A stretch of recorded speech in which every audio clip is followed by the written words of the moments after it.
Calling case number 251-403-576, State of Utah versus Tyler James Robinson.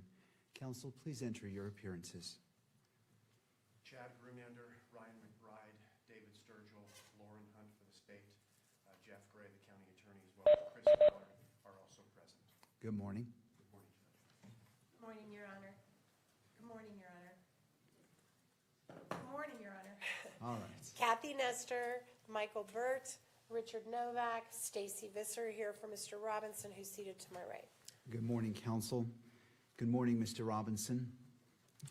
And for the record, the court also recognizes the presence of victim representative, Ms. Erica Kirk. Good morning. First, with respect to courtroom protocol, to maintain security and decorum, any individual who exits the courtroom during proceedings will not be permitted to re-enter until recess. All counsel are expected to take reasonable measures to safeguard confidential communication. Such measures may include the use of screen protections on electronic devices. All right, is it the audio working? Sorry, Judge, the WebEx audio is not working. All right, let's just take a brief moment.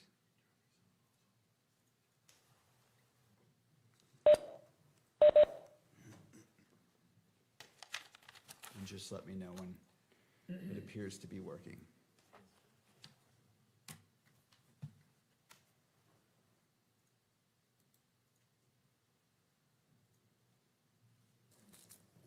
And while we're waiting,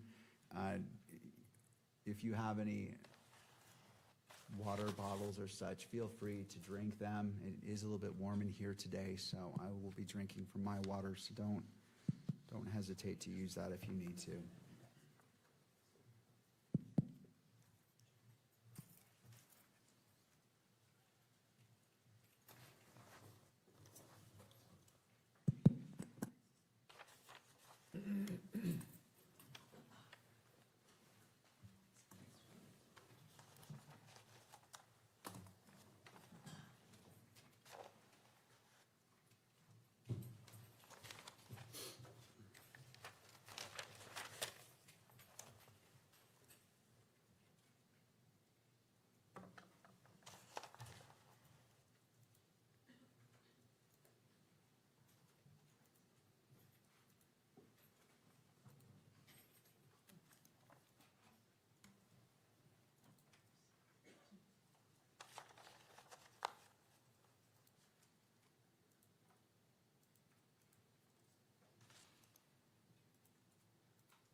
Is it working?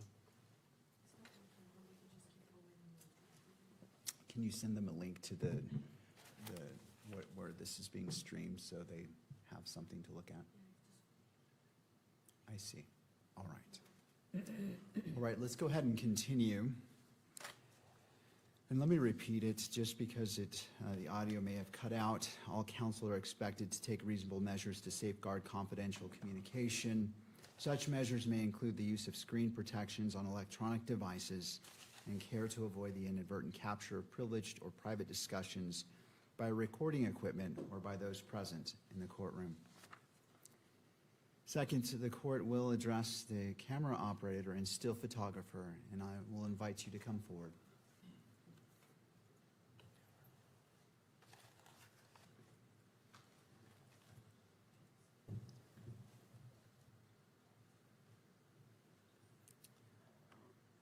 right, the purpose of this is to ensure clarity regarding the expectations governing today's proceedings. Could you both state your name for the record? Yes, Trent Nelson with the Salt Lake Tribune as the pool still photographer. John Wilson from KSL Television, video photographer. Good morning to you both. Have you reviewed the court's standing decorum order? Yes, Your Honor. Yes. Do you understand the requirements set forth in that order as they apply to your activities today? Yes. Yes. Do you require additional time to review the order or to adjust equipment to ensure compliance? No. No. Do you anticipate any difficulty complying with the order or with the court's instructions? No. All right. Well, thank you. I appreciate your Thank you. cooperation today.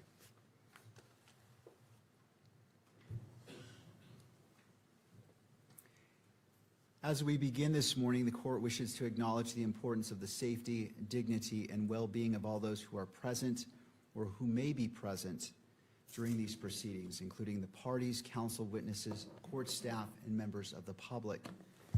The court is also mindful of its solemn obligation to protect and uphold the constitutional rights of both Mr. Robinson and Ms. Kirk.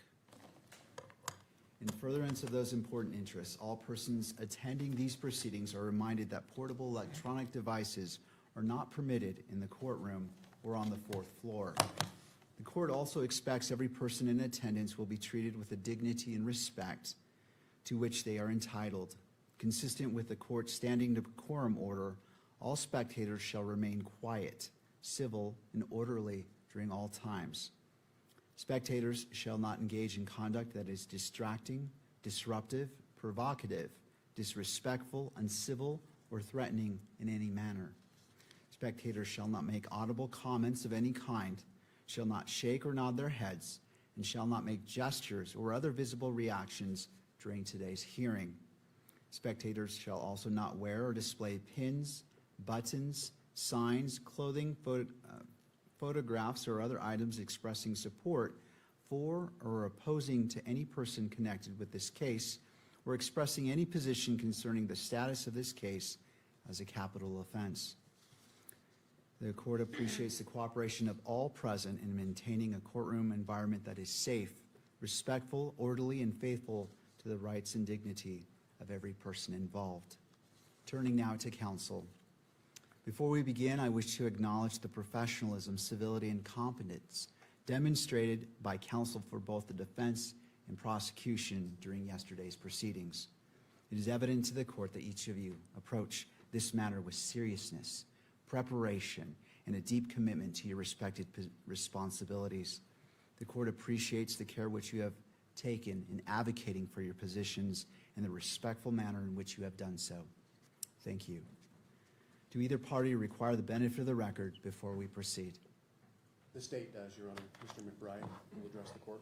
All right, and just as a reminder, the microphones at council table are turned off to prevent the inadvertent capture of any communication, so if you would like to come forward, thank you. And turning to Mr. McBride. Thank you, Your Honor. Before this hearing, the defense moved to find Article 1, Section 12 of the Utah Constitution, Rule 7B, and Rule 1102 unconstitutional as it relates to the admissibility of hearsay and reliable hearsay at this hearing. The issue was extensively briefed and argued. The court denied the defense motion to exclude the use of reliable hearsay at the preliminary hearing. That ruling is at docket number 631. In addition, defense counsel filed a standing objection on July 3rd. That's docket 678. The standing objection reasserted the arguments made in defendant's previous motion. Defendant continues to make these same objections throughout the testimony of each witness. I believe both the state and the court and everyone present knows that the defense objects to the use of hearsay or reliable hearsay at this hearing. On the point of preserving the objection, that has been done. Defense counsel has filed their motion, they filed their standing objection. Throughout the proceeding, they have continued to make objections. At this point, further objection is unnecessary to preserve the record and causes undue and unnecessary delay. This is needless delay, and we'd ask the court to acknowledge and the record to reflect the standing objection. And we also ask the court to give an instruction that continuing objections on this ground are unnecessary. Of course, if it relates to some other ground or is some item that's particular to a particular statement, that objection may be appropriate. But at this point, we feel that the repeated objections that have been made and already been ruled upon are unnecessary and cause undue delay. Thank you, Mr. McBride. To defense.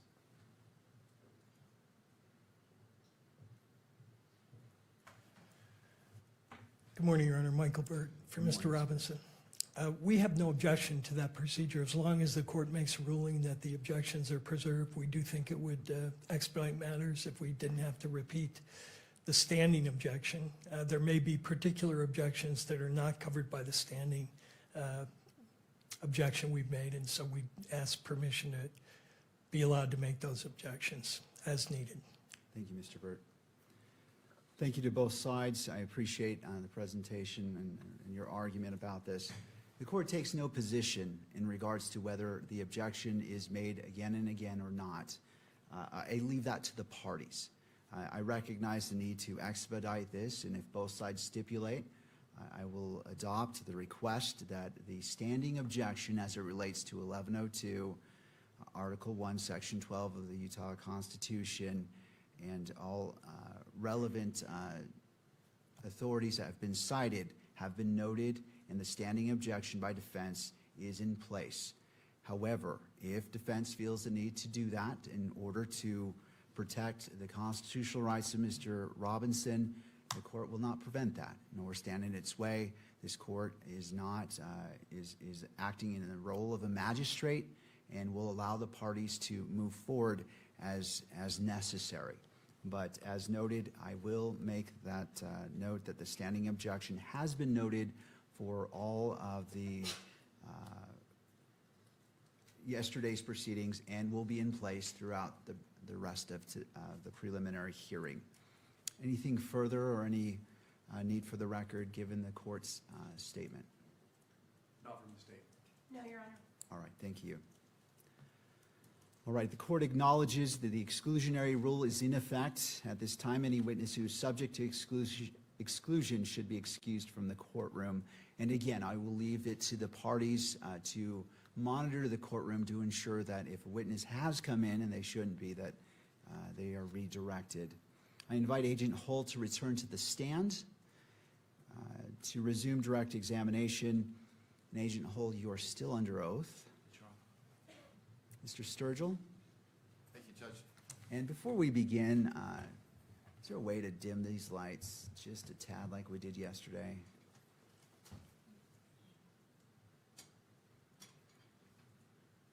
Perfect, thank you. All right, as of yesterday, there is also a water bottle to your left. And if you wouldn't mind just making sure that microphone is directly in front of you, we want to make sure that the record picks up your testimony today. Mr. Sturgill, your witness. Thank you, Judge. Agent Hull, we're going to return to what has been marked State's Exhibit 12.1. There was reference to it yesterday. And I'd like to ask you again, have you reviewed that exhibit?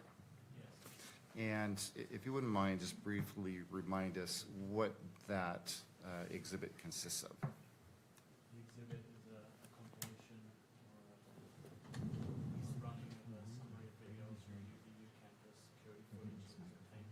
Okay. Your Honor, excuse me, we can't hear the witness. That's what I hear. So let's go ahead and Yeah. stop. I'm not hearing it, so I'm going to have you repeat. Let's test it. Go ahead. Check. All right, I believe that. Thank you. Mr. Sturgill, if you wouldn't mind restarting. I so can the- do that, Judge. Thank you. Maybe bring the mic from the base a little bit closer to you. I don't know if that'll help. All right, let's go ahead and go back to what's been marked as State's Exhibit 12.1. I'd asked you a moment ago if you'd reviewed that exhibit. Yes, I have. Okay. And would you just remind us what that exhibit consists of? It's a compilation of videos that were part of the overall footage that was obtained from the Utah Valley University as part of the investigation. And does that compilation video, from your point of view, capture Mr. Robinson arriving to and visiting the UVU campus It does, yes. on September 10th through the 11th, 2025? Correct. Okay. And again, I asked you this question yesterday, but did you prepare that video compilation? I did not. Okay. Do you know who did? The Utah County Attorney's Office. Does that video, and I'm referring to 12.1 exhibit, State's Exhibit 12.1, does it include all of the footage collected by the SBI from UVU? It does not, no. Does that video, again, 12.1, include all of the footage you collected from UVU that captures who you believe is Mr. Robinson walking around campus? Not all of the footage, no. You reviewed this compilation with Mr. Olson, correct? Correct. And in its entirety? Yes. And he actually, and then you collected an 1102 statement from him. I did, yes. And I believe that has actually been admitted into evidence as State's Exhibit 12.3.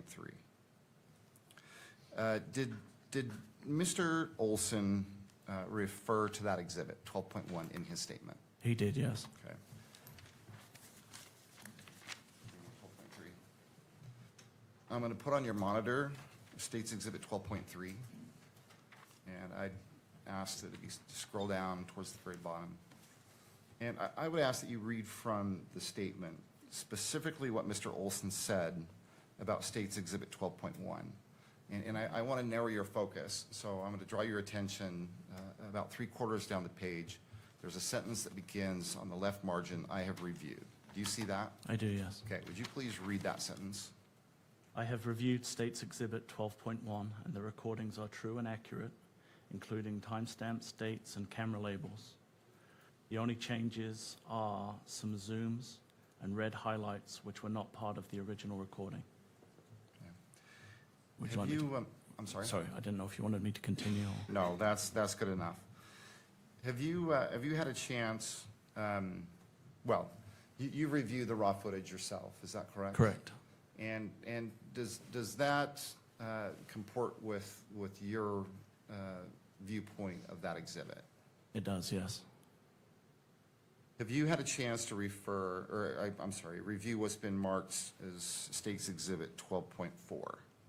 Yes. Okay, and when did you review that exhibit? This morning, And who did you review that exhibit with? with Kimberly Durfler. Okay, was there any conversation about that exhibit? No, I was just shown the video. Okay. Nobody asked you questions or suggested anything to you? They did not know.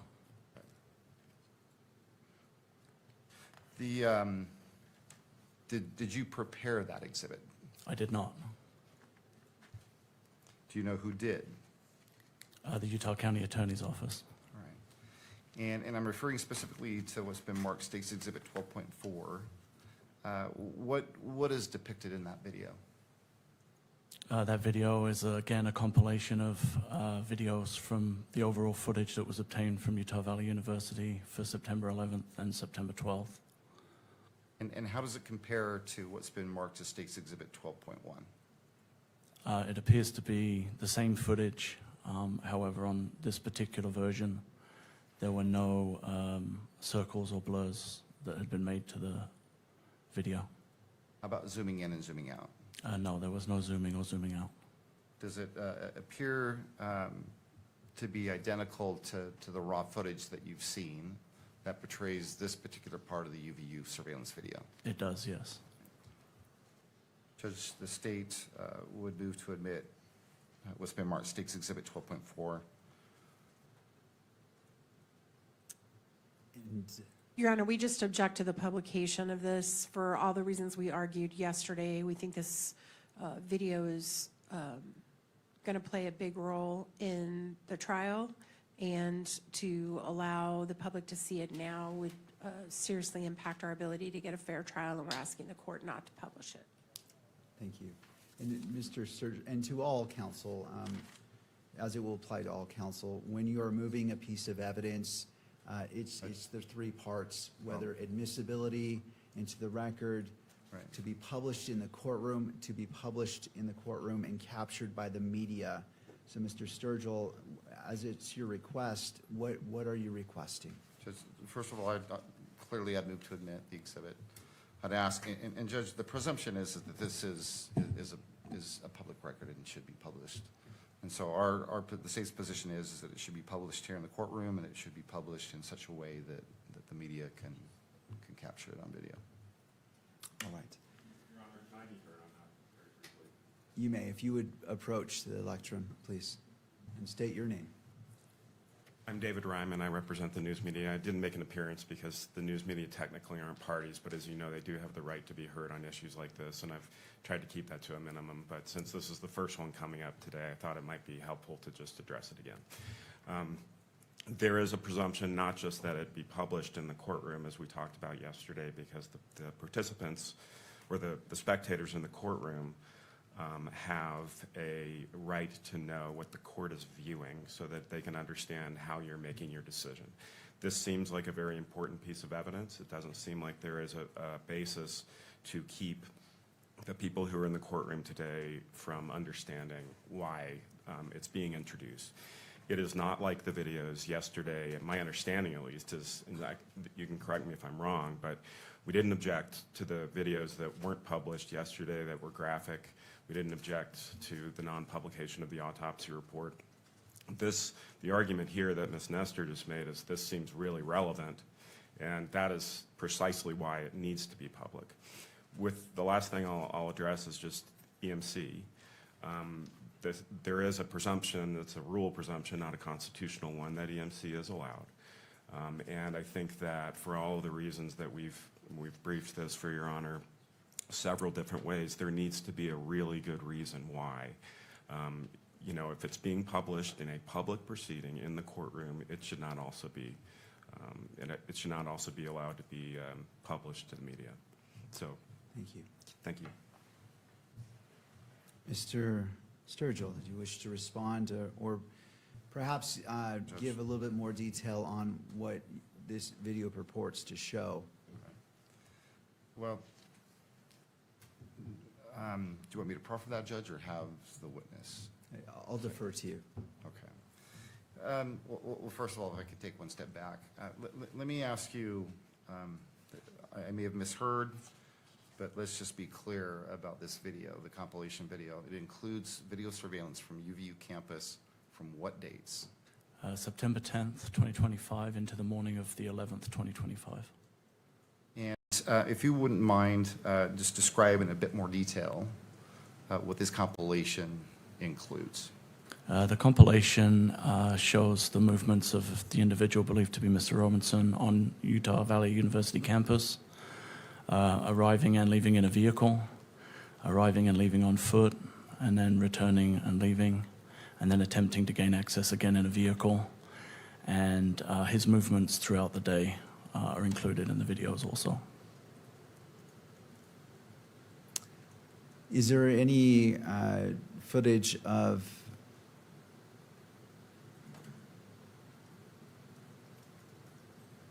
the alleged shooting? There is not, Judge. Okay, I just wanted to clarify that. Ms. Nestor, given that additional information and anything further from defense? Your Honor, Mr. Burt's he's the one who's been litigating all of the First Amendment issues, if he could address Mr. Ryman's argument. Yes, Mr. Burt, if you wouldn't mind coming forward.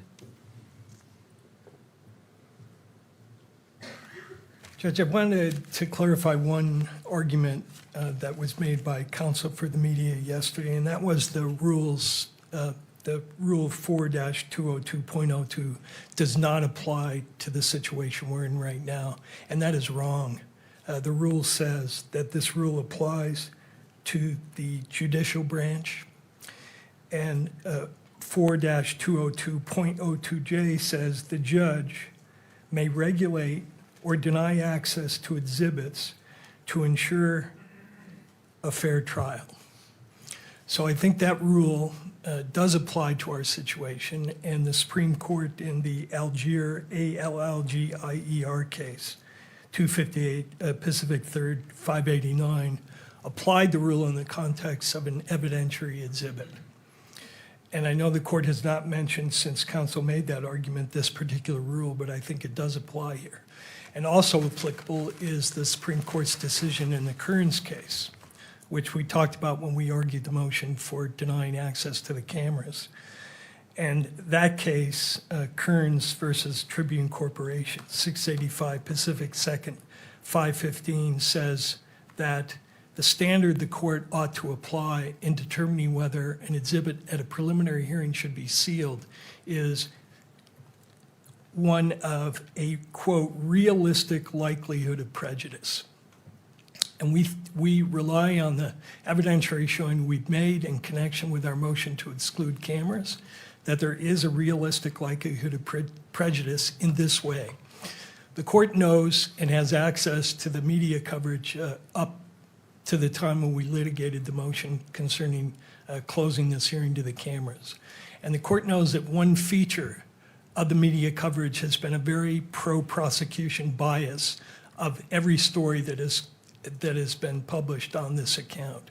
The court also knows from that coverage that information is being widely disseminated, and you have found in connection with the shackling issue that the publicity in this case is likely to reach jurors who will be part of our jury pool.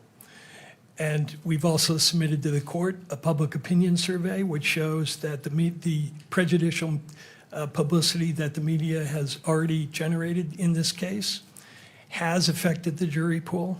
And so those are all factors the court can point to and rely on and conclude that publication of this particular exhibit should not be allowed because there is a realistic likelihood of prejudice to Mr.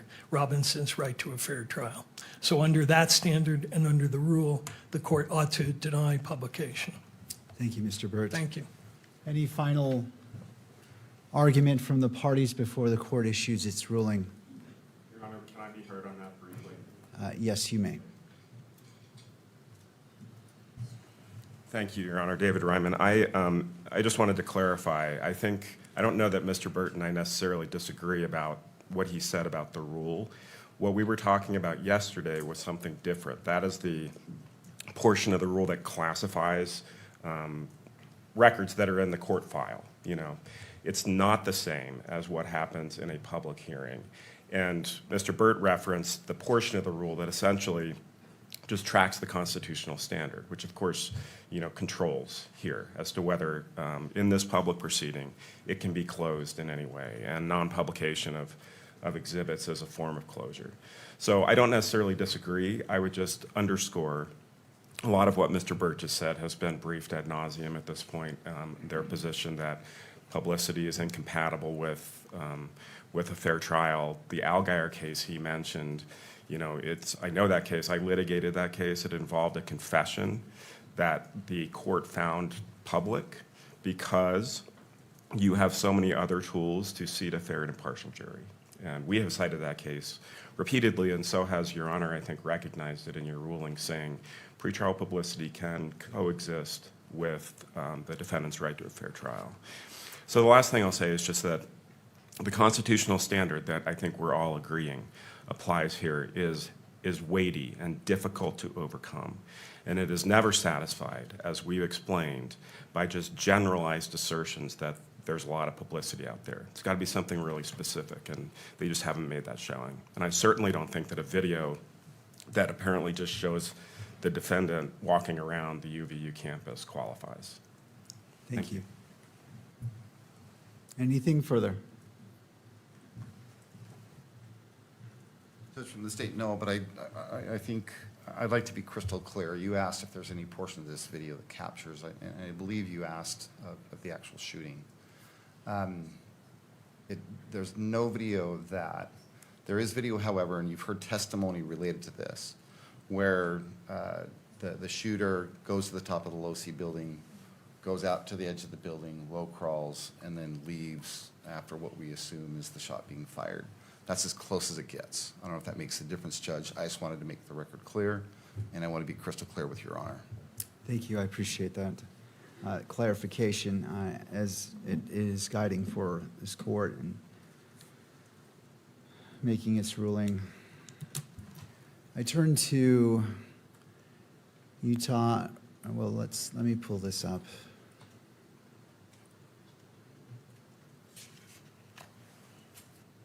So Rule 4-202.02.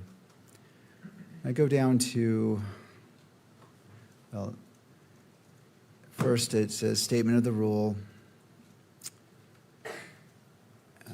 1, presumption of public court records. Court records are public unless otherwise classified by this rule. 2, public court records. Public court records include but are not limited to, and I'm going to go down to 2J, exhibits.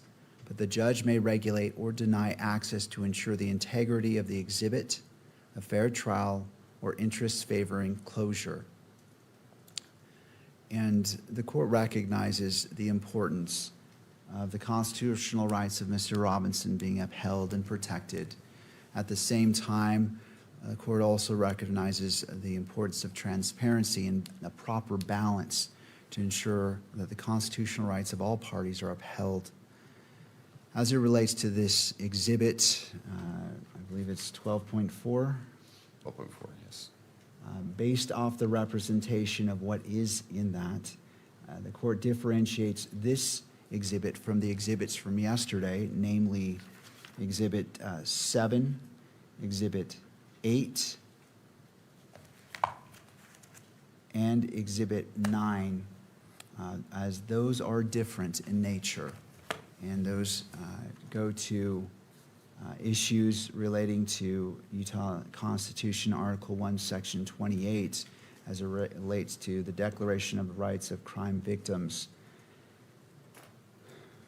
And the court also recognizes Utah Rule of Evidence 1102, as that is the foundation that's being laid for the admission of this exhibit. Having taken in consideration all factors, the court rules that Exhibit 12.4 is admitted into evidence and shall be played in the courtroom and may be broadcast by the media. We can proceed. Thank you, Judge. Agent Hall, before we actually watch State's Exhibit 12.4, I have just a few questions. Yesterday, you testified at the very beginning of your investigation that you focused on the video that captured the shooter on the top of the Low-C building. Is that correct? Yes. I believe you also testified that you began by working your way, and this is what I remember you saying, so correct me if I'm wrong, but you in essence testified that you began with that video and you started working your way backward and forward with the UVU surveillance video in an effort to trace the shooter's steps on campus. Is that right? Correct. Okay. Would you mind explaining just in a little bit more detail what you meant by that, tracking forward and backward on that video? Yeah, we had a known when the shooting occurred, and as the officer testified, there was a video of an individual on the roof at the time of the shooting. And so the philosophy that we applied was to take what we knew and then work that forward through the timeline and backwards through the timeline to try and establish where the individual had gone from the rooftop or how the individual had come to be on the rooftop. And did that, for lack of a better term, did that bear fruit? It did, Did you yes. actually see from, at least in part, where he came from and where that shooter went? Yes, more so where he came from. It was very limited after the fact. You testified yesterday that, in reference, I believe, to what's marked State's Exhibit 21, that you believe Mr. Robinson visited campus at least 4 times on the 10th and the 11th. Correct. And I think you reaffirmed that today. Did you do the same, attempt that is, to track Mr. Robinson through UVU surveillance video during each of those 4 visits? Yes. Or those other 3 visits, I guess? Yes, on each occasion, we attempted to follow the movements of the individual throughout campus. And did you in fact see Mr. Robinson on campus in surveillance video that is not included in State's Exhibit 12.4? Yes, there is additional footage of him on campus, yes. Okay. I'm going to have displayed on your monitor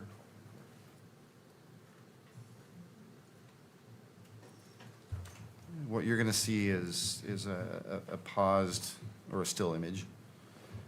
And I'm going to ask if you recognize what, you see that now, Agent Hall? I do, yes. Okay. Do you recognize what's displayed on your monitor? Yes, it's footage from the university that was provided to us, particularly of the parking structure. Okay. Does it appear to be State's Exhibit 12.4?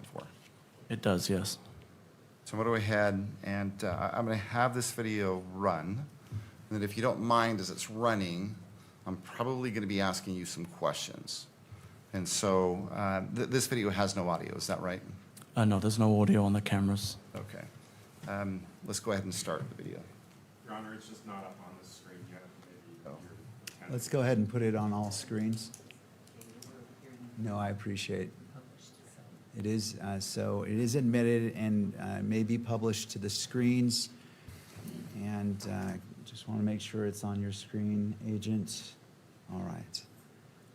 All right, Mr. Sturgill, you may proceed. Appreciate that, Judge. Thank you. Go ahead. Okay, what are we seeing here, Agent Hall?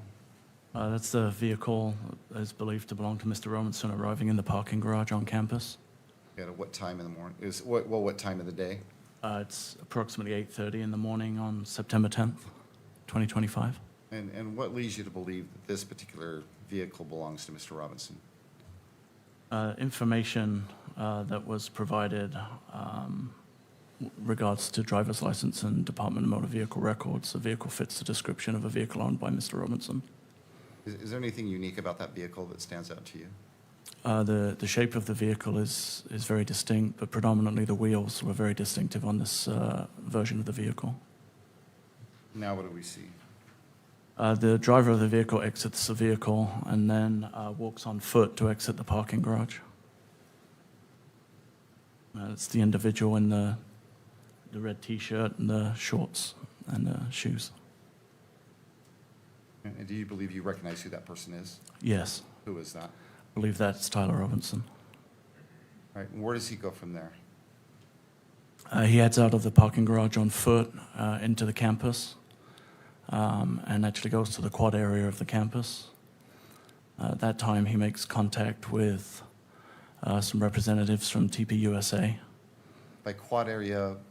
Sorry, the amphitheater is what I previously referred it to. All right. So he goes up on campus, visits the amphitheater area, the courtyard or quad. Correct. And then what do we see here now? He returns on foot back to the same vehicle. And what time is he returning back to the vehicle? It's about 9:25 a.m.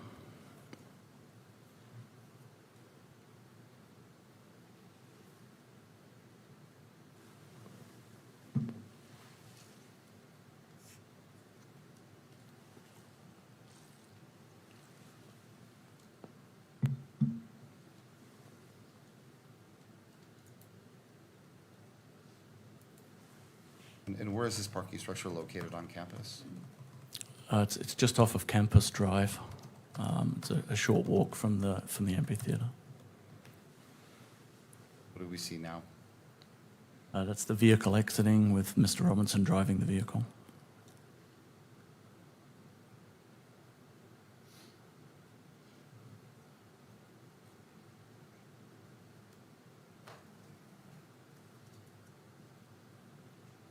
Now what do we see? This is Mr. Robinson returning to the campus on foot from the neighborhood to the northeast. You can see he's wearing the same clothing as in the previous video. And he's carrying a blue backpack. Describe the clothing.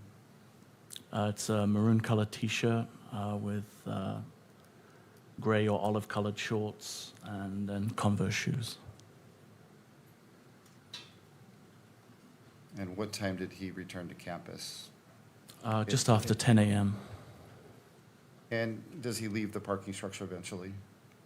He does, yes. Okay. And during this visit, do you know where he goes after he leaves the parking structure? Yes, we were able to track his movements on campus. He went to Chick-fil-A in the Sorensen building and purchased some food, sat and ate the food.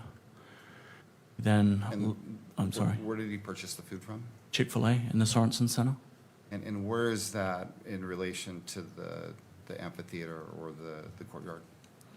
It's kind of on the northeast side of the amphitheater. It would be on the upper back edge of the amphitheater, furthest away from where the tent was that Mr. Kirk was in. And from there, where does he go? From there, he moves across campus, out across Campus Drive into a wooded area on what would be kind of the northeast side of Campus Drive. Then returns back onto campus. We noticed at this point that he's no longer carrying the backpack that he was originally wearing. He moves through the Gunther building and the computer science building And And goes where? then, I'm sorry? And then goes where? Then goes across to the railing that gives access to the roof of the Losi building. From there? From there, he comes back down the stairs and walks off campus from that point. And about what time was that he left campus that second time? Do you know? I believe it was approximately 11 a.m. or just after, if I recall. I could verify from my notes if you need an exact time. Yeah, if you don't mind. That'll help you remember, refer to it. Don't read it out loud. Just let me know when you've had a chance to look at that, would you?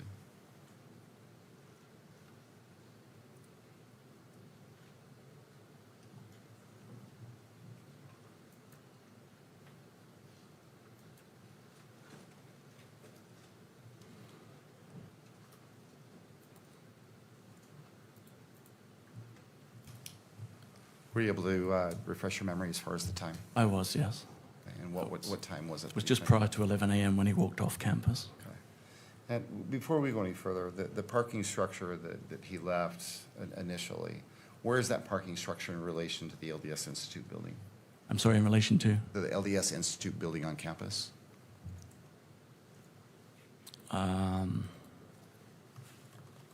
I think it would be just to the north of the LDS Institute building, if I recall. Do you recall whether it was adjacent to the LDS Institute? Yes, it is. Okay. All right. What do we see displayed here now? Go ahead. This is a video of Mr. Robinson returning back to campus the same way that he did previously on foot. And this takes just a moment.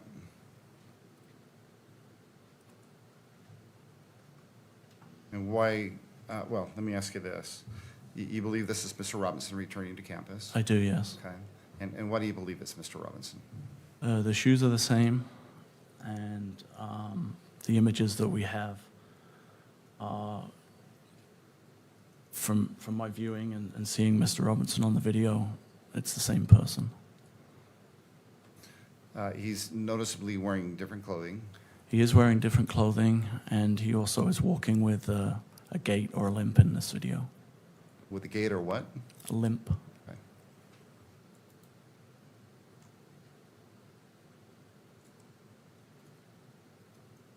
Now what do we see? So this is Mr. Robinson coming up the stairs of the parking structure. Again, he seems to be having issues walking.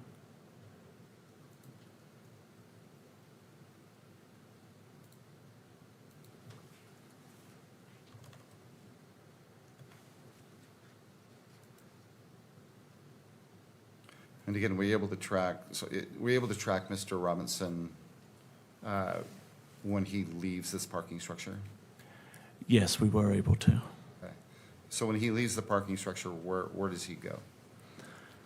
He comes up around Campus Drive, as you can see on the video here. There is a cut through there north of the Losi building, and that's Mr. Robinson coming up the sidewalk. He has the noticeable gait or limp in his walk. And then he moves south across the front of the Losi building. On the sidewalk? Yes, correct. Okay. He would be the rear of the two individuals in this particular video. So right now, if you were to break this picture into quadrants, where would he be? He'd be in the top left quadrant, walking to the left of the image. Now what do we see? This is an image looking across the parking lot to the Losi building, and Mr. Robinson is appearing on the exterior staircase, which gives access to the Losi building roof and the area where the railing was. And again, let's break that image into quadrants. Where would he be located if you broke it into quadrants? It's in the top right, and the individual can be seen moving under the notations that are on the video. Okay.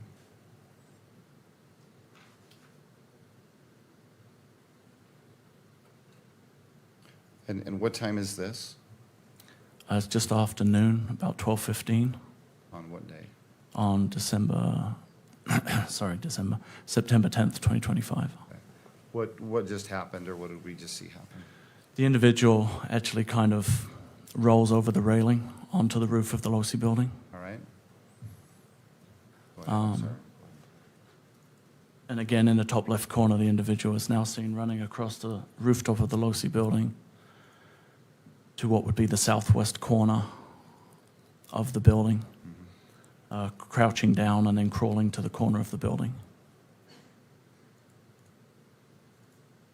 And this is at what time? Around 12:23. I think the timestamp on the video is 12:22. On the 10th. On September 10th, yes, So 2025. we're clear, this is the roof of the Losi building. Correct. Can you still see that individual? Yes, you can, laying prone.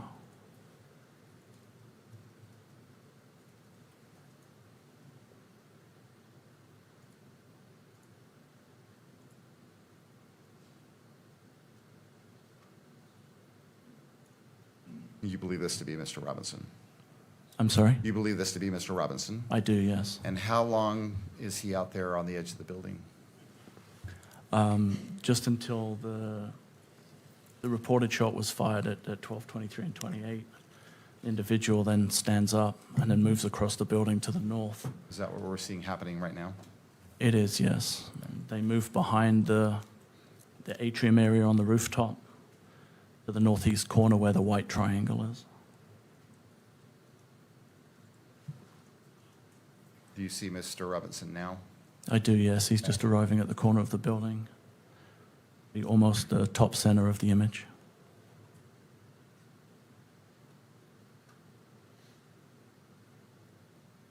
What are we seeing now? And Mr. Robinson lowering and jumping off of the roof of the Losi building onto the grass area, and then moving away towards Campus Drive. And he appears to be carrying some kind of an object in his hand at this time.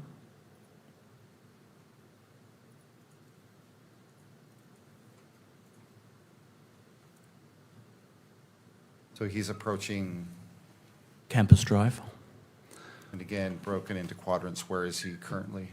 Be in the top right quadrant. And the time? It's 12:24 and 42 on the timestamp. What do we see now? He then crosses Campus Drive and drops down into the wooded area on the far side of Campus Drive. And that is located in what part of the video? What quadrant?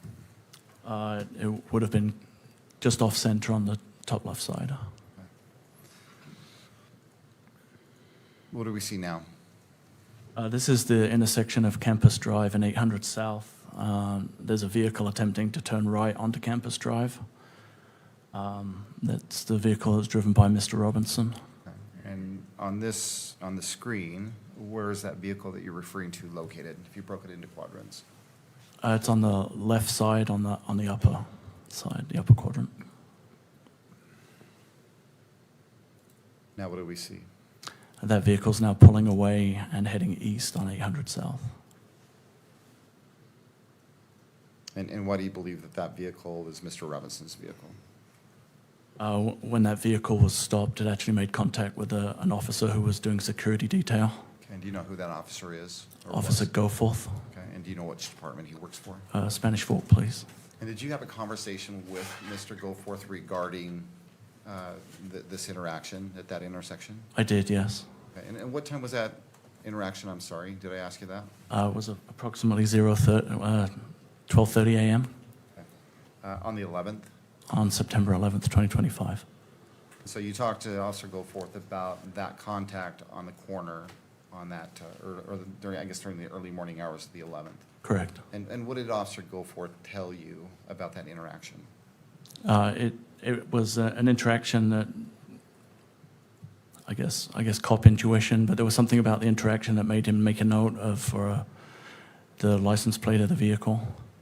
And then subsequently, when information was available that that vehicle, or a vehicle matching the description of that, was involved in the incident, he ran the information that he had obtained from the stop and was able to identify that it was registered to Mr. Robinson, and he had in fact had contact with Mr. Robinson on the morning of September 11th, 2025. The information that he ran, do you know what information when you say that, he ran information, Yes, he ran a partial plate, okay, a license plate? correct. And based on that partial license plate, he was able to identify the owner of that vehicle? Yes, And did he tell you who the owner of that vehicle was? he did, yes. Okay, and who did he tell you that it belonged to? Said there were 2 registered owners of the vehicle, Tyler Robinson and an Amber Robinson. Did he say anything about the person that he actually interacted with? Yes, it was a male that he believed to be Tyler Robinson.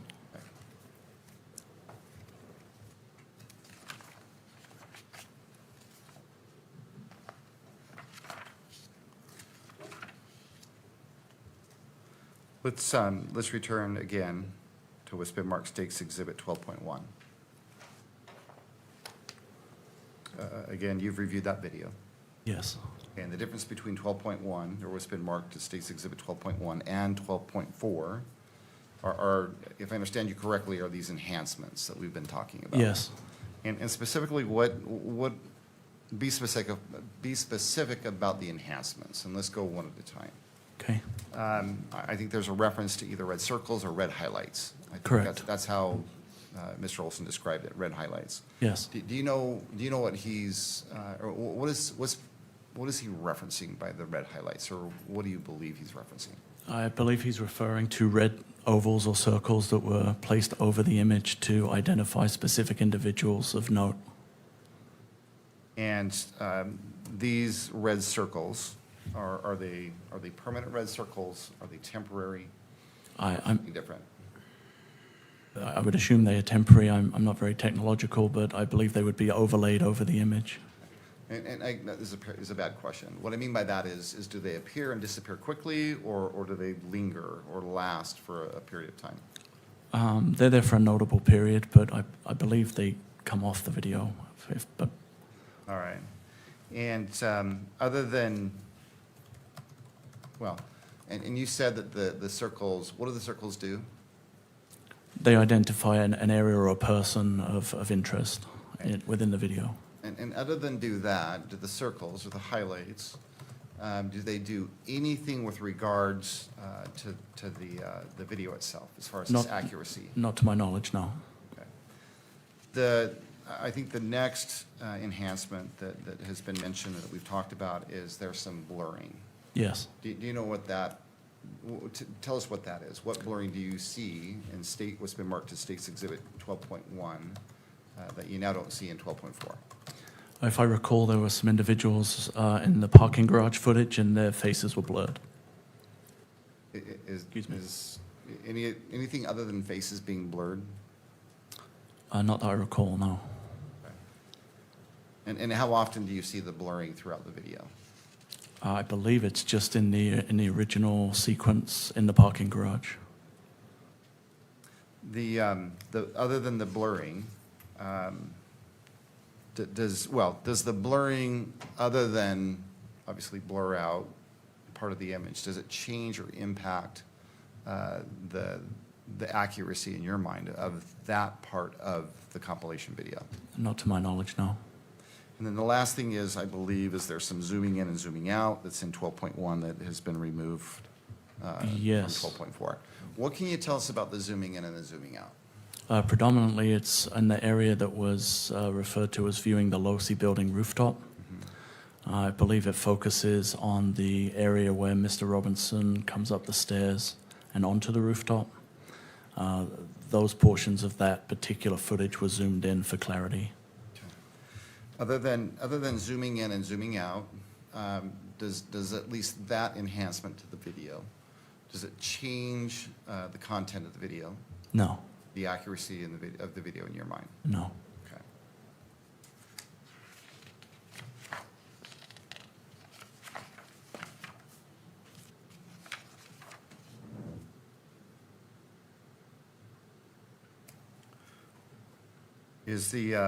Are the enhancements in State's Exhibit, well, it's been marked as State's Exhibit 12.1, are they helpful in any way, or what do they add or take away from that video? I think for people who are not familiar with the area and what's trying to be shown, they allow an opportunity for people to look at an individual who we believe to be Tyler Robinson, and also specific movements with more clarity than the original focal point gives. So let's talk about the zooming in and the zooming out. It sounds like it's specific to the low-C rooftop, if I understand you correctly. Yes, Okay. And I think we've all watched that exhibit. correct. 4. And although you can see Mr. Robinson and his movements, is it fair to say that it's difficult to really see what's going on? That would be fair, yes. Okay. And the version that's in 12.1, does it facilitate at least that part of the video, seeing Mr. Robinson and tracking, I guess, his steps? I believe so, yes. Judge, at this point, I think in combination with yesterday, the foundation that was laid yesterday, including the written statement from Mr. Olson, which has been admitted into evidence and is, well, it's already been admitted to evidence. We believe there's enough foundation that at this point, we'd also ask the court to admit what's been marked State's Exhibit 12.1. We think it would be, well, beneficial for Your Honor to view it. Ms. Nestor. Thank you, Your Honor. We renew our authenticity objection, and we also object to for admission purposes. And then we also object to the publication for the same reasons, the fair trial issues that we raised with the unaltered version that was just submitted. And Judge, sorry, I neglected to mention the other two. Again, Judge, we believe that the presumption is that this is a public record, that it should be not only admitted, but it should be published here in the courtroom, and it should be published in such a way that the media can have access to it. All right. I do have a question in just directing your attention to the Utah Rule of Evidence 403, to the last phrase, the last 4 words in that. Do you wish to address that? Judge, I'm going to have to look at 403 specifically for those last 4 Well, words, I unless can you read, want to share that I with can me. read that. Or Okay, go ahead and needlessly read that. presenting cumulative evidence. So the court may, let me just read the whole rule for completeness. The court may exclude relevant evidence if its probative value is substantially outweighed by a danger of one or more of the following: unfair prejudice, confusing the issue, misleading the jury, undue delay, wasting time, or needlessly presenting cumulative evidence. I'm not looking at anything else other than that last portion. I recognize there is no jury. I am the magistrate. I am the fact finder, but just addressing that last point of Rule 403. Right. Judge, well, I don't believe that the evidence is cumulative. I think that each of the 2 videos, although they portray basically the same footage, there's characteristics of the one that has been enhanced that I think makes it easier for Your Honor to truly see what's going on, and for the public to see what's going on. I mean, we've displayed 12.4 on the video, and unless you have very, very, very good vision or you've zoomed in on that monitor, you really can't see what Agent Hull has just described.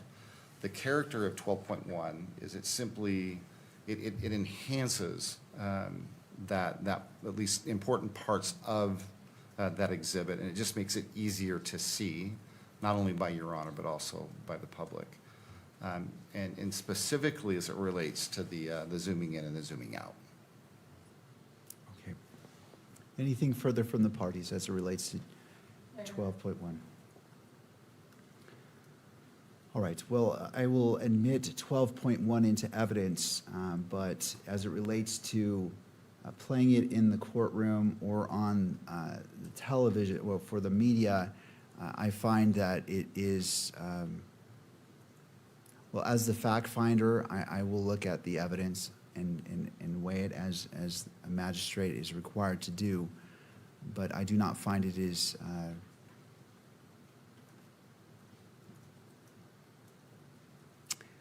I don't find it's necessary to replay this video, given the representation that's the exact same video, the difference being enhancements made.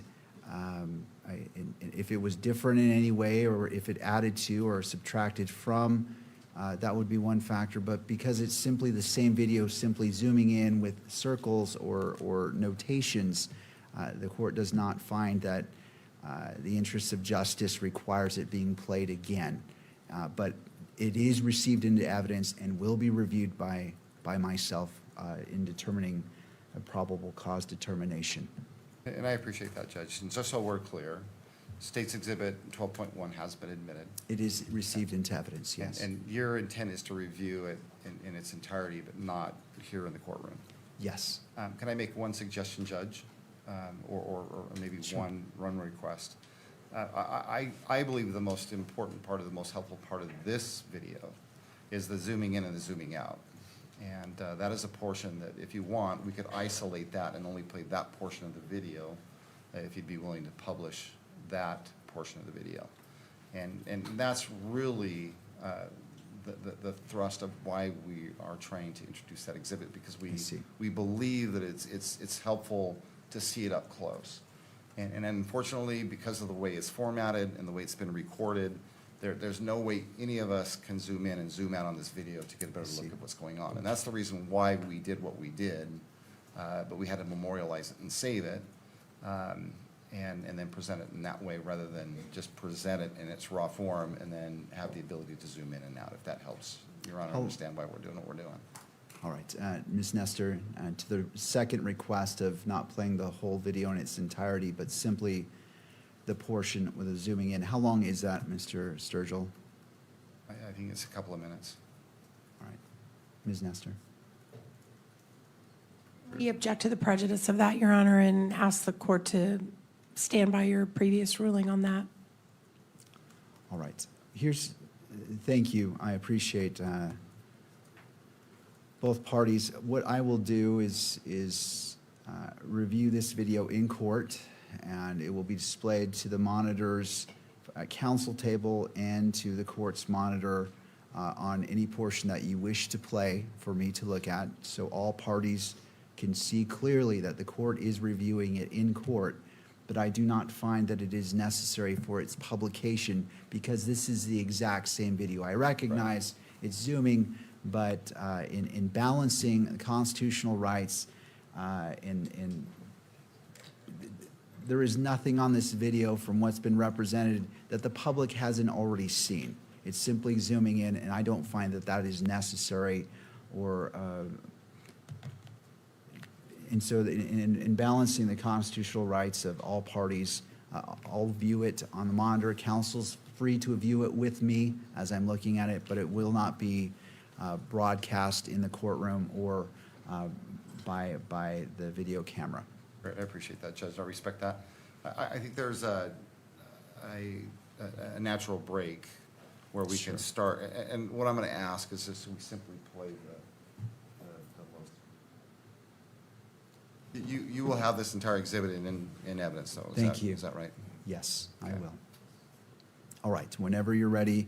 Counsel, as it relates to your monitors, just as a caution, if you don't want it to be wished to be picked up, and I'm not saying it will, I know there are camera operators being diligent in ensuring they're complying by the rules, but in abundance of caution, this is just your moment to take care of your screens if you feel the need to do so. Judge, if I could just have one moment. Hold on, Kimberly. Not sure where the power button is on this.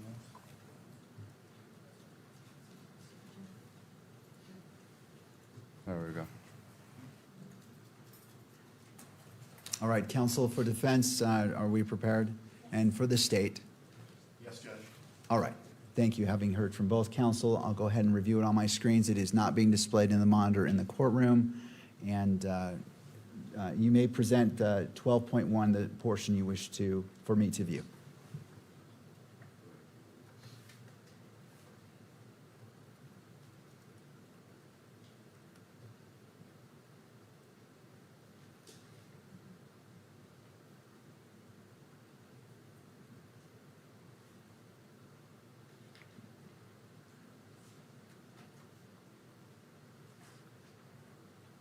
And just for the benefit of the record, do you want to put on the record the timestamp of what you're playing, at what point you're starting and stopping? As we go, or when we finish is fine. I just want the record to be complete.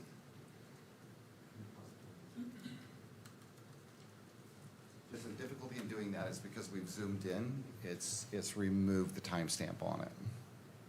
And so- Well, you can just give me the count The on the count video? on the bottom. There's a timer at the bottom of the total length of the video, so that's fine. I'm just trying to create a record of what exactly I'm looking at.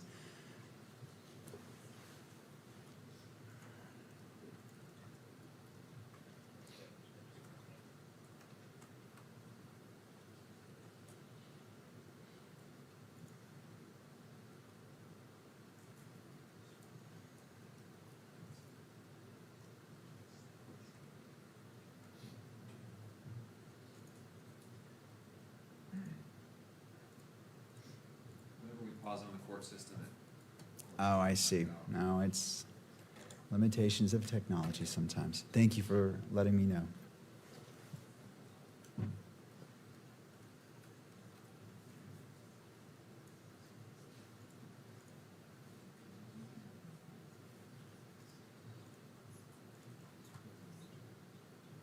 So count on the video is just before 6-minute mark, Judge. All right. And just so the record's clear, this is State's Exhibit 12.1. Thank you.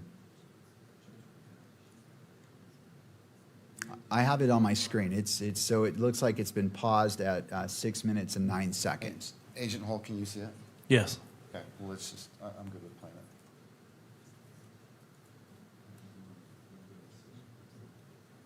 And we'll play it. Go ahead, Kimberly. It's playing.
All right, and it's been paused, it looks like, at 6 minutes and 23 seconds. I'm sorry.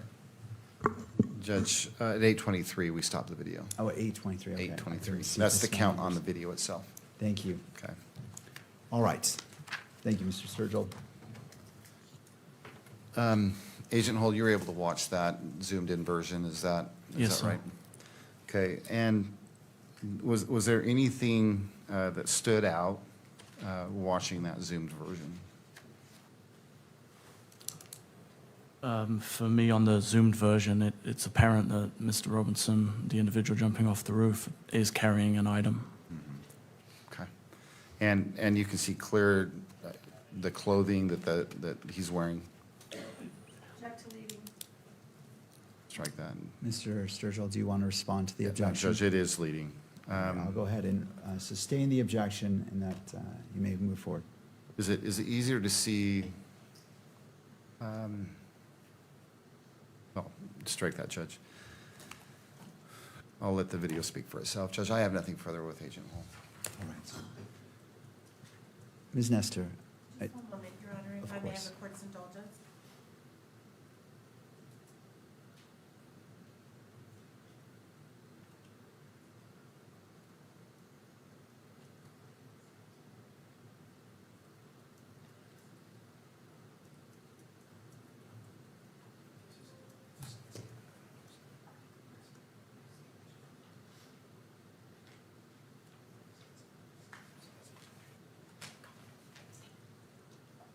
Thank you. Do you want And- to take your? and I was just going to suggest that. It seems like right now is a good time to take our morning break. It is 10:15. Let's come back at 10:30, and we'll resume with cross-examination of Agent Hull.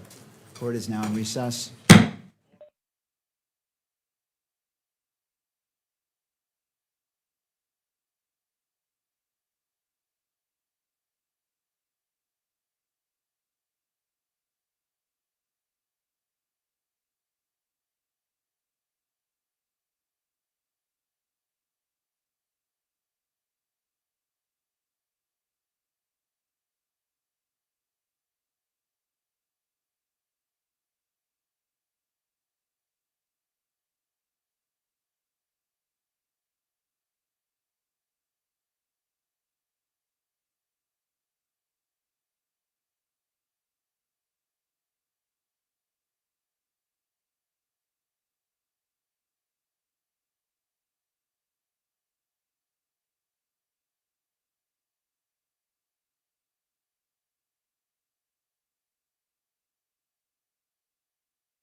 We'll go ahead and pick up where we left off. I note that the parties for each side are present in the courtroom, and we are picking up with cross-examination of Agent Hull.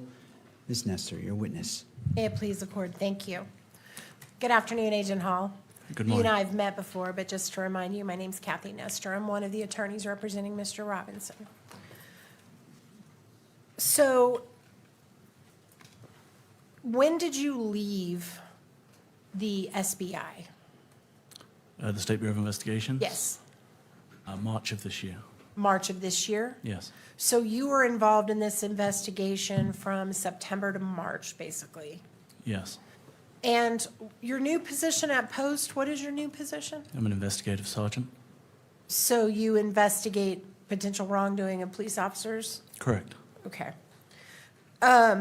So when you were first brought into this case in September, is it my understanding from your testimony that you were not engaged in any way with this event prior to getting a call after the shooting? Is that correct? Correct. Does the SBI on occasion assist other agencies with preparing for big events like this or not? Is that not typically something you do? Not something that I've ever been involved with, no. Okay. And what time did you arrive on campus that day?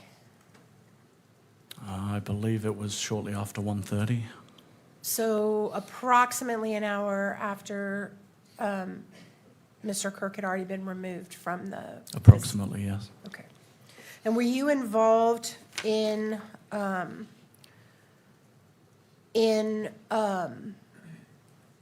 putting up any drones into the air? Were you part of that, or were you not It's involved? not, no. So how quickly after you arrived on scene did you become aware that you were actually going to be in charge of the scene? I believe it was approximately an hour after, so what would have been approximately 2:30. So for the first 2 hours, you were not in charge? For the first 2 hours, I didn't arrive till 1:30, so no. Okay. And once you came from on high that you were basically going to be in charge of the scene, what was your first priority? What were you focused on? We were focused on, through our major crimes team and our lieutenant, putting together an investigative team and developing initial assignments and a plan as to what we were going to do moving forward. And part of that is protecting any potential forensic evidence that may be found on the scene. That's clearly important, right? Correct. Preserving the scene, right? Correct. But it sounds like that's not really your area. That was more maybe Agent Falmina's area? Agent Falmina was assigned to process and document the crime scenes. It was my understanding that the known scenes at that time, amid the chaos, had been contained and had been secured by the on-campus officers who were already on scene. And what's your understanding of what the known scenes were? In other words, the area where there might potentially be evidence that you needed to process? I know that the amphitheater area was cordoned off and managed as best it could with the number of people that were there. I was also made aware that there was a rooftop area that had been secured, and also an area off of the side of that building that had been secured by an officer. And that building was the Losi building? Correct. Wasn't there also a bullet found on another building? I believe an unfired bullet had been found on another building at some point during my time there on September 10th, yes. Which building was that, sir? I don't recall. Was that considered a scene that was worth preserving? It was not. My recollection is that was accounted for as an ejected cartridge from an officer who had cycled his rifle. Okay, I thought you said it was an unfired bullet, and now you're That's- saying it was a that's correct. cartridge? When a weapon is cleared, Uh-huh. an officer would make his rifle ready, which would chamber around. Oh, I got you. My understanding was that that's how that was accounted for. So an officer claimed that bullet belonged to him or her? That's my recollection, is that was how it was accounted for. And when was that accounted for? I don't know specifically. Do you remember what type of bullet that was? I don't. Was it a 30-06? Do you remember? I don't. Okay. Do you know where that bullet is now? I don't. Okay. So you had the amphitheater area that had to be preserved. And how far out did that stretch? The entire amphitheater or just the area around the tent or what? My understanding was the entire amphitheater area was cordoned off, and there were attempts to secure the campus itself with a perimeter of officers who were monitoring or preventing people coming and going. When you arrived on the scene, were you aware that an individual had been taken into custody? I had heard that, yes. Did you ever have any interaction with that individual? I did not. And were you advised at any point that that person was no longer a person of interest? Information was passed down that the individual was not considered to be a suspect in the shooting. And when was that, time-wise? I don't recall specifically, but I know I was on campus when I had heard. So whoever arrested him as a potential suspect got that wrong. He wasn't the actual suspect, right? Sorry, got what wrong? That he was the shooter. The person I believe to be the shooter was not the individual who was taken into custody, correct? And then was there anybody else taken into custody as a person of interest? There were several people who were detained for questioning and who were interviewed throughout the investigation. And none of those people were ultimately, they were all ultimately cleared by you or somebody connected with you? Correct. And were there any other guns confiscated on the scene that day? There were other firearms that were located on the scene, yes. How many guns were confiscated that day?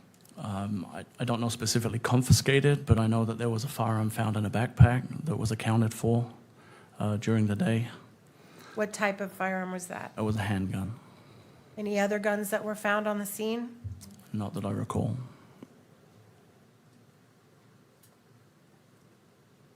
Do you recall an individual named Noah Gonzalez being interviewed? I don't recall that name specifically. Let me see if it refreshes your memory that he was an off-duty, I think maybe trooper that was on the scene that day and that was involved in recovering the holster? Does that refresh your memory? I know that a trooper was interviewed having been on scene. I don't recall if it was Gonzalez. I don't recall the name, but I do know there was a trooper that was interviewed, yes. Okay, and just a moment, Your Honor. And do you recall the trooper that was interviewed saying that there was actually a gun found in that holster? I do not. You do not? No. Okay. Can we pull up?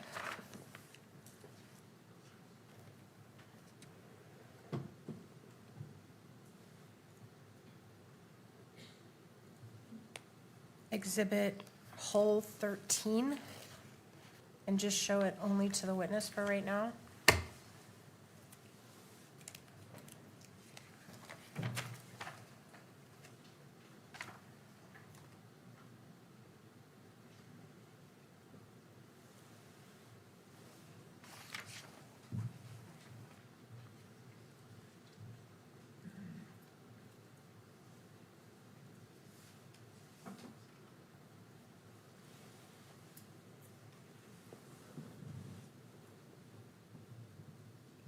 All right, can we go to page 2 of that report? Do you recognize this report? Have you reviewed it as part of your investigation duties? I do recognize the report now, yes.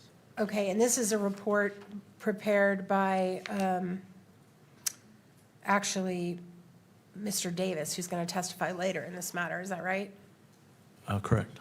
Okay, and on page 2, this is the interview of Noah Gonzalez. Is that right? That's what it stated on page 1, yes. And he's an off-duty trooper who happened to be there that day? Correct. And do you see on the second paragraph, does that refresh your memory about whether Trooper Gonzalez believed there was a gun found in a holster in that area of the amphitheater? Trooper Gonzalez included in his report that there was a gun, yes. Okay. Thank you.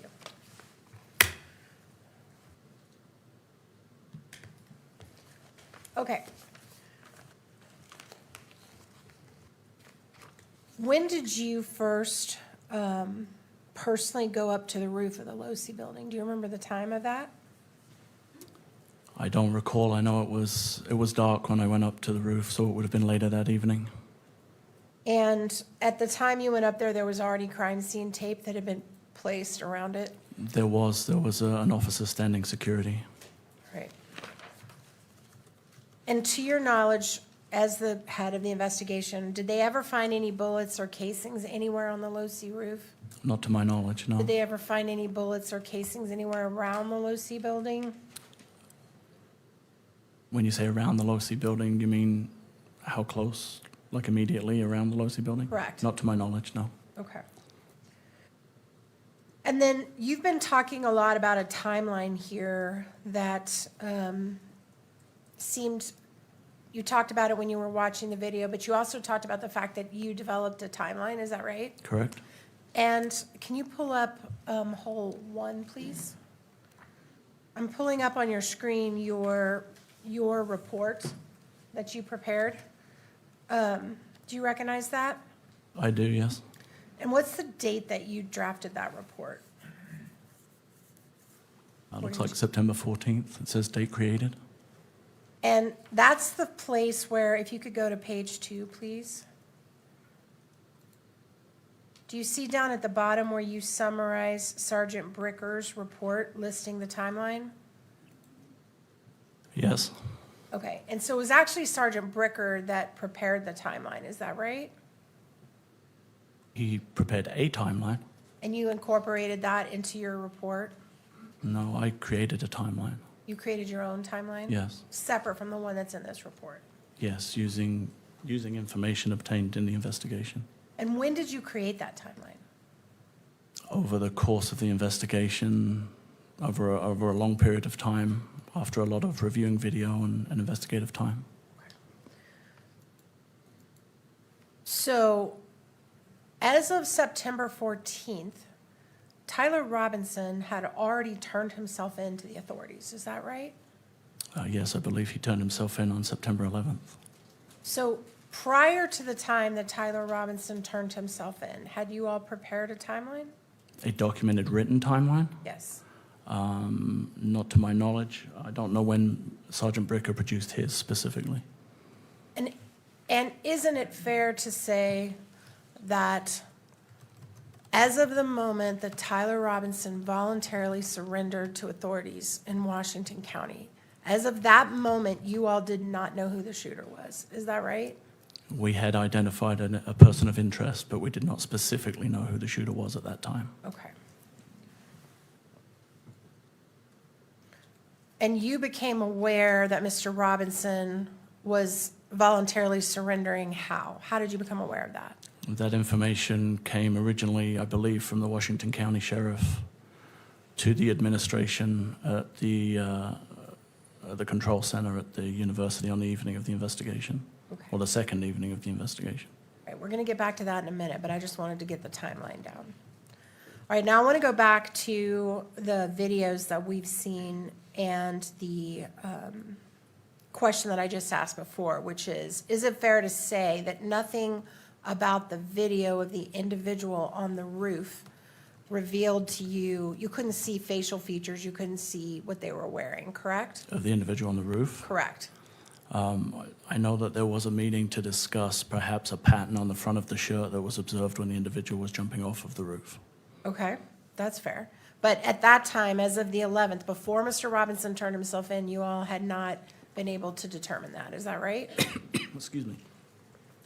Determine who he was, or No. determine distinguishing features? Determine distinguishing features of the video Yeah. of the person on the roof. Yes, we had a person of interest, and those images were released to the press. You're talking about the ones in the stairwell from the Correct, from the parking garage. correct. But the video on the roof was not distinguishable, fair? That video as a standalone Yes, was not, no. okay. And in fact, the video on the roof, well, strike that. Is it true that you had some spectators that you interviewed that had gotten a photograph a few seconds before the shooting of someone on the roof? Sorry, I'm not sure I understand the question. Did you, at some point in your investigation, collect from two young men who were present at the event, a video that they had taken of someone on the roof about 10 seconds before the shooting. Yes, a video, yes, not photographs. A video was collected from an individual who had a video And ultimately, some screenshots were taken out of that video, is that right? by, By you? not by me, no. Okay. That's fine. It could have been someone else. Okay. But did you see the video that those young men took? If you're referring to the video that is looking north and shows an individual dressed in dark clothing on the corner of the roof, Yes. if that is the video, I have seen that video, yes. Did you review the interview of those young men? I did not. Do you know how they described the person on the roof? I don't know if I read it or if I heard it, but my understanding was they believed it was Overwatch or some kind of a police Overwatch for the event, Okay. if that's my recollection. And do you remember anything specific about the person's build that they discussed when they described the person on the roof? I do not know. Okay.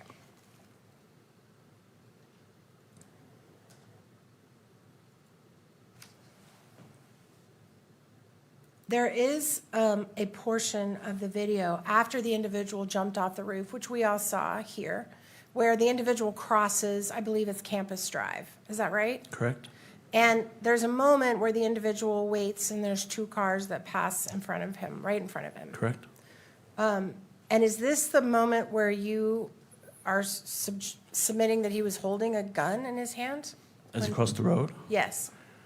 From my observations, would show that he's carrying an object in his hand that's concealed or in a bag, and it is long and has the appearance, based on my training and experience, it could be a firearm. But do you see a gun anywhere? The actual gun? In the video? Yeah, No. all right. And did anybody that was driving by on Campus Drive that day report to you or any other investigative entity, hey, we just drove by a guy with a gun who was leaving campus and he was standing right by my car? We did not receive any reports to that effect, no. Okay. Also, when you were revealing the timeline, exactly how long was there between when the person was prone on the roof and when the shot was taken? Do you recall? If you would like to replay the video, I can time it for you, but I don't recall. It was, my guess, I would estimate between 15 and 30 seconds. So between 15 and 30 seconds to lay flat, take a shot, and get up and run off, right? I think you asked how long he was prone. I Right. think it took longer for him to crawl into position Okay, and then establish a position Oh. and then take the shot. He appeared to be in prone for approximately 15 to 30 seconds, but the video would verify that. okay, thank you.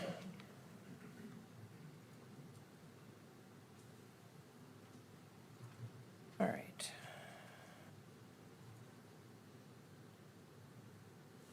I want to talk to you for just a minute about the video that was taken. And I'm not going to get into I'm not going to show it, just so that in case anybody's concerned about leaving the courtroom, I'm not going to show it. But there was a video that was taken by Mr. Ty Phillips from behind the individual that was speaking to Mr. Kirk. Correct? And it showed like a dead-on view of Mr. Kirk and parts of his security team, is that right? And then you also have video that you described that shows the back of the tent at the moment the shot happened, is that right? Behind Mr. Kirk? You're referring to the UVU video in the breezeway? Yes, We have that video, yes. okay. And can we pull up the last video, the last clip, 49? I want to show you, just you, this clip. That is a little clip from that video under the breezeway that's behind the tent, right? Correct. And just to be clear, this area behind the tent would not have been visible to anybody that was on the Losi building. Is that fair? I can't answer that question. Yeah, sure.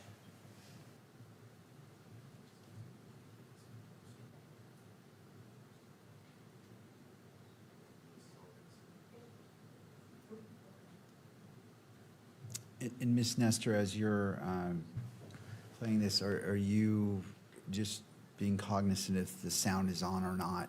I don't want the sound. Please. Okay, I just wanted not- to Thank you for bringing clarify. that. Thank you. All right. No sound. I just want only the witness to look at it. So can you just watch this clip for just a minute? This one little clip of behind the breezeway at the time of the shot. That's fine. And so just as a reminder to all the parties, if it's on your monitor, please be cognizant of that. It will not be displayed on the main monitor. Ms. Nestor, you may proceed. Thank you. Is it playing?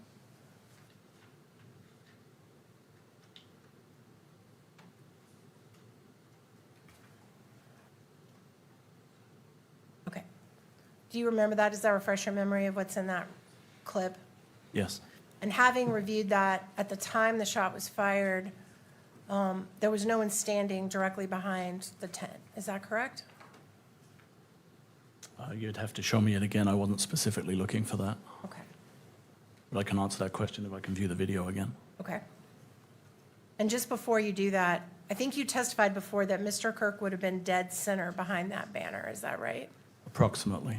Okay, so what I'm asking is if anyone behind that banner, dead center behind Mr. Kirk, if there was any people standing there.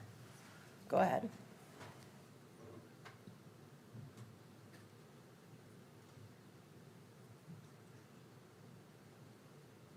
So there's a videographer on the right side of the tent, and then I can only see as far as the video allows me to, so I can't speak to whether there's anybody out of frame who could have been behind the tent. But what you can see, is there anyone directly behind the middle of the tent? Yes, there's a videographer stood behind the tent. To the right? Yes, behind the tent. Correct. But directly in the middle of the tent, is there anyone standing? There's no one stood in the middle behind the tent, no. Thank you. All right, I want to talk now about the TP. You can take it down off of the screen. Thank you. I want to talk now about the TPUSA video that you got. That was the angle that was taken from behind Mr. Kirk while he was talking, looking out at the audience when the shot was fired. Do you remember that video? The visual impulse videos? Yes. Yes. All right. Is it true that Visual Impulse provided 4 videos? Yeah, I believe there were 4 total videos that encompassed everything that they provided to us, yes. But the one that you showed, that's only one of the 4 that they provided to you?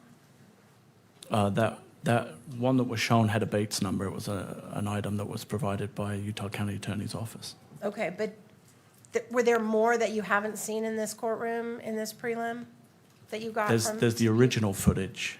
Okay. But were there other angles that are not shown here in this prelim? Yes. Okay, that's what I was trying to get to. Thank you.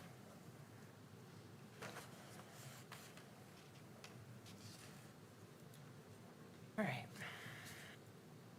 Were you involved when the gun was located in the forest area? I was not involved in the search for the gun, no. Did you get notice when it was located? From the footage that we reviewed, we identified an area that we believed could be potentially of evidentiary value, and then it was secured, and then I was notified that as a result of that search, a gun had been located, yes. Were you involved in the processing of that gun? In other words, I was not. boxing it, shipping it, sending it wherever it was going to go to be I analyzed? was not, no. Okay, thank you.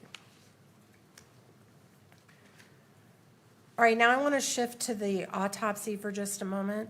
You were not present at the autopsy, is that right? I was not. Okay. So anything you know about the autopsy was not from personal observation?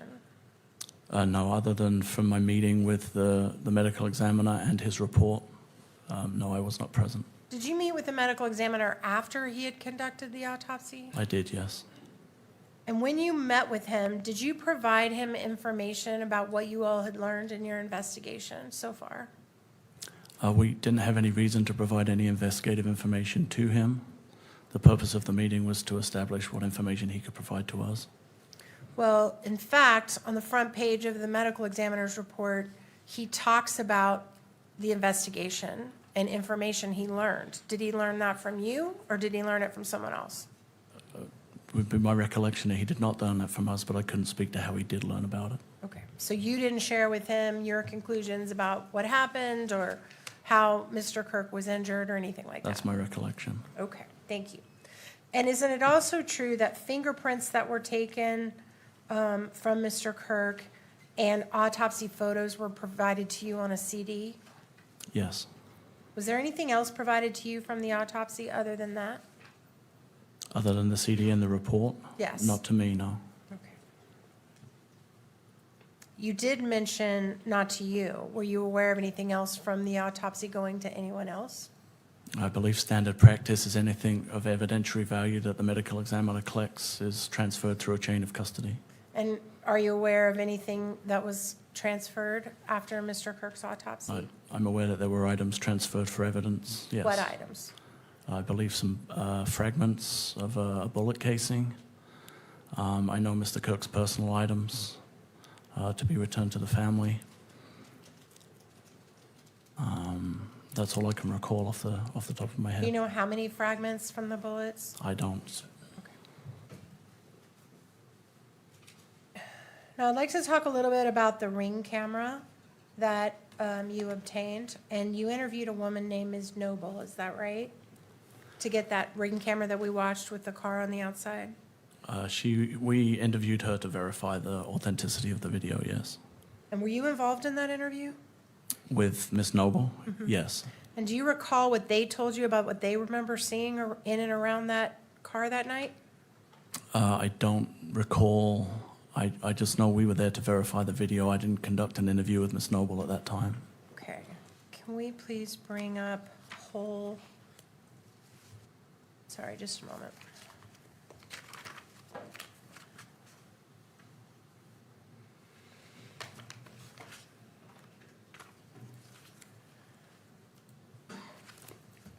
Let's see.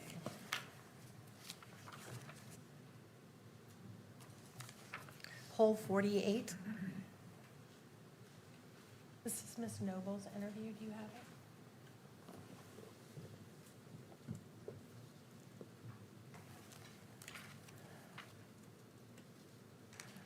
All right, do you remember that? Looking at that interview, does that refresh your recollection? I remember reading the report at some point, yes. And do you remember that the Nobles told you that the driver of the vehicle was bald? I do remember that being in the report, yes. And you didn't mention that today when you were talking about that ring camera, did you? I did not. And did they also tell you there were 3 other people in the car? Yes, I believe they thought that was the case. Okay.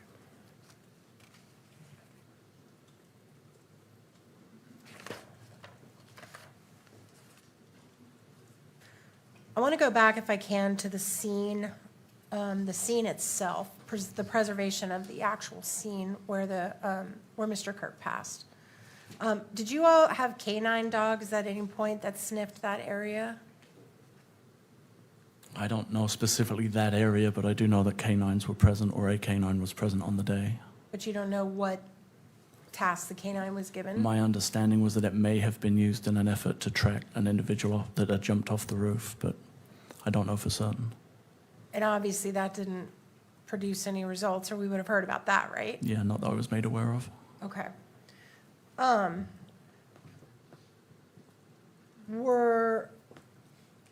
Do you know when the tent and the stuff was actually removed from the scene?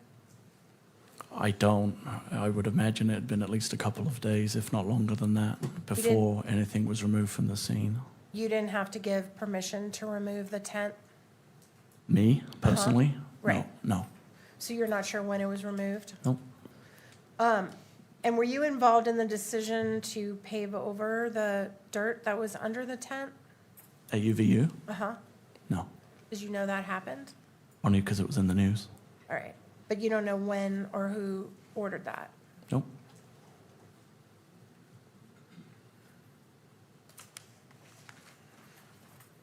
And it's true that during the time before Mr. Robinson turned himself in, you all received lots and lots of tips from the public. Is that fair? Correct? You received tips of death threats that Mr. Kirk had received the day before the shooting. Is that right? I'm sorry, did we receive threats that Mr. Kirk had received before the event, or? Let me clarify. That Thank was a you. confusing question. as you were going through tips that the public was giving you, did you receive tips about online death threats that had been made against Mr. Kirk prior to his death? There was a huge variety of tips and information and suggestions that were being provided by the public.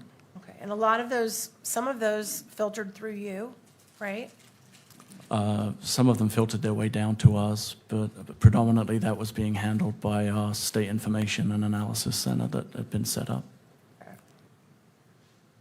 And you also got multiple tips about potential suspects, people who thought they recognized people in the picture, right? Yes, there were different calls and information provided by the public. And you had quite a few of those. Correct. And then Mr. Robinson turned himself in, right? Yes. And is it your understanding that the individual they used to facilitate Mr. Robinson turning himself in was someone known to Mr. Robinson personally that had been connected to law enforcement? I know he was known to the family. I don't know his connection specifically with Mr. Robinson, but I am aware that someone was used to facilitate Mr. Robinson turning himself in. And were you aware that he was one of his Boy Scout leaders? Did you know that? I think I had heard that at some point. There was a connection. I didn't recall specifically what it was. And Mr. Robinson, in fact, no police went to go arrest him. He drove himself, or he was driven with his parents to the Washington County Sheriff's Department, correct? That's my understanding, yes. And he voluntarily walked in. That's also my understanding, yes. And that was the first moment you ever knew his name connected with this case. Yeah, aside from the image that we had, that was the first time that we had a name of an individual who had taken responsibility, yes. And did you personally ever meet with Mr. Robinson? I did not.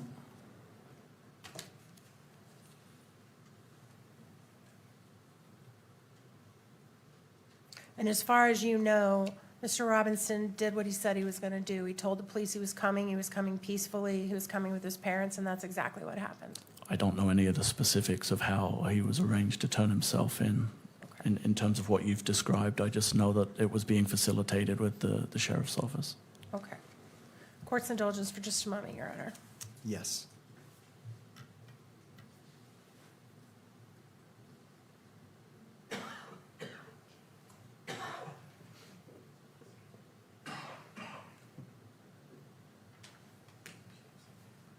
Thank you, Agent Hall. I tender the witness, Your Honor.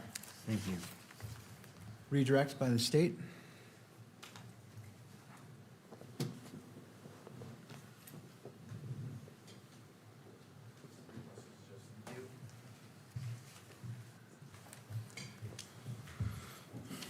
Just going to go back to a few things that Ms. Nestor asked you about. First of all, the unfired bullet that you referred to. It's your understanding that that bullet was accounted for? That's my recollection, yes. Okay, and it possibly belonged to an officer that could have maybe been clearing his weapon?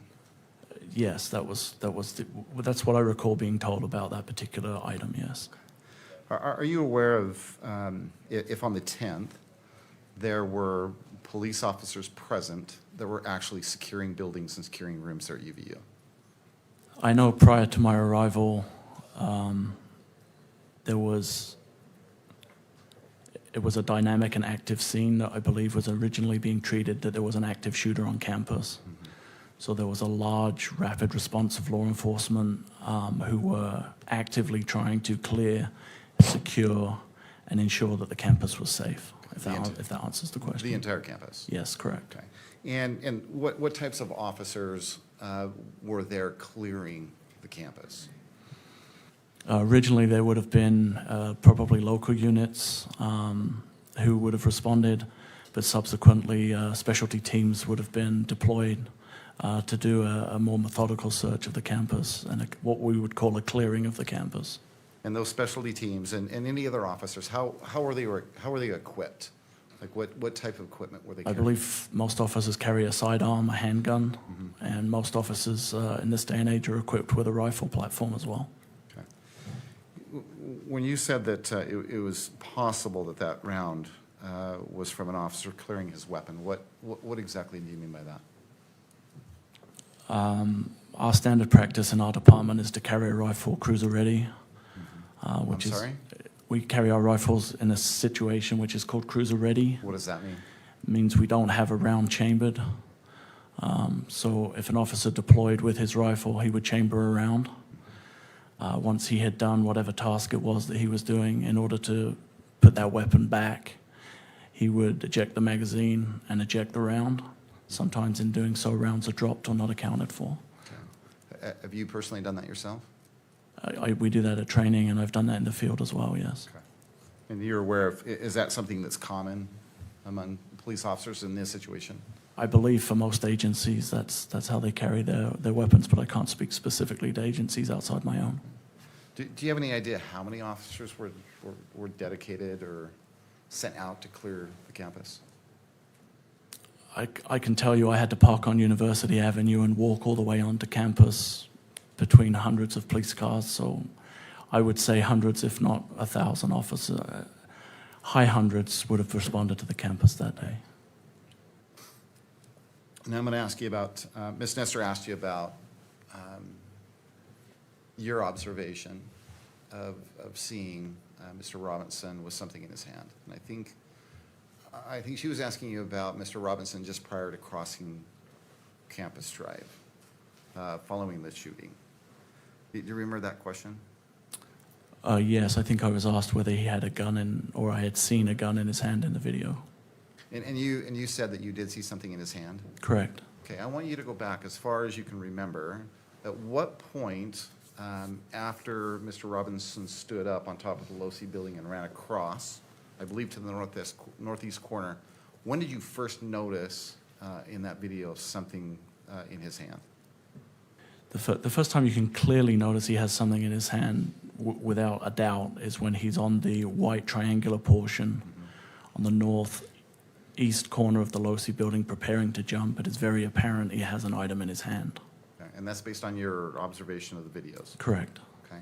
And is it easier to see in that enhanced video? The zoomed version of the video makes it a lot clearer to see, yes. And then after he drops down off of the roof of the Losi building, is there any time between that point in time and making his way to Campus Drive that you believe you see, again, something in his hand?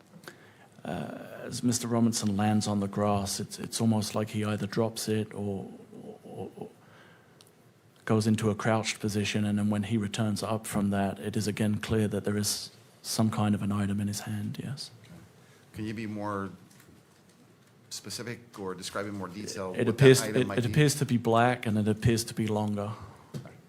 Okay, anything else about that item? No.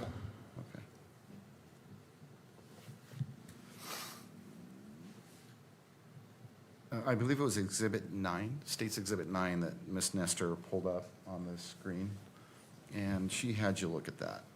And I believe what you looked at was beginning a still image, but then a few moments or a few seconds of that video. And that's the UVU tunnel video, is that right? The breezeway underneath the Hall of Flags, yes.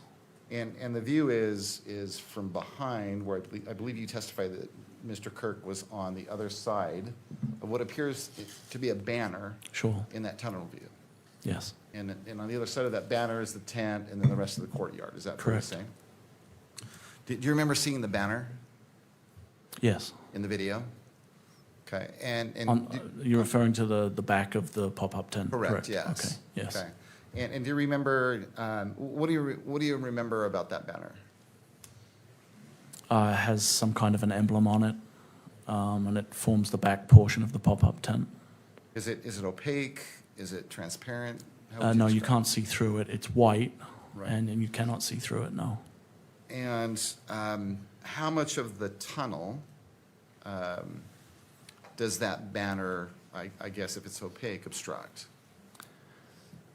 I couldn't say. I'm assuming it's a 20 by 20 gazebo, so it would block out the area of the back of the tent that you can see. You would not be able to see through it. You would not be able to see through it from the audience side of the amphitheater. And what about the tunnel side of that banner? Can you see through the tunnel side in the opposite direction? You cannot, no. Can you see Mr. Kirk on the other side of that banner? You can't, no. Okay.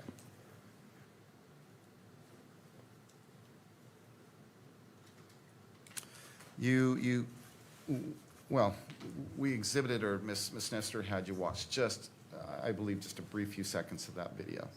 That exhibit is actually much longer than what we just looked at, or what Ms. Nestor had you look at, is that right? Correct. Okay. And leading up, and again, I'm referring to that view, that tunnel view of that surveillance camera, leading up to the shot, what's going on behind that banner? There are representatives, I believe, of TPUSA, but there are representatives of TPUSA, there are law enforcement representatives. I don't know if there's any student body, but essentially people are moving to and fro behind that area. A couple of individuals are retrieving items from a vehicle, but there's consistent movement behind and in that area. Okay. Directly behind the banner? Correct. Ms. Nestor asked you about the wooded area that Mr. Robinson entered. Well, Ms. Nestor brought that up, and I believe your testimony has been, between today and yesterday, that you witnessed Mr. Robinson enter a wooded area on at least 2 occasions. Is that fair to say? Yes, on his second visit to the campus and on the visit where the incident took place. At least on those 2 occasions, did the wooded area that he entered, were they different parts of the wooded area, or was it the same parts of the? They appeared to be the same. You're aware that a rifle was eventually discovered? Yes, And was it your understanding that that rifle was discovered in a wooded area? it was in the wooded area where we believe Mr. Robinson entered the wooded area, yes. And that rifle was discovered on the 10th? Yes. Ms. Nestor asked you about a variety of tips including threats to Mr. Kirk, I think before the event? Yes. And did you follow up on those tips? After tips have been put through a process and been analyzed and screened, anything that appeared to have relevance to either the investigation or a credible threat was managed by the various entities involved, yes. Okay. So managed by law enforcement, so. Correct. Did you personally follow up on any of the tips? I don't think I personally did, but I worked closely with people who did. The point is, I guess, is that those tips were followed up on. Is that fair to say? To the best of our ability, yes. Okay. And then Ms. Nestor also asked you about tips, I believe, of people reporting to police that they felt like they knew who the shooter was. Yes, Okay, so identities of possible shooters. correct. Did law enforcement follow up on those tips as well? They did.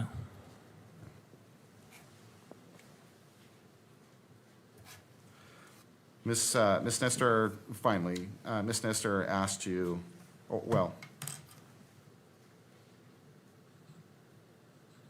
she asked you whether Mr. Robinson voluntarily went to the sheriff's office down in southern Utah. Is that right? Yes, Okay. And that was the Washington County Sheriff's Office. yes, Okay. You understood that he turned him, well, he showed up there voluntarily. Is that right? correct. What was your understanding as to why he was showing up there voluntarily? He had informed, I believe, his immediate family that he had been involved in the shooting and that he wanted to turn himself in. Nothing further.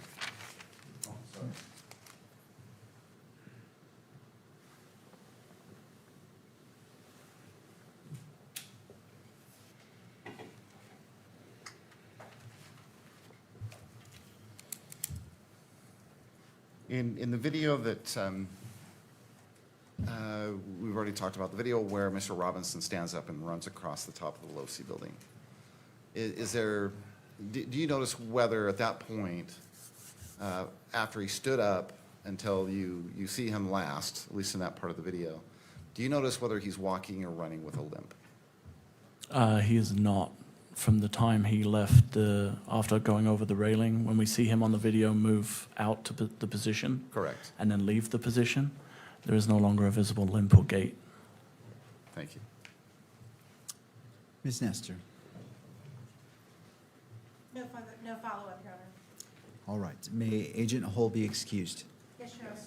All right, Agent Hull, thank you. Thank you, Your Honor. We have just a minute to meet if, okay.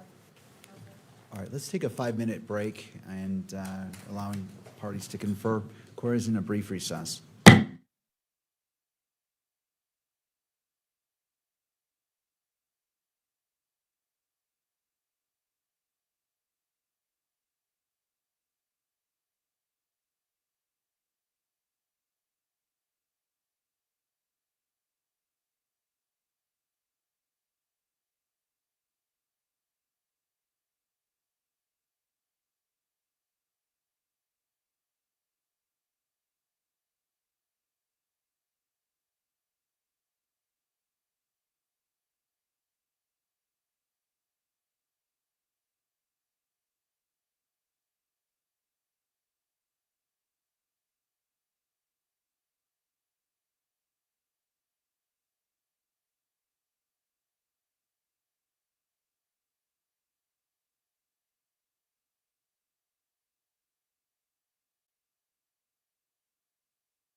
Discussion.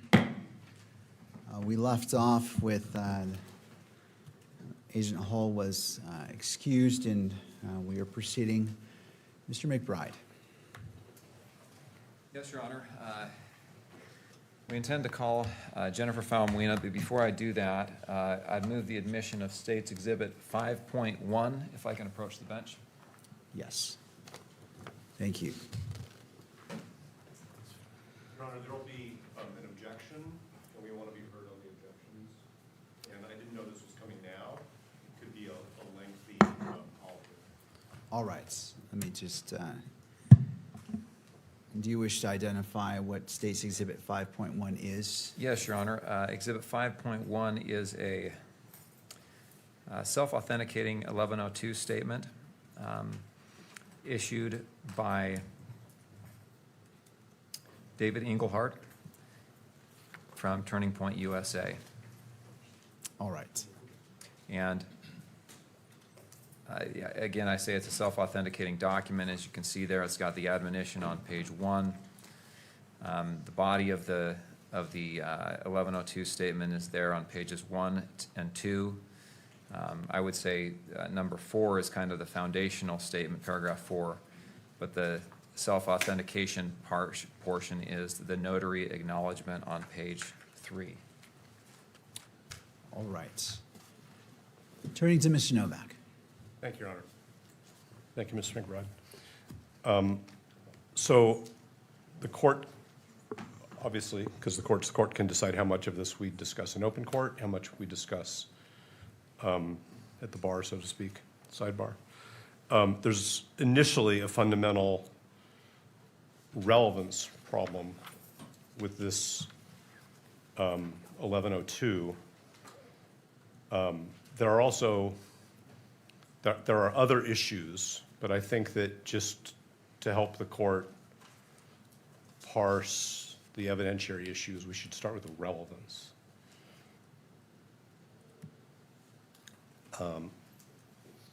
There are sub-issues. There's also a problem under 1102, because if the court looks at the last paragraph of this, Mr. Engelhardt, who is the purported author, refers to himself in the third person, so it's not clear to me who actually wrote this report. And as Your Honor knows, 1102 says that prosecutors are not to assist witnesses in writing their own 1102 reports. That's not my primary concern, although I think it is an important issue because that's what the rules require. But the real question is relevance. And I guess the question is, does the court want me to do the speaking objection, because the court said no speaking objections? Should we approach sidebar? How does the court want to handle it? The people can move their exhibits into evidence whenever they wish. I wasn't aware we were going to do it at this moment. I'm ready to proceed, but the question is how the court wants to handle these objections. I'm prepared to keep going in open court, but it's what the court referred to as a speaking objection. No, I appreciate that. As it relates to, well, so here's my question for you, Mr. Novak, as you're, and again, I appreciate your discretion in highlighting that point. Do you anticipate your argument being of the nature that would defeat the purpose of, if the court does not admit this, that you've already let the cat out of the bag with your argument, or do you feel that you can make your argument without compromising what is in the 1102, so the purpose of if excluding it is still preserved? I'll go as far as I think we can go, and then we'll just see. I mean, I do think, I am not trying to conceal from anybody in the courtroom or the public our concerns about relevance. So why don't I, taking the court's lead, go forward publicly with my concerns about relevance. And if we reach a moment where it feels like further argument may deprive Mr. Robinson of his fair trial rights, we can approach. All right, we'll proceed. Okay, so then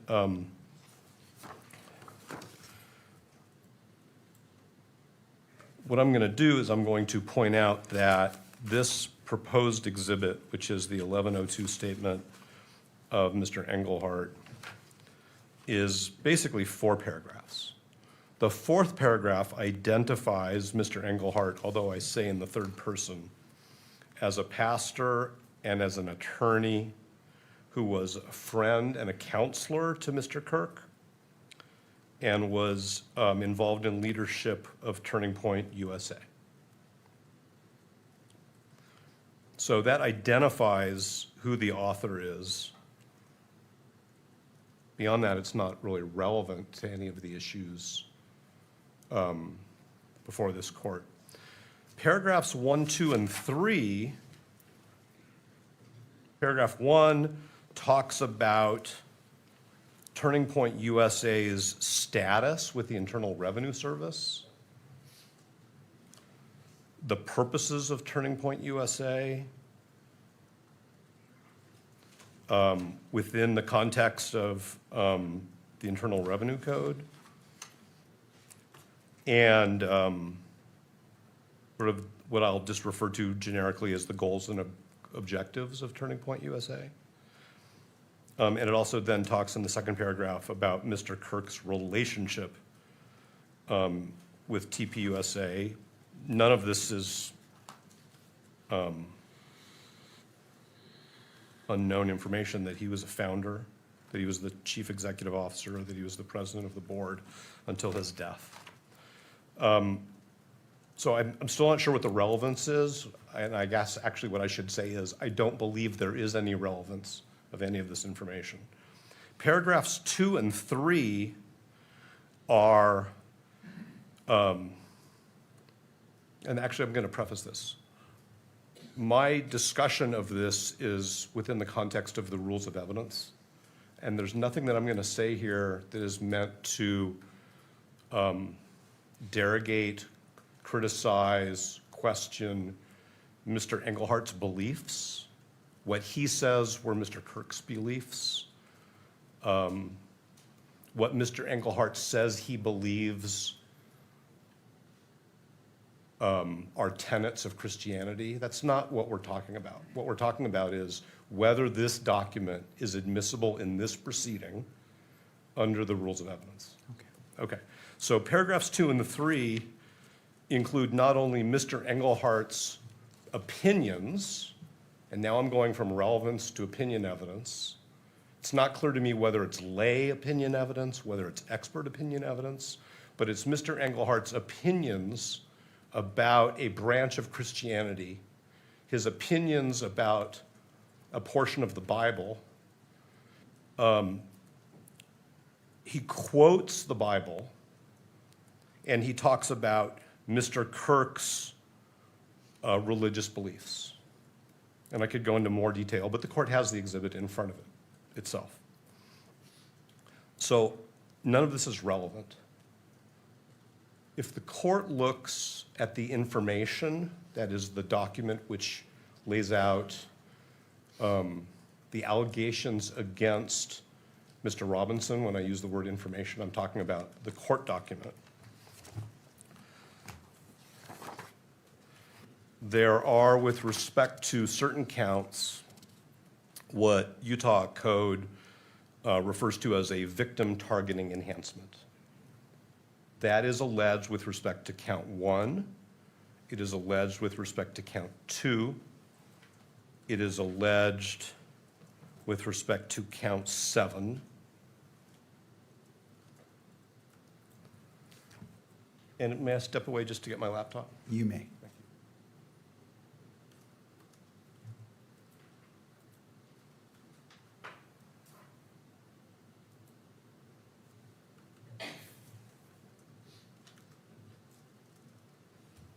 And as the court knows, but I want the record to be clear, when I refer to the what the information calls the victim targeting enhancement, that's Utah Code Section 76-3-203.14, which the code calls the victim targeting penalty enhancement. The information alleges and this is, I'm emphasizing this, that Mr. Robinson intentionally selected Mr. Kirk because of Mr. Robinson's belief or perception regarding Mr. Kirk's political expression. And I'm going to focus, if I may, the court's attention on two things. One is, whose state of mind are we talking about when, or whose state of mind is the statute talking about? And what aspect of the victim targeting enhancement is being invoked here? The latter is the state invoking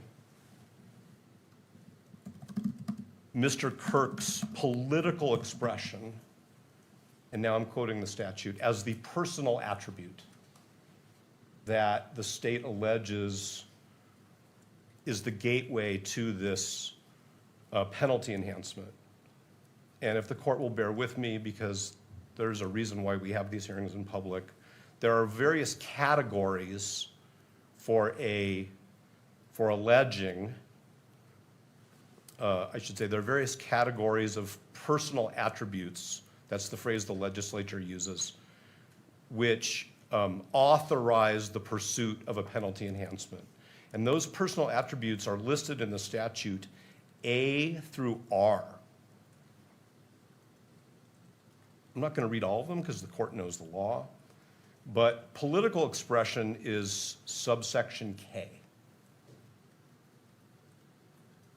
That is separate and distinct from the personal attribute that the legislature calls religion, which is subsection M.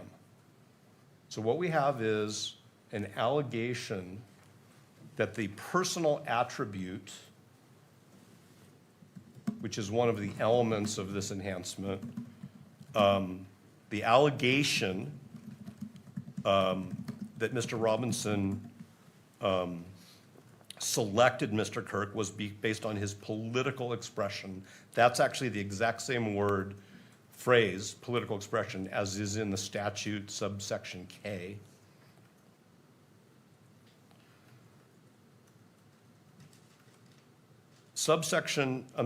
The 1102 statement is predominantly about what Mr. Engelhardt describes as traditional Orthodox Christian values that he believes in, that he believes Mr. Kirk believed in. And I understand in today's world that there is a crossover between religion and politics. I think we can all acknowledge that. But the legislature and the information here are focused on political expression. So I'm concerned that the 1102 statement of Mr. Engelhardt goes far beyond the scope of what would be admissible if the state has it to prove that Mr. Robinson targeted Mr. Kirk because of Mr. Robinson's belief or perception concerning Mr. Kirk's political expression. The second element of this is that the victim targeting enhancement focuses on the allegation of what is in Mr. Robinson's state of mind, not what is in Mr. Kirk's views or deeply held beliefs, sincere religious beliefs. And so the evidence that the state needs to present is not what Mr. Kirk believed or said or what TPUSA stood for. It's what was in Mr. Robinson's head, if anything, about selecting Mr. Kirk because of Mr. Kirk's political expression, because that's the information. So why TPUSA exists, what its founding beliefs are, what its leaders' beliefs are, what Mr. Engelhardt believes Christianity is or is not relevant. And that's why we think it should not be received into evidence. There's a second level here which is Mr. Englehart's statements about what is in the Bible, specifically Matthew chapter 9. And so I would just ask this court the hypothetical question. If the state asked the court to take judicial notice of a portion of the Bible in order to prove this enhancement, because I can't see where else it fits into this case, I think, if I may, the answer would be no, it's not relevant. So instead, what we have is the state trying to use the affidavit of Mr. Engelhardt pursuant to 1102 to get the court to essentially receive into evidence the same information. It doesn't really matter here, in this proceeding, what the book of Matthew says. It doesn't matter what Mr. Engelhardt thinks, and again, I say this with all due respect to Mr. Engelhardt, who I've never met, the book of Matthew means, or how one reconciles the book of Matthew as he sees it with other views on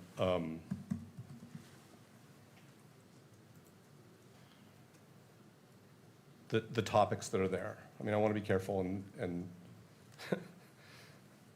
not suggest what other views are, because I shouldn't be testifying about different perspectives within the sort of the heading of religion. But it doesn't really matter for this proceeding what Mr. Engelhardt's views are, what Mr. Kirk's religious views were, what religious views TPUSA endorses, seeks to encourage others to adopt.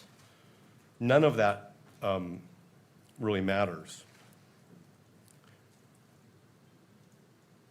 There are multiple opinions in this 1102 from Mr. Engelhardt, and it's not clear whether the state has thought about whether it's expert opinion or lay opinion. I happen to think that it's expert opinion that is not helpful to the trier of fact in this proceeding. That's your honor. There is nothing in this that helps the court resolve, with respect to the victim targeting enhancement, whether Mr. Robinson intentionally selected Mr. Kirk because of Mr. Robinson's beliefs or perceptions regarding Mr. Kirk's political expression. If the state comes back up here and says, no, it's lay opinion, we still have the question of whether it's helpful to this court, because the court has to decide whether there is evidence of the targeting enhancement in the way I think I've structured it. So it's not relevant. It's not admissible lay opinion. It's not admissible expert opinion. There are two aspects of Rule 403, one of which I'm prepared to talk about publicly, and one of which I think is appropriately discussed at sidebar, because it does get into undue prejudice. The 403 here is that receiving this document into evidence is going to create confusion. It's going to create chaos, not by the trier of fact, but by the future jury pool in this case. For this court to make a ruling that Mr. Engelhardt's opinions about religion, about TPUSA's views on religious matters, that Mr. Kirk's views on religious matters are in any way what this case is about, is going to create significant confusion. And even if this court doesn't show the 1102 in open court, or the reporters who are here don't get to see it, or if the public doesn't get to see it, receiving it into evidence in light of the victim targeting enhancement that the state drafted and charged is just going to create confusion. There may be, outside of this case, litigation where TPUSA's purposes and its mission and its adherence to its mission are important, and Mr. Englehart's opinions about that may be important in some other context, in litigation, in public discussions. It's not important here. And when I say important, I'm saying it's not relevant. So there's a 403 issue with respect to confusion. There's a constitutional concern that this type of evidence being sanctioned by the court is going to suggest to the jury pool that this is a case about religion. This is not a case about religion. The state doesn't even allege this is a case about religion. The state alleges one enhancement based on Mr. Robinson's perceptions of Mr. Kirk's political expression. So I'm very concerned that this document, even being sanctioned by the court as admissible for any purpose in this proceeding, is going to interfere with Mr. Robinson's constitutional right to a fair trial, which I think is sort of an umbrella over parts of Rule 403. If at the time, if there is a trial, if Mr. Robinson is bound over, and if there is a trial, and if the state wants to proffer Mr. Engelhardt for some specific evidentiary purpose that I'm missing, then we can engage in that. But it seems to me that it's, again, a mixture of lay and expert opinion, which at this stage is more prejudicial than probative. The other part of the 403 issue we can discuss at sidebar whenever the court's ready. Thank you, Mr. Novak. Turning to the state. And so just to give an overview, what I'm intending to do is address what Mr. Novak has presented, the state respond. I may have some questions limited to what's been presented now. Of course, that doesn't preclude addressing the second portion of that in whatever means is necessary to protect constitutional rights. But we're just focused on this portion right now. Understood. Thank you. Mr. McBride.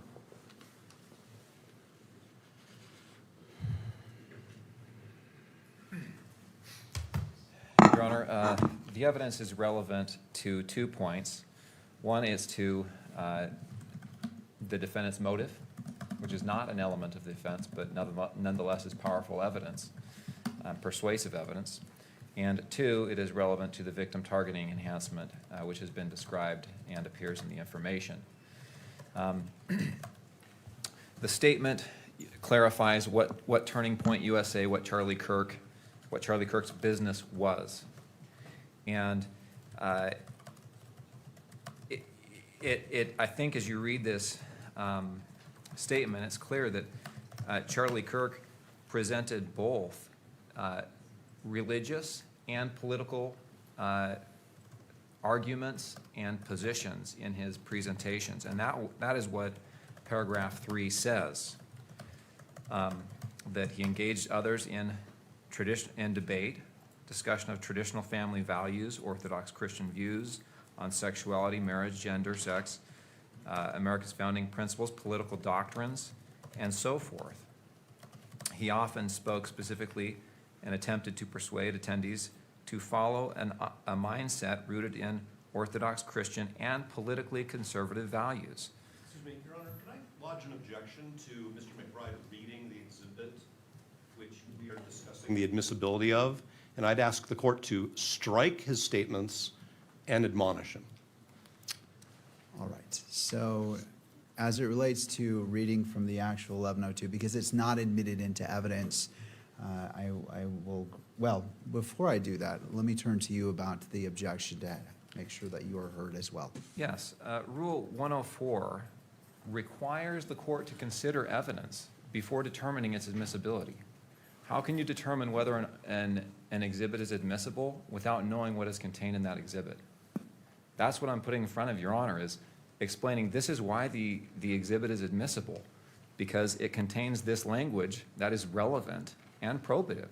I don't know how I can make an argument that something's relevant and probative without saying This is what the exhibit says. Well, Mr. Novak, and I want to make sure I do see you have a microphone. Go ahead. Your Honor is not a jury. Your Honor can look at the exhibit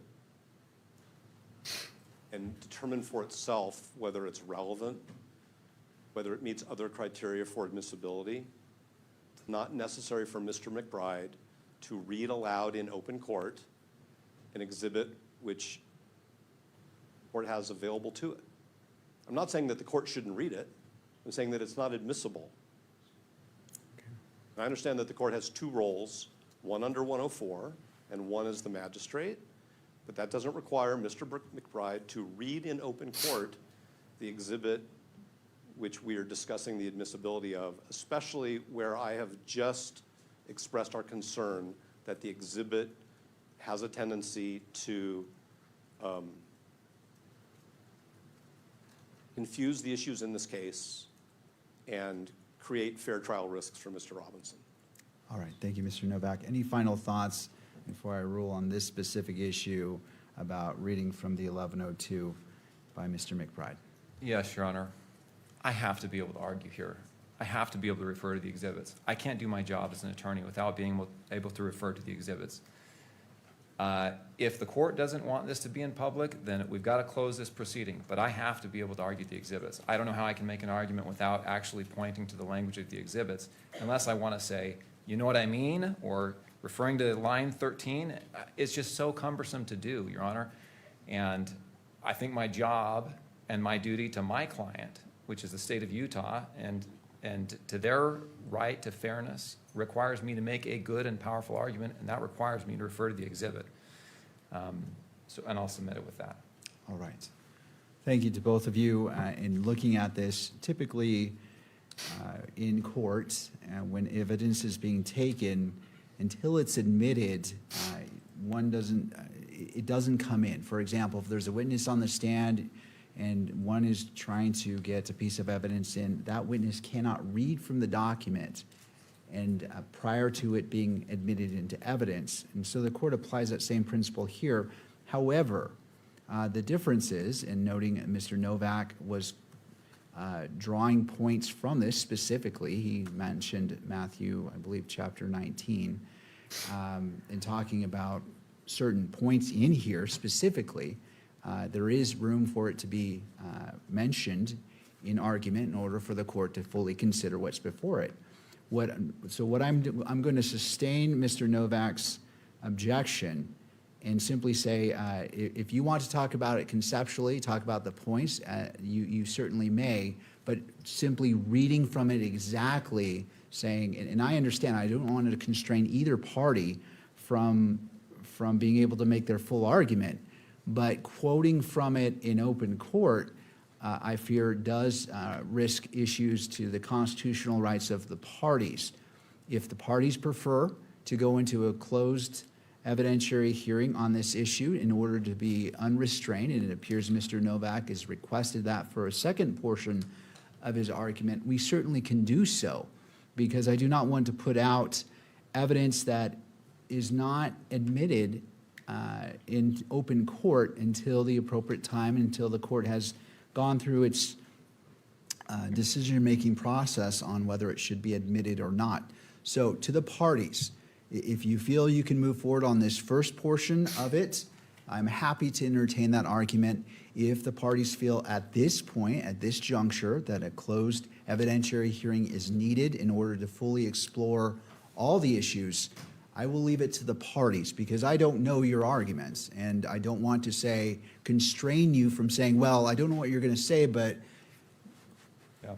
I can't read your minds, and the court will stay in its lane to ensure that it's in the proper judicial role. So the objection has been sustained to Mr. McBride. In regards to your response, the rebuttal to the argument by Mr. Novak, what is your request?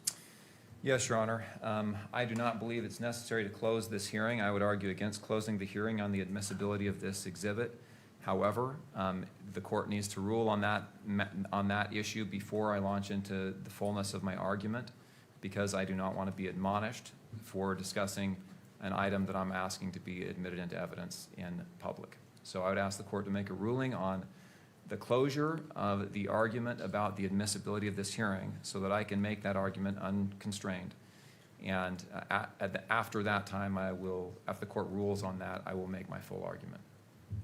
All right, well, what I'm trying to do is, you've heard the reasoning of the court. I don't want to constrain you. If you're saying, as you stated, that you want to best represent your client, and every attorney should be doing that, that is your duty, I don't want, if you feel that closing this hearing to the public is necessary in order for you to fulfill your duty, the court will entertain that. But I can't have it both ways. If you want me to close the hearing in order for you to be fully, be able to argue freely as you feel you need to, I will entertain that. But I don't want to say, well, I'm not going to close the hearing, and then suddenly the issue is, well, I wasn't able to make a full argument. And so do you need a closed hearing to make a full argument to best represent your client? I think defense counsel is asking to close the hearing so that the argument can be made without the public seeing it. I do not want to close the hearing. I do not believe it's necessary to close the hearing. That's not my motion. I do, however, want to make a full argument that requires me to rely on the evidence and quote the evidence as I have done.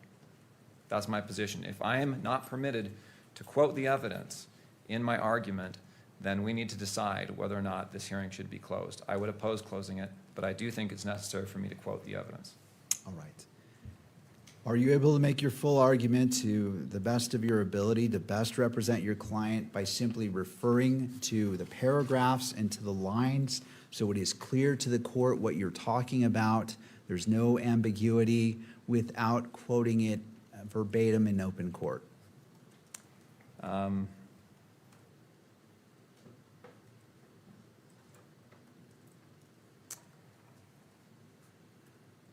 No, I don't think so. All right. Your Honor, if you're going to make a closure ruling, I'd like to be heard before you do. All right, I'll hear from you as well. If you would like to come forward, again, just, Mr. Reimer, just stating your full name for the record, for the clarity of the record. Sure, thank you, Your Honor. David Ryman again for the news media. We have briefed this issue a couple different times so far. Sometimes there is a misconception that I think is running, particularly through what Mr. Novak argued, that suppression hearings, because the evidence may be suppressed or excluded, or in limine hearings, need to be closed unless the evidence is deemed admissible. That is the opposite of the law. That has been settled since the United States Supreme Court decided Waller versus Georgia.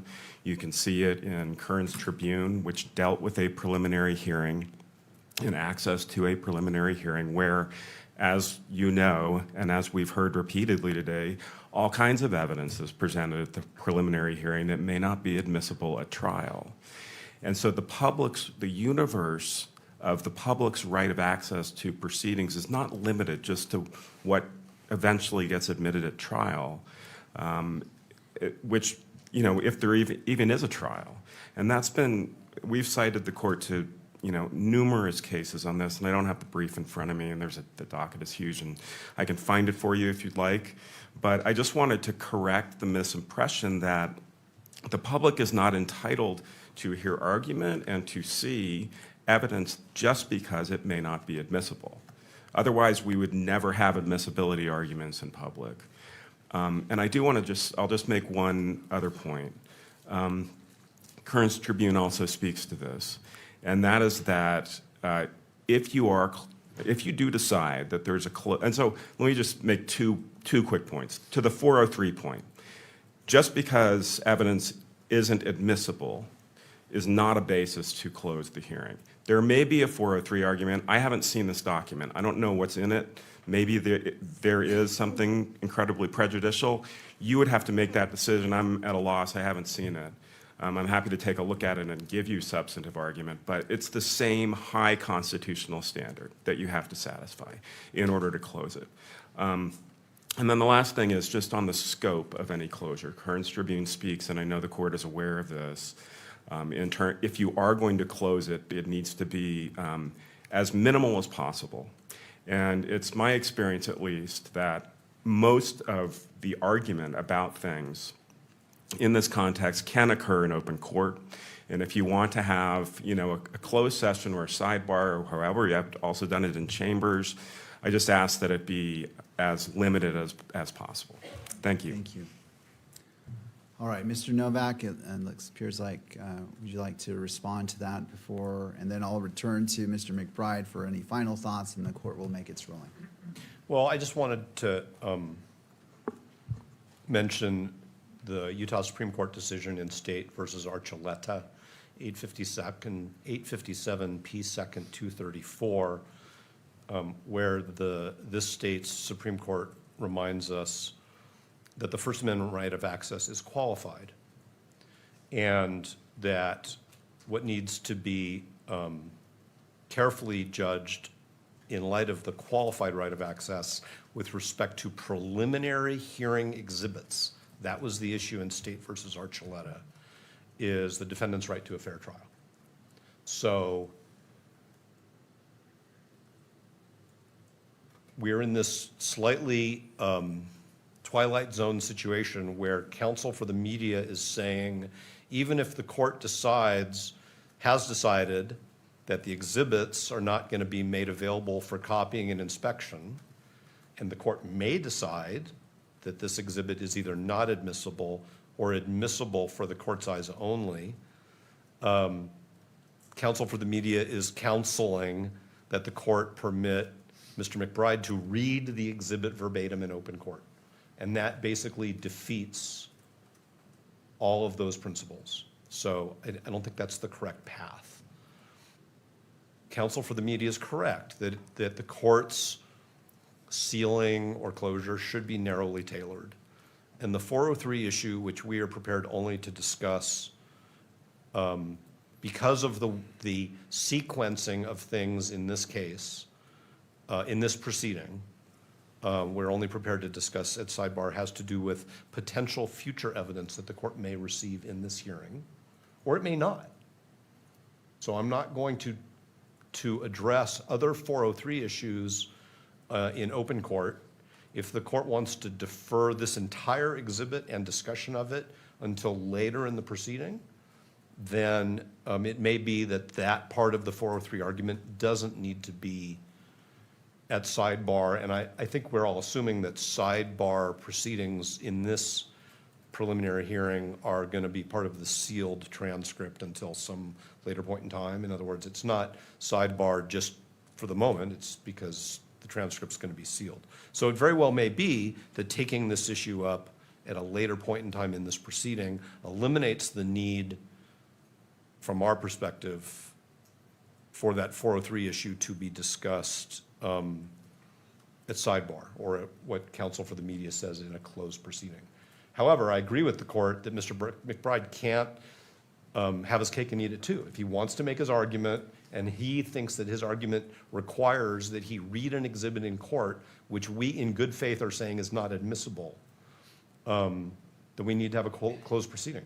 I'm not asking for a closed proceeding. I was asking the court to caution Mr. McBride not to read into evidence exhibits that are not received into evidence, because that's the same as Mr. McBride testifying. All right, thank you.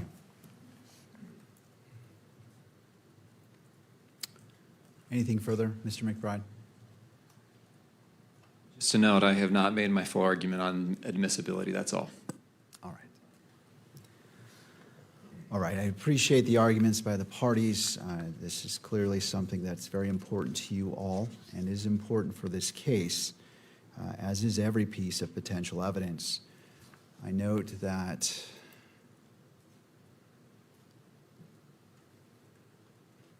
Mr. Novak indicated that receiving this could create confusion for future potential jurors. And that he mentioned that it could suggest to a potential jury pool that this case is about religion. However, what is happening at a preliminary hearing is far different than what happens at a jury trial. The magistrate, myself, is the fact finder. And whether something becomes admissible at trial is far different than what is admissible at a preliminary hearing. The purposes are different, the standards are different, and different steps need to be followed. Something could become admissible at a jury trial, but given the nature of a jury trial, more steps are necessary. Under Rule 1102, one of the major differences is that reliable hearsay is allowed in a preliminary hearing under the Utah Constitution and under the Rules of Evidence 1102. That is far different than what would happen at a jury trial. Taking this into consideration, I look to the information going to the very beginning, whether this is relevant. And as noted by counsel, looking to count 1, which is squarely before the court, to determine probable cause at the end of this proceeding. And the court is not weighing in whether it will reach that or not. It's not predetermining anything. But what is before this court under count 1, aggravated murder, which is a capital offense, victim targeting enhancement, in violation of Utah Code Annotated 76-3-203.14, sub 2, Tyler James Robinson intentionally selected Charlie Kirk because of Tyler James Robinson's belief or perception regarding Charlie Kirk's political expression. And so, if that was not here, this enhancement, and it also goes to count 2, felony discharge of a firearm causing serious bodily injury.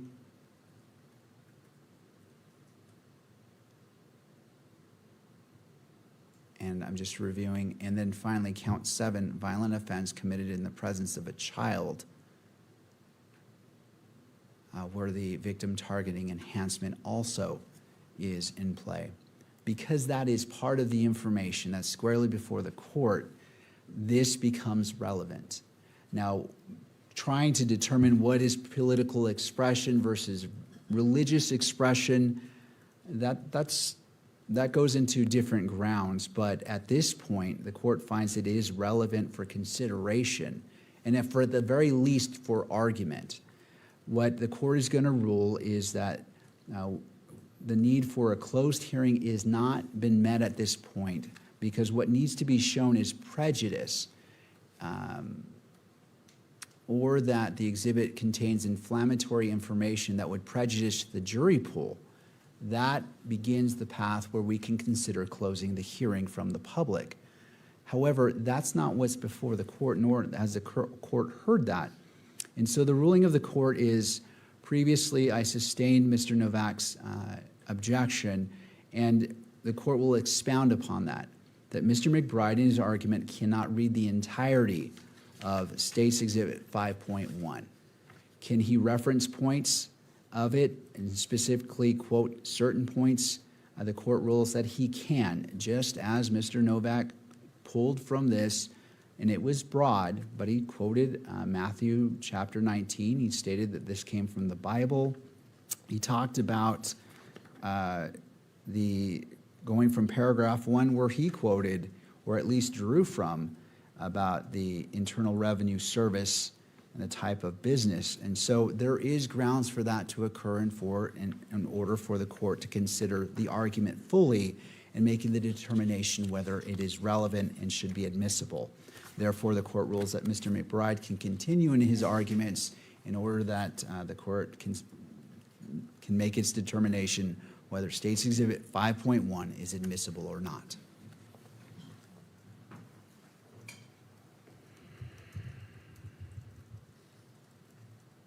Thank you.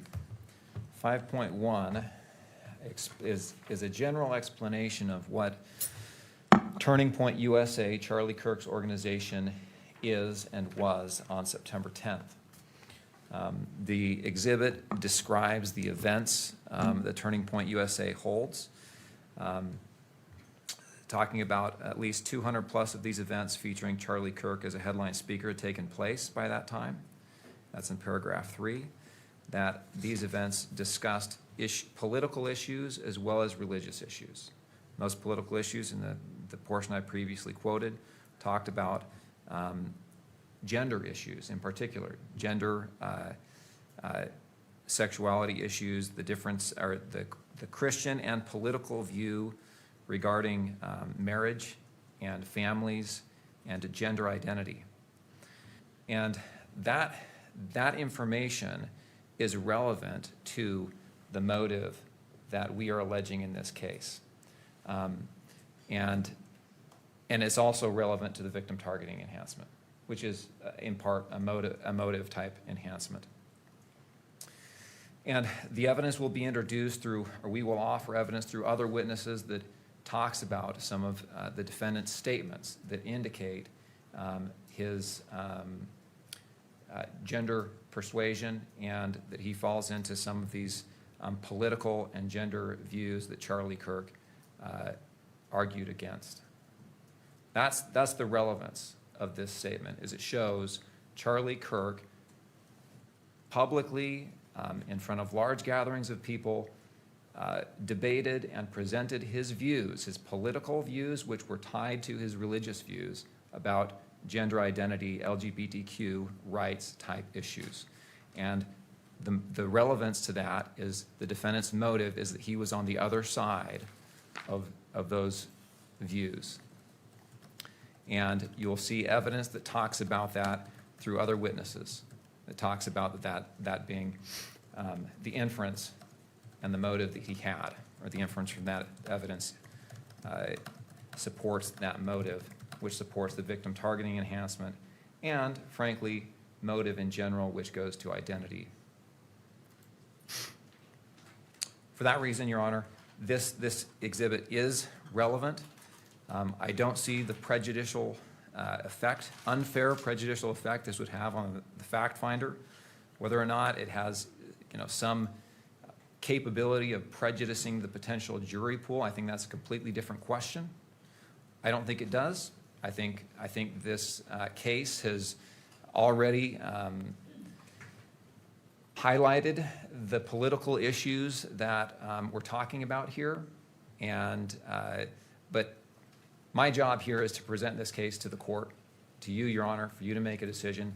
This evidence is admissible for that purpose. Whether or not it's public or published for the public to see is a different question, which I'll submit. The media is very capably represented, and I'll let them make the argument on that point. But I would ask the court to admit this exhibit. Mr. Novak.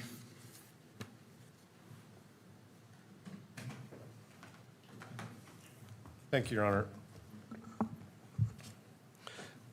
For the state to argue that this exhibit says anything about Mr. Robinson's state of mind should be rejected out of hand. This exhibit does not say anything about Mr. Robinson's state of mind, and that's what motive is, and that's what the victim targeting enhancement adopted by the legislature focuses on, is the defendant's perception.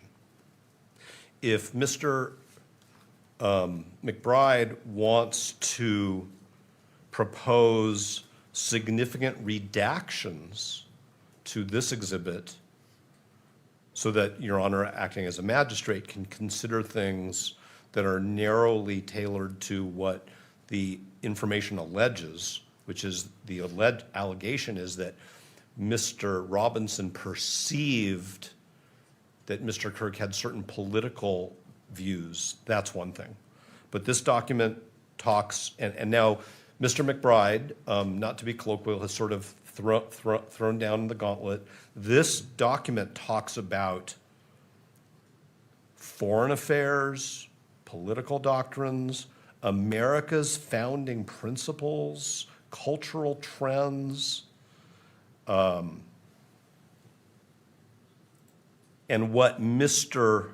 Engelhardt refers to as Orthodox Christian views on sexuality, marriage, and gender/sex. So this document goes way beyond what the state just flagged for the entire world is their view of Mr. Robinson's motive, which has something to do with gender identity, gender ideology, and sexuality.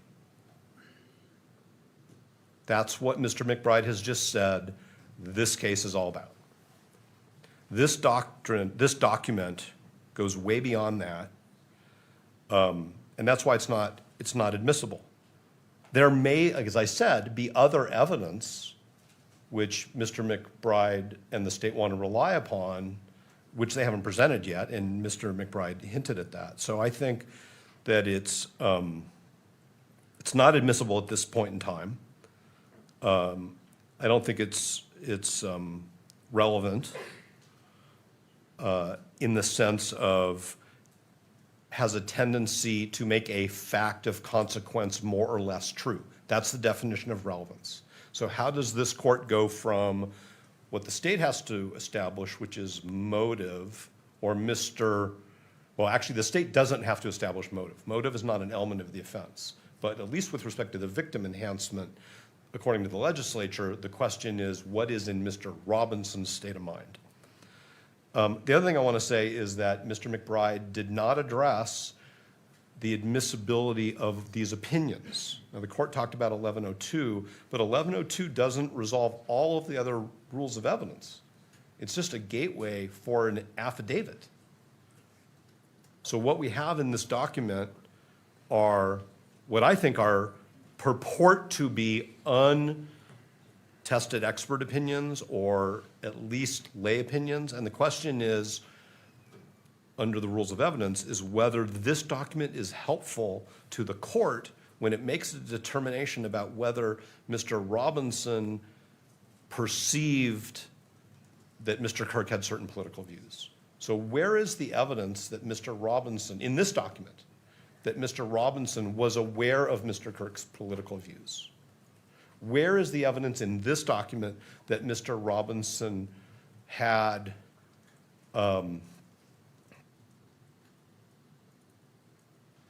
disagreement with Mr. Kirk's political expression? None of that appears in this document. There may be other evidence of that we'll have to see. But there's nothing in this document which connects up with Mr. Robinson's state of mind, which is the question in the enhancement.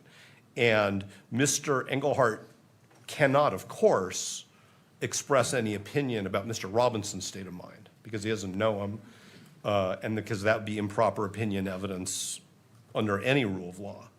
So for a document to be received into evidence that quotes one very narrow piece of religious doctrine and that involves Mr. Engelhardt's interpretation of what that means. I mean, Mr. Engelhardt at the top of page 2 is basically telling this court what he thinks Chapter 19 means. How could that possibly be admissible in this proceeding? And how could it possibly be admissible for the purpose of this court concluding what Mr. Kirk thought Chapter 19 of Matthew means? So it's not relevant. It's improper opinion evidence. It's definitely overbroad in terms of the evidence that the state is proffering to prove a very narrow point, and it actually doesn't get to that point, which is what was Mr. Robinson's state of mind.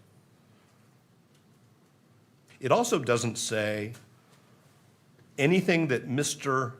Kirk specifically said on September 10th that Mr. Robinson may or may not have heard, or anything that Mr. Kirk said before September 10th, specifically, that Mr. Robinson may or may not have heard. Nor has the state presented any evidence, and as an officer of the court, I would say I don't think the state can present any evidence that Mr. Robinson specifically heard Mr. Kirk say a specific thing at a specific time.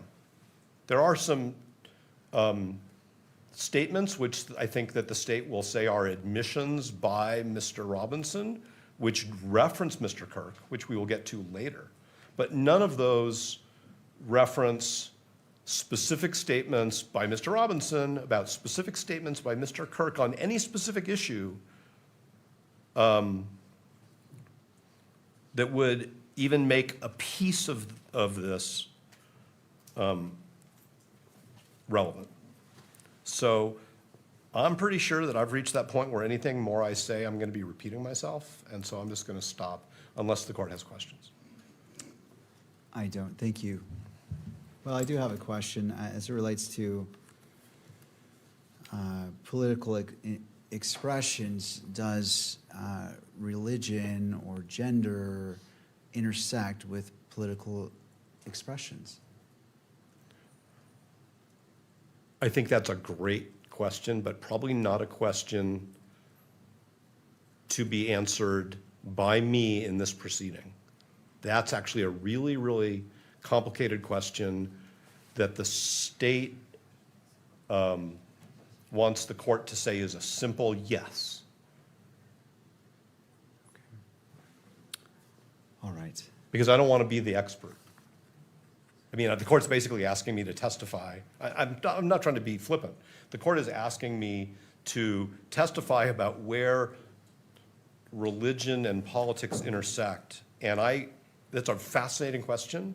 The question here is whether this document, the way it's presented, the way it was written, is admissible under relevance and expert 701, 702 rules of evidence to prove what Mr. McBride says the state, what he acknowledges the state has to prove, which is that Mr. Robinson had a state of mind which was, let's just say, hostile to Mr. Kirk's political expression. And I don't think that this court should be deciding, based on the record before it, where, if at all, politics and religion intersect. I mean, if the court needs to resolve that issue, then the court also needs to resolve the question of which religious philosophy are we talking about? Well, Mr. Novak, I bring that up because you mentioned it. You said you cited directly to the enhancement. You said political expression, and then you went to the Bible itself. And so it appeared to the court that you put it into play. So I just wanted to get a little bit of guidance from your position. And so that's the reason for the question. No, I totally appreciate the question. I'm not suggesting, Your Honor, that there's a problem with the question. Any question that the court asks is a question that counsel should take seriously. The legislature separates in the statute religion and political expression.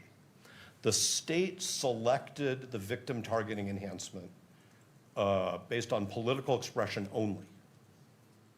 Now the state wants to I didn't bring Matthew in.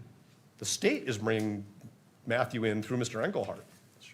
I didn't bring the Bible to this courtroom, the state brought it.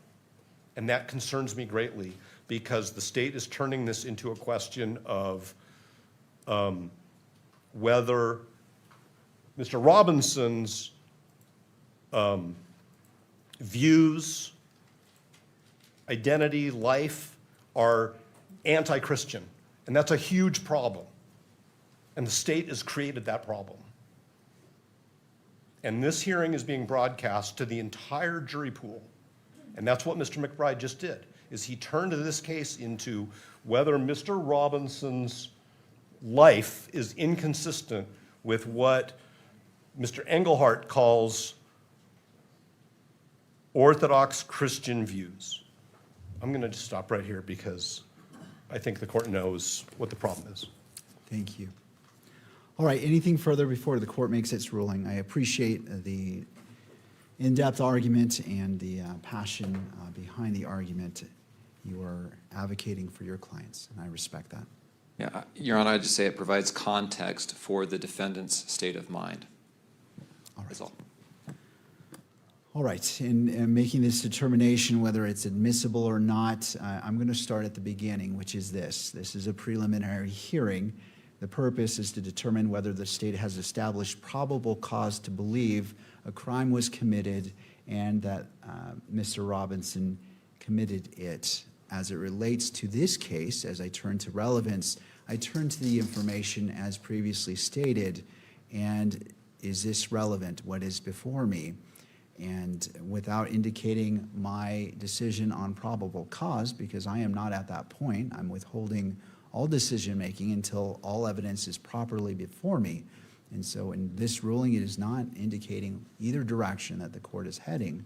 However, the court finds that it is relevant as it relates to the victim targeting enhancement, as it relates to Charlie Kirk's political expression, and the court recognizes the argument made by defense in regards to state of mind. And it is because of both arguments that the court finds that the court is ruling that it is provisionally admitted into evidence. And at such point, when it becomes relevant, based off what Mr. Novak has talked about Mr. Robinson's state of mind about Mr. Kirk's political beliefs, then at that point, whether it is admitted or not into evidence will be decided upon. So as of right now, it is provisionally admitted. Because of that stance, it will not be published to the courtroom or media, but both parties can weigh in on that when this is brought up again, and the request for it to be fully admitted is made by either party. Then the court will re-examine whether it should be published at that time to those in the courtroom and to whether that is displayed or filmed by the camera. All right, let us proceed. Well, let us proceed to lunch because it is now 12:40. It seems like a natural place to stop. I believe everyone looks like they need a lunch break. So let's go ahead and break for lunch. Let's come back at 1:15.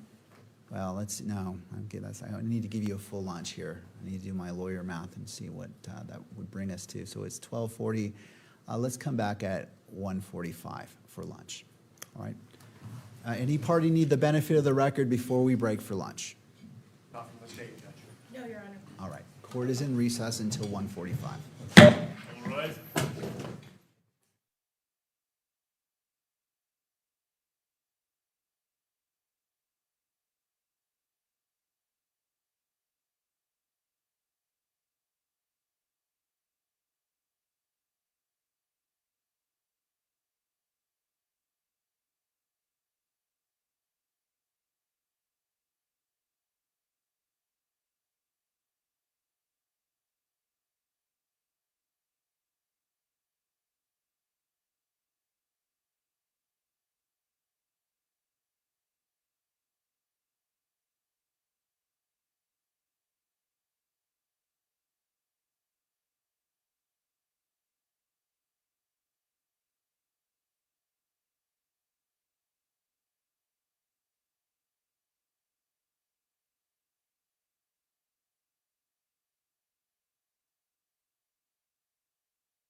Please be seated. Court is now in session, noting the presence of all counsel and all parties. All right, Mr. McBride, turning to the state. Yes, Your Honor. Just by way of preview, we are going to call Jen Falmuina, Sergeant with the SBI, but how we're going to proceed is we're going to call her for a very limited purpose. We're going to pause her testimony. Defense is not going to cross at that time, and we're going to call an FBI DNA analyst out of order. It's a defense witness, but that's to accommodate that witness's schedule. State calls Sergeant Jen Falmuina. I'd like to come forward and be sworn in.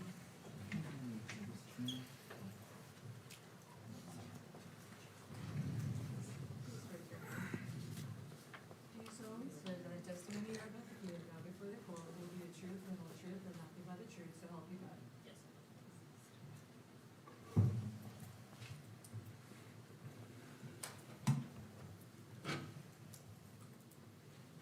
All right. After you're situated, there should be a bottle of water to your left, maybe behind the monitor. And if you wouldn't mind just bringing that microphone just a little bit closer to you so it picks up your voice for the recording. Mr. McBride, your witness. Will you please state your name? Yes, Jennifer Famuina. Where do you work? I work for the Utah Department of Public Safety. What position do you hold there? I am currently a sergeant within the State Bureau of Investigation. What was your assignment September 10th, 2025? I was assigned to oversee the crime scenes as well as the physical evidence. And were you sergeant with the State Bureau of Investigation at that time as well? Yes. And do you have any kind of specialty in your assignment there? Yes, I do. I am currently overseeing, or I am the lead over our evidence response team within our division. That includes not only conducting training, but also attending training and whatnot. Okay. So if we hear ERT, it means Evidence Response Team. Yes. Were you called to the crime scene at Utah Valley University on September 10th of 2025? Yes, I was. And were there multiple scenes that you oversaw or helped to process? Yes. We've had some testimony about the rooftop of the Low C Center. Did you oversee or are you aware of evidence that was collected in that area? Yes, I am.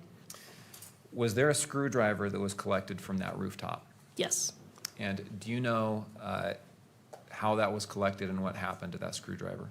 Yes, that was collected by the Utah Bureau of Forensic Services Crime Scene Response Team, or also known as our State Crime Lab. And do you know what happened to that? Yes, it was packaged, and then that evening there was discussion on who would take custody of the evidence, and I was there along with FBI. Then it was decided that FBI would take custody. And did that evidence actually go to the FBI? Yes, it did. And was it sent for testing? Yes, it was. Where was it sent, do you know? It was sent back to their, I guess, their equivalent of our crime lab. Okay. Are there other areas there at Utah Valley University that were also processed for the presence of evidence? Yes, there was. Is there a wooded area that's northeast of campus? Yes. What was found in that wooded area? What was found there was a long gun that was wrapped in a dark colored towel. And you say a long gun. What does that mean, a long gun? Sorry, that would be a rifle. So for to be more specific, it was a Mauser 98 rifle. Do you know what caliber that was? It was retrofitted to a 30-06 barrel. And do you know what kind of action that had? Was that a semi-automatic, automatic, bolt It was a action? bolt action. What is a bolt action rifle? I'm not too familiar with guns, but I just know there's a bolt and you have to pull it back. Okay. And what was done with that weapon and that towel? That was documented in place, and then eventually pictures were taken. It was documented in place, and then afterwards we rendered that gun safe, and then packaged the gun as well as the towel. What was done with the towel after it was packaged? The towel was also provided to the FBI. And those two items, well, let me tie up that thread. The gun, what was done with the gun? The gun was packaged. It was taken to FBI custody, then eventually it was provided to the ATF lab. Okay, so the gun went to the ATF lab, is that correct? Yes, The towel went to the FBI lab, yes, and the screwdriver went to the FBI lab. yes, Did you receive reports back from testing that had been done on those items? yes, I did. I'd like to show you State's Exhibit 31.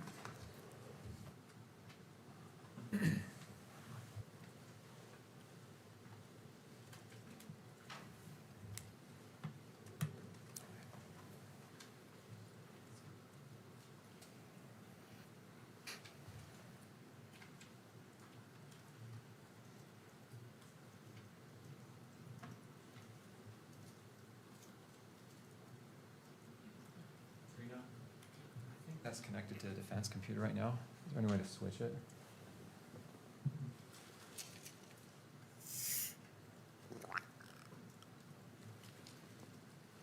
Thank you. Okay, I'm showing you here on the screen, State's Exhibit 31. Do you recognize that? Yes, I do. What is that? This is the FBI report that was provided to me by the FBI that documents DNA testing. And does that include testing that was done on the screwdriver that we've spoken about and the towel that we have spoken about? Yes, it does. Okay, what I'd like you to do, Kimberly, if you'd please just scroll down so that Sergeant Falmuina can observe this exhibit.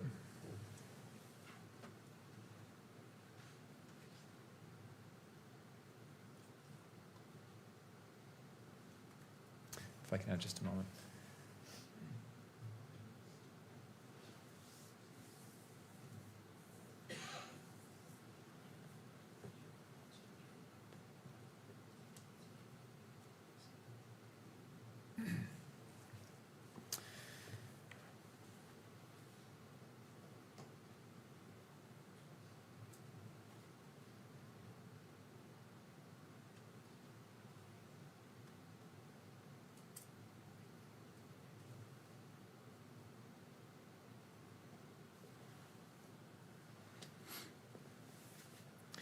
And can you see who that report is signed by?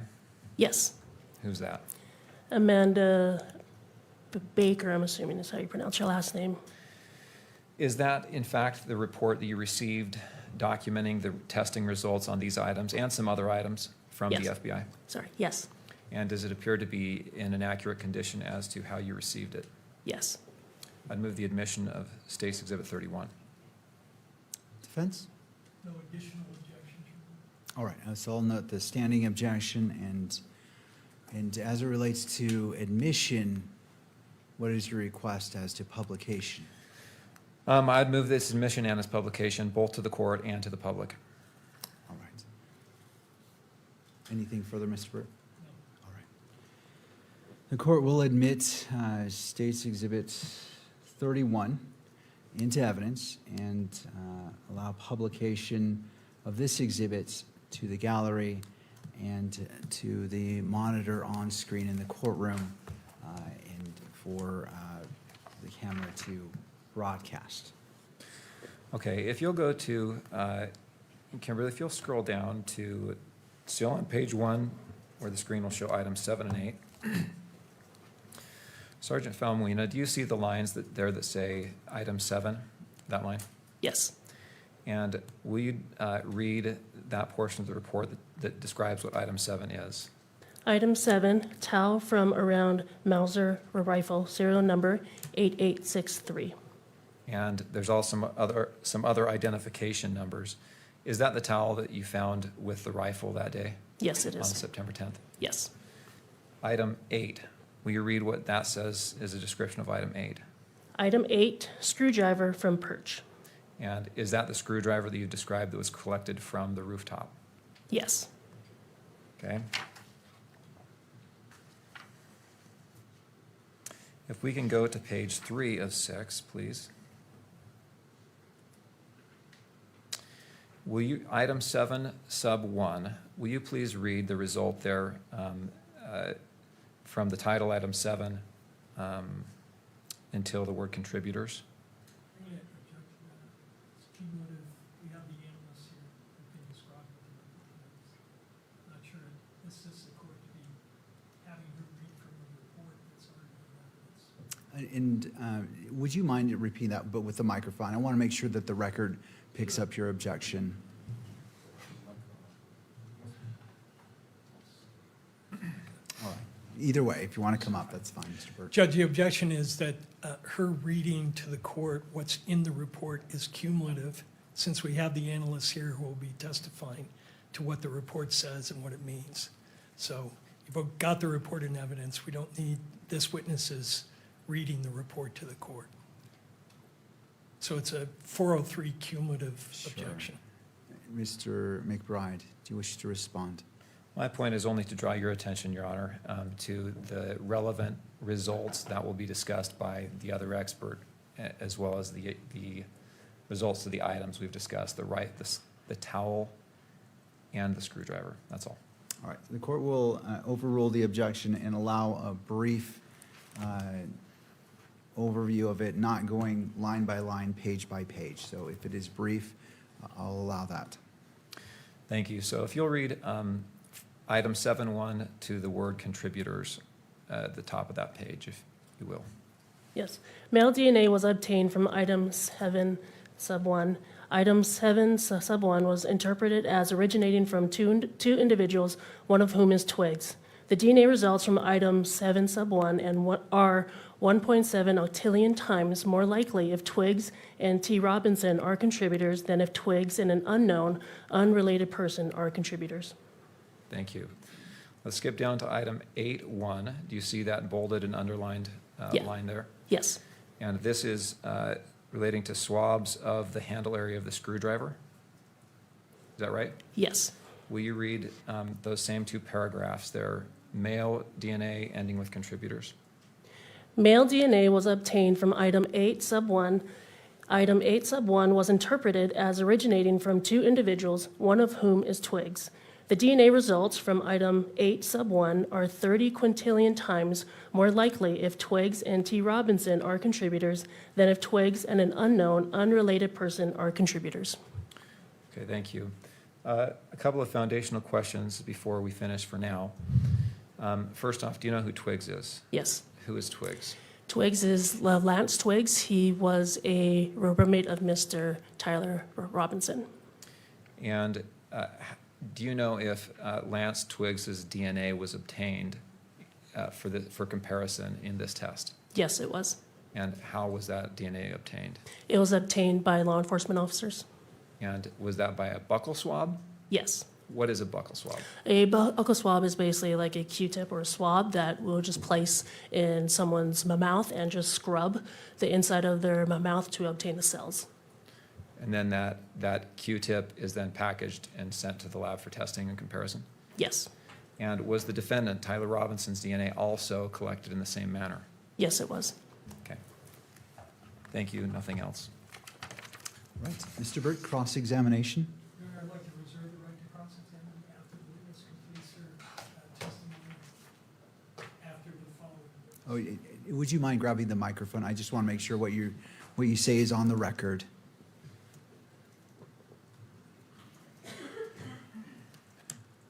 With the court's permission, I'd like to reserve the right to cross-examine on the area she testified about until she's completed her testimony. Okay, okay, I see what you're saying. Any input, Mr. McBride?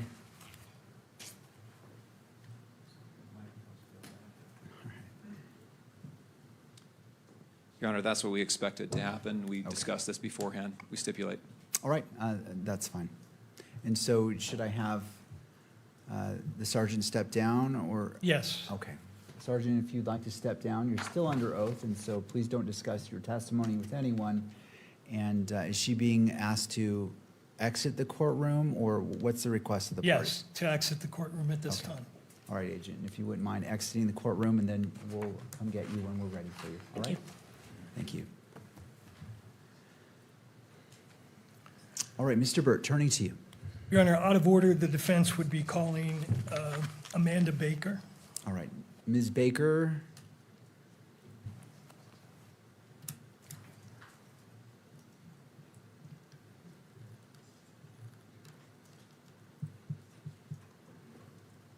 All right, Ms. Baker, if you wouldn't mind coming forward, right up here by the bailiff and being sworn in.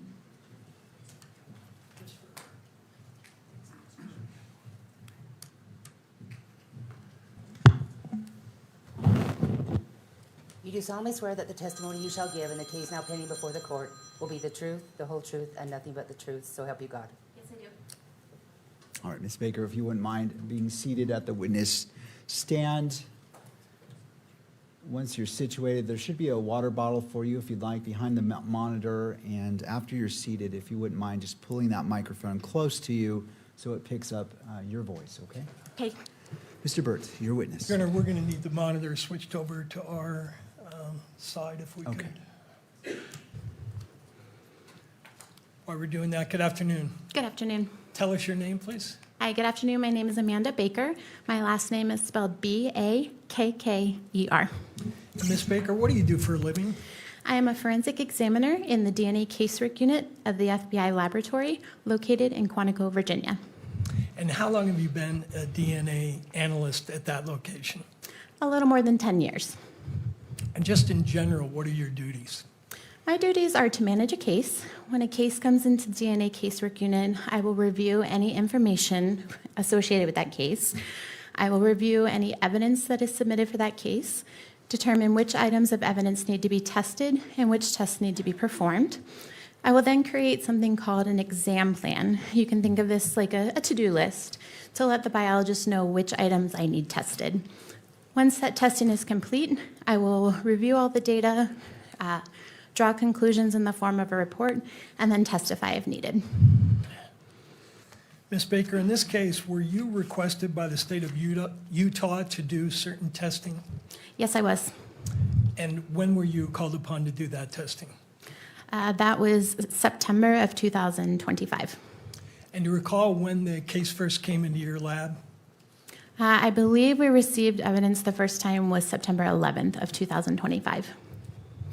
And just in general, when the FBI, your unit receives evidence for analysis, is it true that the turnaround time is about 200 days?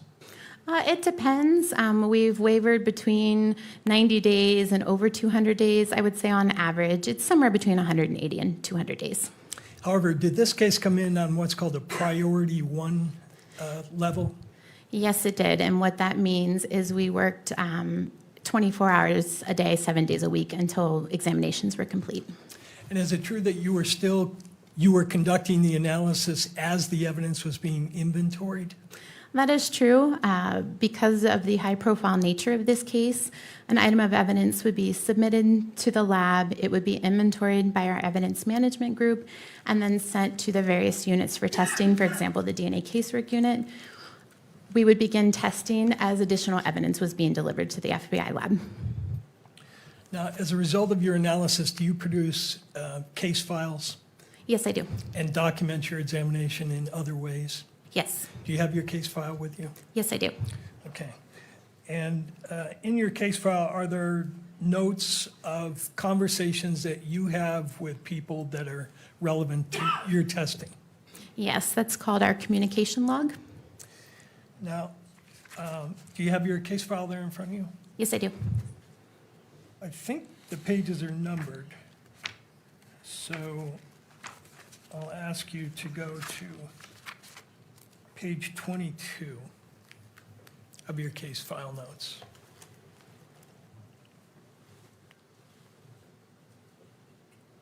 Okay. And if I could direct your attention to the bottom of that page, there is a communication log entry dated September 13th. Do you see what I'm referring to? Yes, I do. And would you read to the court what your entry is for that date? Yes.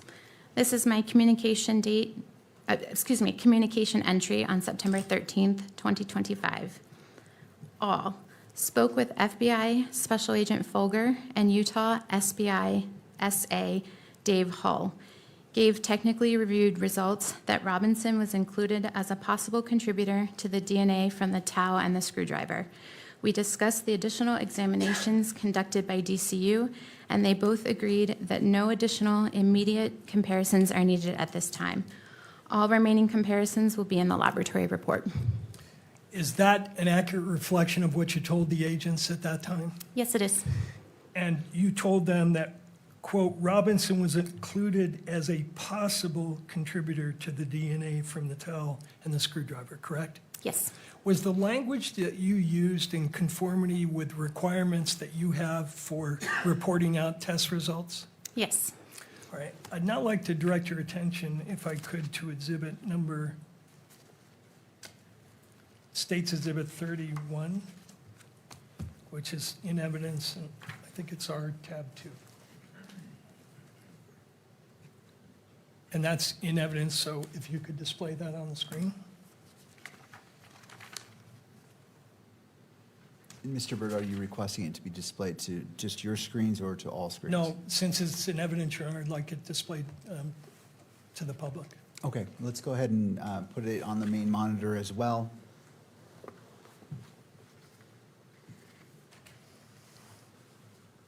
Okay, could you go to page 6, please?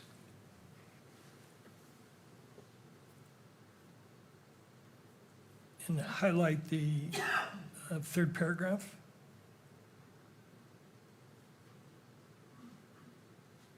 This is your report dated September 15th, 2025, correct?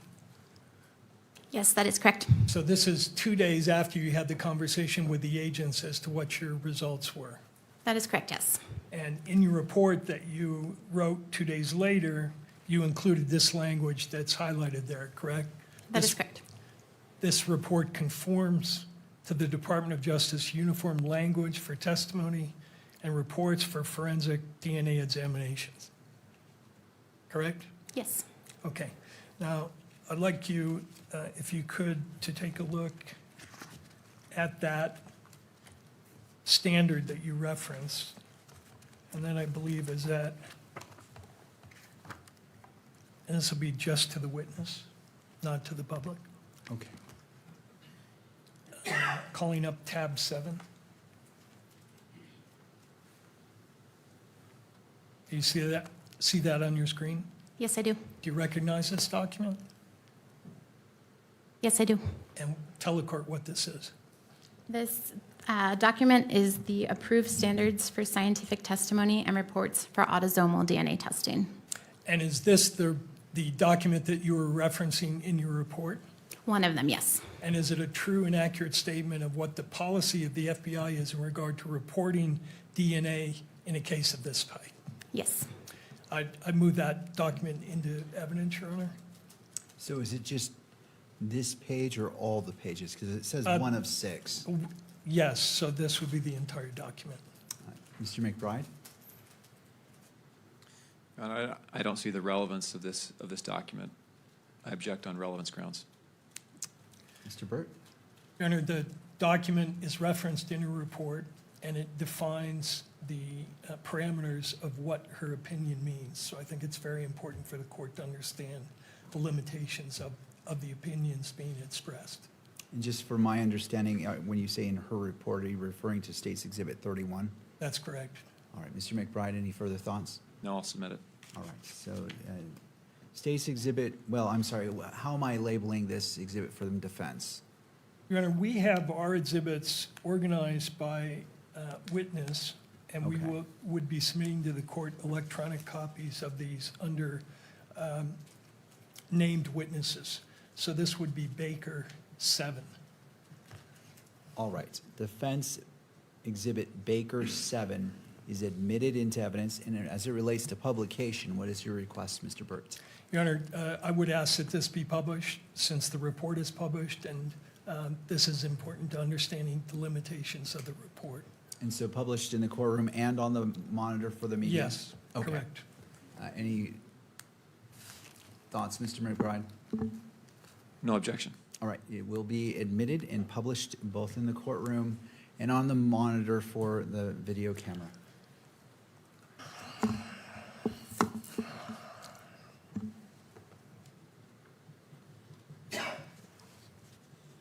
Okay, so this document has various subjects, correct? That is correct, yes. And it, in the beginning, tells you how to frame your testimony in terms of inclusions or exclusions, mixtures, sex determination, et cetera. Correct, yes. And then there's a section called Statements Not Approved for FBI Autosomal DNA Testimony in Our Laboratory Reports. That is correct, yes. Okay, so if we could go to page 5 for that statement.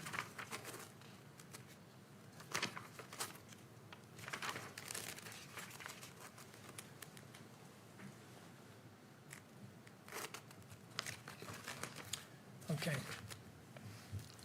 Under the topic absolute identification, is it the policy of the FBI when you're reporting out results that an examiner may not state or imply that a match provides an absolute identification of the individual from whom the biological material originated? That is correct. And you were following that policy in this case when you told the investigators that this was a possible match, correct? That is correct, yes. You never said it was an absolute identification of Mr. Robinson, did you? Correct, no, I did not. Now, the second guidance under that policy is an examiner shall not use the expressions reasonable degree of scientific certainty, reasonable scientific certainty, or similar assertions of reasonable certainty in either reports or testimony unless required to do so by a judge or applicable law. You're not, in your report, did not use any language that suggested you were giving an opinion to a reasonable degree of scientific certainty. That is correct, it was not. Okay?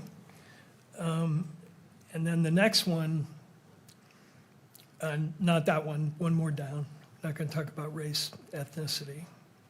That doesn't apply to this case, right? But 5.4 says, an examiner may not state or imply that forensic autosomal DNA examinations have a 0 error rate or are infallible. That is correct. And you followed that policy in this case, correct? Yes, I did. You're not in your report stating to the court that your testing has a 0 error rate, correct? Correct. You're not saying that the test is infallible. I am not, no. What is the source of error rates in DNA testing? I'm You can sorry. take that down. Can you clarify your question? Yeah. When it refers to don't state that there is a 0 error rate, what in general are the sources of error in DNA, in the kind of DNA testing that you do? Human error could be an error. Anything else? Not that I can think of off the top of my head. One of the big things is potential human error. I guess you could also associate the DNA testing itself and how items are collected or how those items are tested. Now, to your knowledge, that policy statement that we just read in Exhibit 7, Baker 7, was based on a more general Department of Justice policy, correct? Correct, yes. And that policy is called the Department of Justice Uniform Language for Testimony and Reports for Forensic Autosomal DNA Examinations using probabilistic genotyping systems, correct? That is correct, yes. And could you display 8 for us, please, to the witness?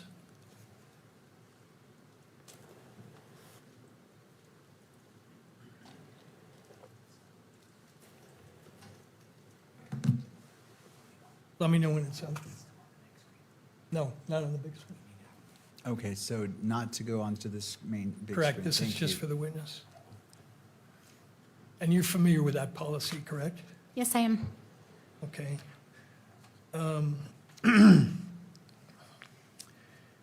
And does it contain a statement that support for inclusion is an examiner's conclusion that there is evidentiary support for the inclusion of a known individual as a possible contributor to the DNA typing results obtained from an evidentiary sample?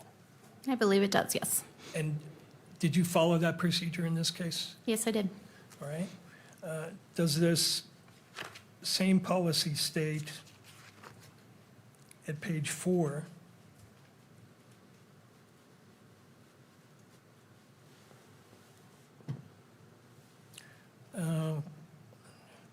fourth down. One more. No, next one.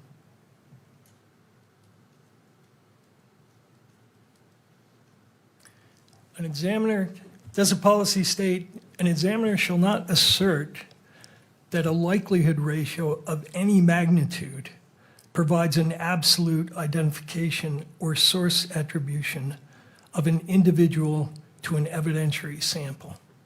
That is correct, yes, it does state that. And you followed that procedure in this case, did you not? Yes, I did.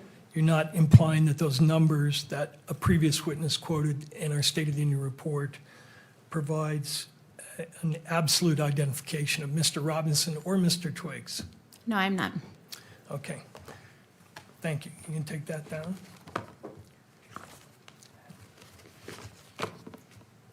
Are you also familiar with a concept called formal activity level? Yes, I am. Tell the court what that is. Formal activity level is determining an activity that causes DNA to be left behind on an object. And does your laboratory have a policy about whether you can express opinions about formal activity level? We do have a policy, and I cannot give an opinion as far as activity level goes. And why is that? That is because DNA can be left behind on an object for numerous different reasons. So just because DNA is on an item doesn't necessarily mean that an individual touched it or utilized that item. So because of that, we do not opine on what activity may have occurred. And consistent with that policy, you cannot tell, if you interpret a piece of DNA as being present on an item, you can't tell when that DNA was deposited, correct? I can't give an exact time, but there are some situations, if a piece of evidence has been buried for a long time or is in a river for a long time, it would be my expectation, based on my experience, that I probably won't get DNA off of an item that's been buried for 10 years, for example. However, I cannot give exact timing as to when DNA was deposited on an item. And I was talking more about a situation where you actually find DNA on an object, be it a gun or anything else. You can't say when that DNA was deposited, correct? Sure, that's correct. And how long, in general, does DNA persist on an item? Once you've made contact, how does DNA get deposited on an item in general? In general, DNA can be deposited a few different ways, via body fluids such as saliva or blood, or skin cells. So touching an item or wearing an item, DNA could be deposited. Once DNA is on an item, if it's subjected to ideal conditions, it's out of heat and high UV, it's not subjected to any kind of cleaning or chemicals, it can persist on an item rather indefinitely. It can degrade slowly over time, but we've certainly worked items of evidence that are 40 and 50 years old, and we've been able to recover DNA. Now, could you explain to the court the concept of degradation of DNA samples, what that means and what it suggests with your testing? Sure. So degradation of DNA is breaking up the DNA. So if you think of DNA like a long rope, it's essentially taking that rope and cutting it up into pieces. Seeing degradation in a sample could lend me to believe that there may be, that sample may have been subjected to cleaning or high heat, an extended period of time. So I can't tell why an item is degraded, but looking at my data, I can tell if that sample is potentially degraded or broken down. And two of the items that you examined were referred to as items 7 and 8, correct? That is correct, yes. One was a towel and one was a screwdriver. That is correct, yes. Were both those samples degraded to a certain extent? May I refer to my Certainly. data?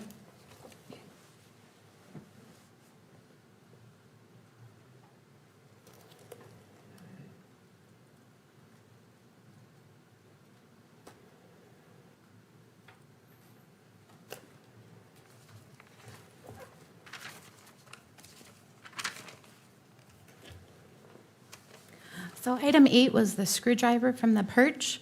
I would say that there was some degradation. As I look at the DNA peaks or the DNA data, in an ideal world, if there's no degradation, I would expect all the peaks to be at the same height.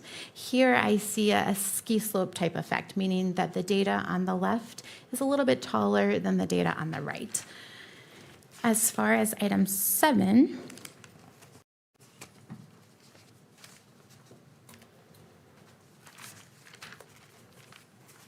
item 7 was the tau. There was a slight amount of degradation, but not as much as item 8. Okay.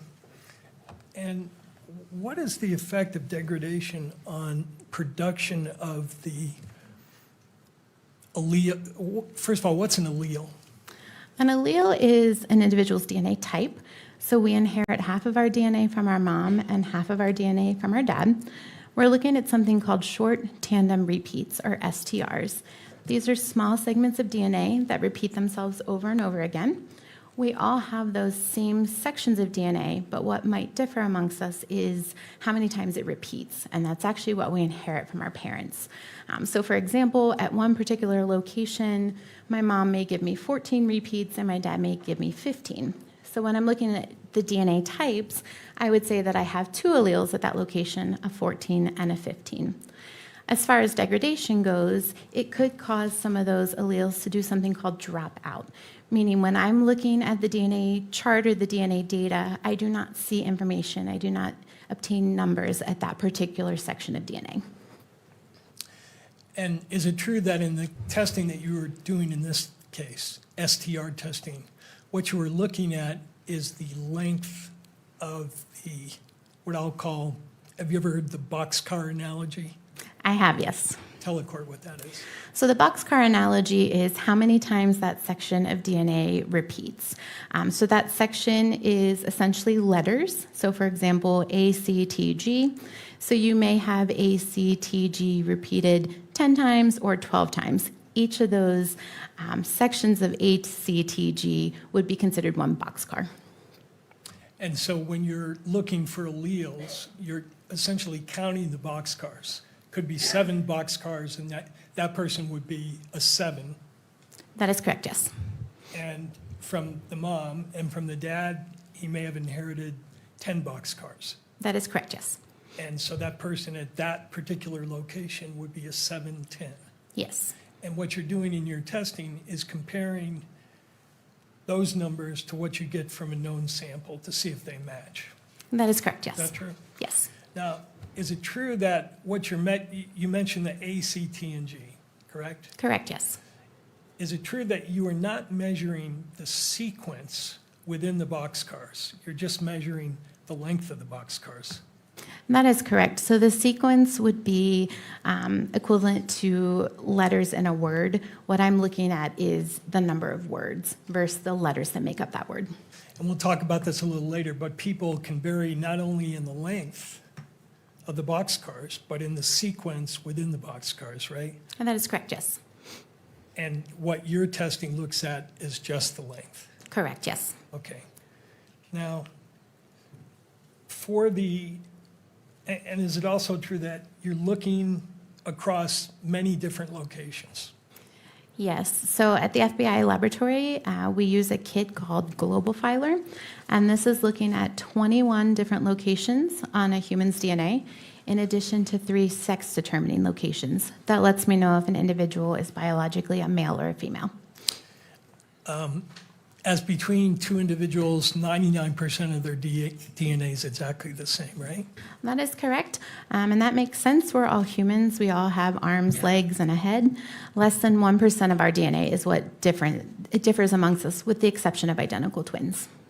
But with the within that 1%, you're looking at these length differences, correct? Correct, yes. And you're looking at what you called short tandem repeats. Yes. How many, you said you looked at 25 locations? We're looking at 21 and 3 sex determining, so 24 total. What are the sex determining? They're called the locus, correct? Correct. So locus is that individual section of DNA. All right, and they typically have names or numbers associated with them, correct? Yes, they do. So what are the sex-determining loci? So there is amylogenin, and that lets me know if an individual is male or female. And then there's two specific male sex-determining locations. One is Y-indel, and one is DYS 385. Those just let me know that those are specific to male individuals. Okay. And then for the other locations you're looking at, those, you're just looking for two types at each location, correct? Correct, yes. Okay.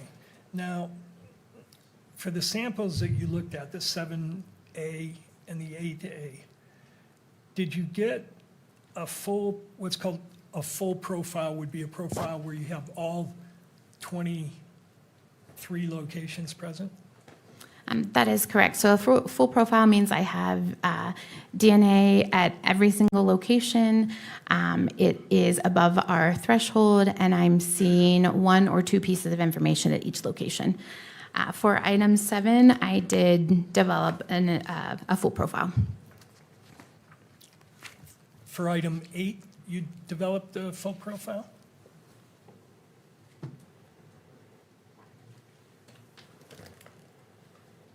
Item 8 was a partial profile, so I did not develop DNA at every single location. Okay, so what that means in your comparisons is you have certain information in the question sample that for whatever reason doesn't appear, correct? Correct, yes. So you can't make a comparison at those locations? That is correct. All right.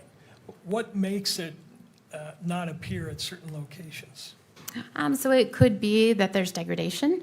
So those larger locations could be broken up so that it wasn't detected during the DNA process. It could be a low-level amount of cellular material to begin with.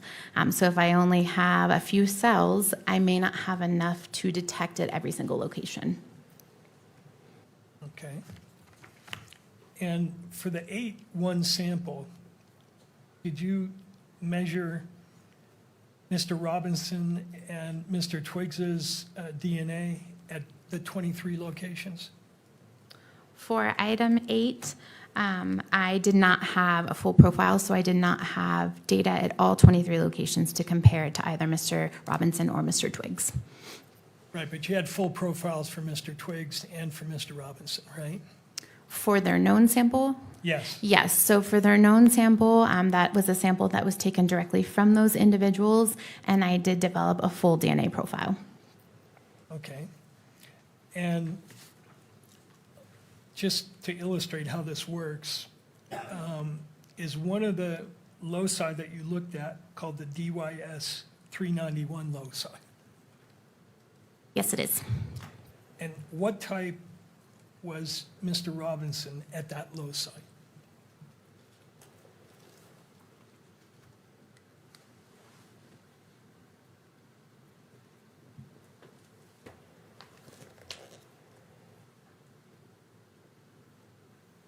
At that location, Mr. Robinson was an 11. And I think you said you inherit one from your mother, one from your father. But when you say he's an 11, technically he's what's called an 11-11, correct? So for this, so DYS 391 is actually that male location, so he would not have, or anybody would not have inherited anything from their mother. So at this location, I would only expect to see one piece of information, and I did see an 11 here. Okay. And for the D3S loci, what was his type? His type was a 17. Now for that loci, you'd expect two types, correct? That is correct. And when you say he's a 17, do you mean he's actually a 17-17?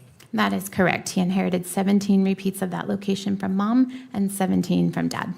Other locations, for instance, the VWA, he's type 18-19, correct? That is correct, yes. So you're looking at those, and what the machine produces are peaks, correct? Correct, yes. They're just spikes on a graph, similar to like spikes on a heart monitor. And you said for 8A, you had certain locations where the test sample didn't have any results. That is correct. So at the TPOX location, Mr. Robinson's a type 8-9, correct?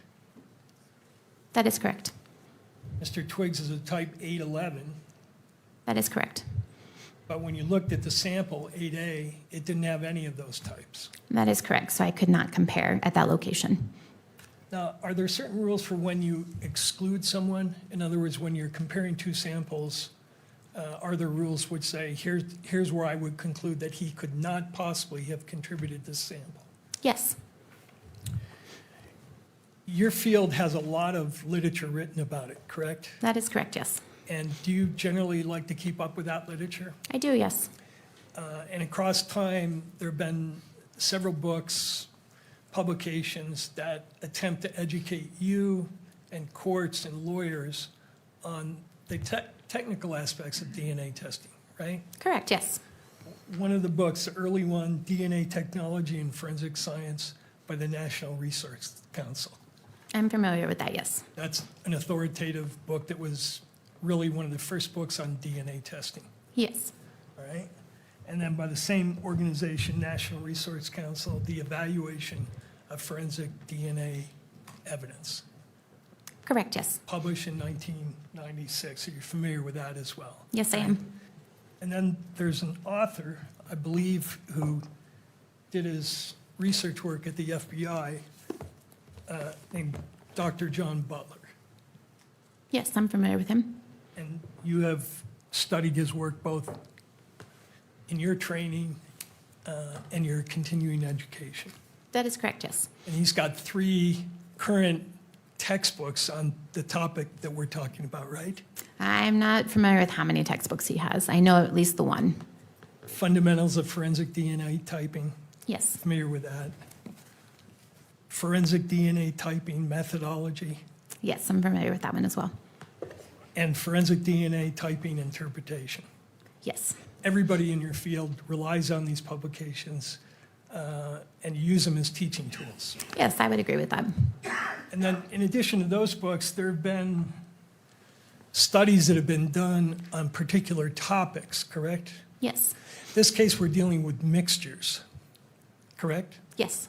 And mixtures present certain challenges that are not present when the samples are not mixed, correct? Not necessarily. So first, to define a mixture, that simply means DNA from more than one individual in a sample. So if I were to take a sip from a coffee cup and my husband were to also take a sip, if I were to swab that coffee cup, I would get a mixture, his DNA and my DNA together. As far as it being difficult, you can have some mixtures where there's one contributor that donates a lot of DNA and the second contributor donates a little bit. For DNA interpretation, that is not challenging for me. Where it can become challenging is if you have 4 or 5 individuals within that sample all donating roughly around the same amount, it may be challenging for me to determine if a person is included or not. And would you also agree that that challenge exists in situations where you have what are called low quantities of DNA? Again, that could be possible. So I could have low quantities of multiple individuals, which is simply just saying that I can't determine which piece of DNA goes with which individual. So that's possible. What is drop-in? Drop-in is where you have environmental DNA that's not inherent to that sample that's detected during our DNA process. DNA testing is very sensitive, so it could be that we have a peak that's detected, like I said, from the environment. And what is dropout? Dropout is when you have an allele that is not detected or a piece of DNA information that is not detected. So in the DNA chart, there is no number associated with that particular location. And degradation can cause dropout? Yes. So if you have a person at a particular location that is a type 1415, and because of degradation, that 15 drops out, what you're seeing on your chart is just the 14, right? That is possible, yes. And that presents a certain challenge, does it not? Because if the 15 is not there, you could misinterpret that as a type 1414. correct? Not necessarily. So we have thresholds. We have something called the stochastic threshold. If that 14 is above that stochastic threshold, I'm confident, based on our validation, our testing, and my training, that the DNA type there is only a 14. If that 14 falls below that stochastic threshold, that could be indication that there is another peak. So when I'm interpreting, when I'm comparing, if that 14 is below threshold and someone is a 14, 15, I will not automatically exclude them. What is stochastic effects? Stochastic I'm going to effect, object at this point. I think we've gone beyond the scope of preliminary hearing. I think this is getting into 702 material that's not necessary for the probable cause determination. All I right. think Mr. Burt? it goes directly to the reliability of the testing results that the state introduced. I think the court has to understand the limitations and the potential sources of error in order to assess whether these results are reliable. And in regards to this line of questioning, how far are you going to go on this line of questioning? I have this one question, and I'm moving on. All right, Mr. McBride.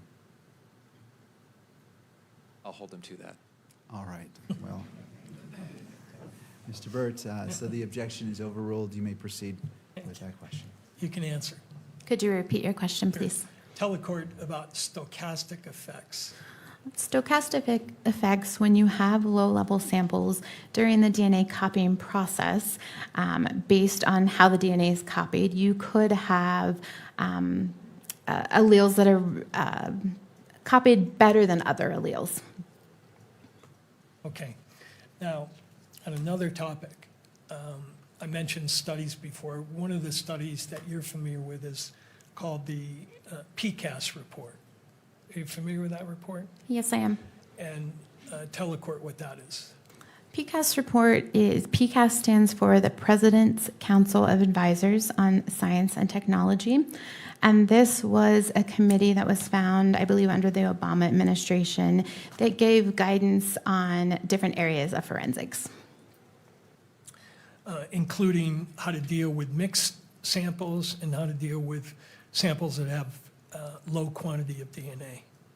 I don't know that I would agree that it's how to deal with them. They gave some of their concerns on low-level samples and mixtures. Right. And they also did a follow-up report to assess whether using the kind of software that you used in this case had been established as reliable, correct? That is correct. And what was the software that you used in this case to reach your statistical results? The software is called StarMix, STRMIX. And the PCAST report specifically addresses whether reliability has been established with respect to StarMix, correct? I don't believe reliability came into question. I think PCAST thought that there needed to be additional testing as far as mixtures and low-level samples go. Mixtures and low-level samples that had certain characteristics, right? That is correct, yes.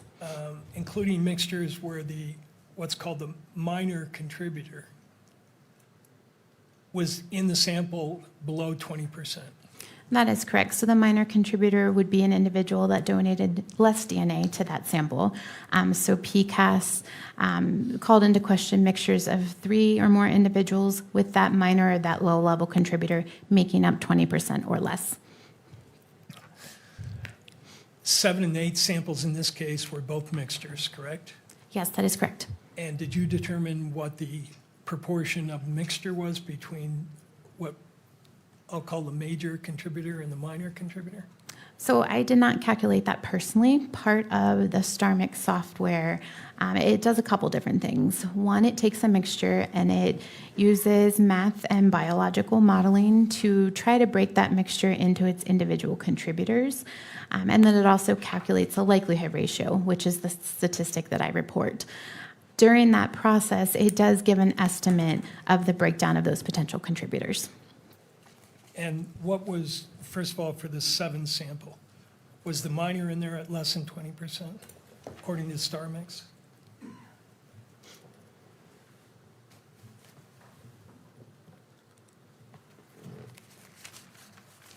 Yes, it was.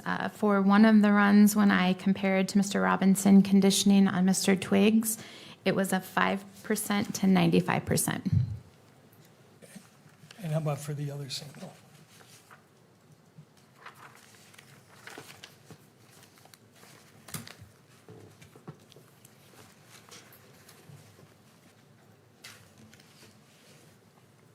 For item 8, one of the contributors was 11% and the other was approximately 89%. So, Correct, yes. and the concern expressed in this report, which was written by experts in your field, correct?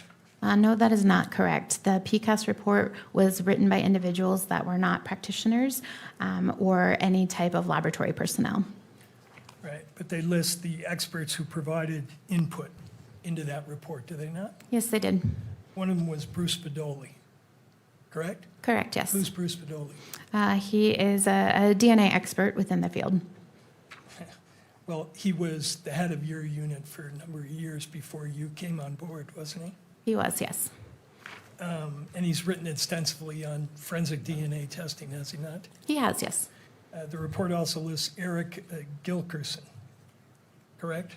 That name does not, I do not recall that name. Forensic examiner for the Federal Bureau of Investigation Laboratory. I don't recognize that name. How about Bruce McVicker, forensic examiner, Federal Bureau of Objection, Investigation? Your Honor. I'm going to renew my objection. I think this is beyond the scope of determining probable cause. The standards that apply here are that the court weighs the evidence in the light most favorable to the state and avoids credibility and balancing the evidence at this stage. I think we're far into 702 territory at this point. Mr. Burton. I'm not sure I understand the objection into 702 territory. 702 deals with reliability of evidence. That's what the court is here to determine. So again, it's directly relevant to reliability. This report criticizes, for the specific samples she's using here, the reliability of this testing. And her response was, oh, but they weren't experts. But the report indicates that there were experts who were consulted on this report. So I think it is relevant, and I think it goes to the issue of reliability, and it's the only question I have on this area as well. Anything further, Mr. McBride, or do you wish to respond to that? Just that 702 deals with admissibility. It does discuss reliability, but it's directly related to admissibility of the testimony at trial under the Utah Constitution and under the robust case law in this area. The court does not weigh the evidence, draws the inferences in the favor most in the light most favorable to the state. And I think we're beyond that point now. We're getting into the admissibility questions. All right. Anything further, Mr. Burt? No, Your Honor. All right. Well, as this is the last question, I'm going to overrule the objection, but as a reminder to all parties that this is a probable cause standard, and as it relates to, well, I will just leave it at that. Are you familiar with that analyst? No, I'm not. Okay. Just to close the loop on the PCAST report, what they said in the report was that published evidence supports the foundational validity of probabilistic genotyping with some programs of DNA mixtures of 3 individuals in which the minor contributor constitutes at least 20% of the intact DNA in the mixture, and in which the DNA amount exceeds the minimum required level for the method. Isn't that what they concluded? That sounds accurate, yes. And do you know why the level 20% raises reliability issues? I do not know. Okay. But you do know that in this case, both your samples had minor contributors below 20%. That is true, but in this case, it was also only a mixture of 2 individuals. All right. Now that's the next thing I was going to ask you about, which is what is NOC? NOC stands for number of contributors. And when you use this program, this genotyping program, star mix, who decides what the number of contributors is? That's my determination based on my experience and training, looking at the data. That's something I input into StarMix. Right. And that's a complex determination, is it not? Not necessarily. But it can be in some cases, correct? It could be, if there's mixtures of a lot of individuals and a lot of the peak heights, the size of the spikes are relatively the same, it could cause some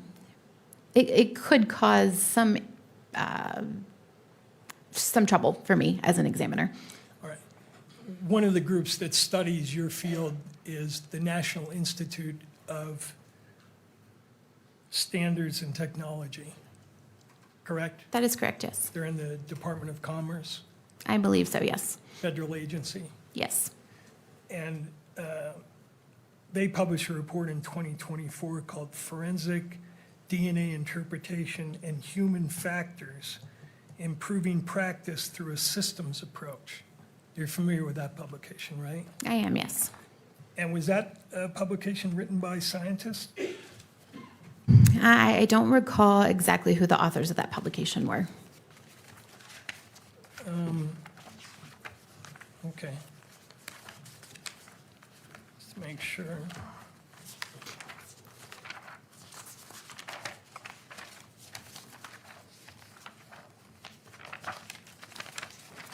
That the,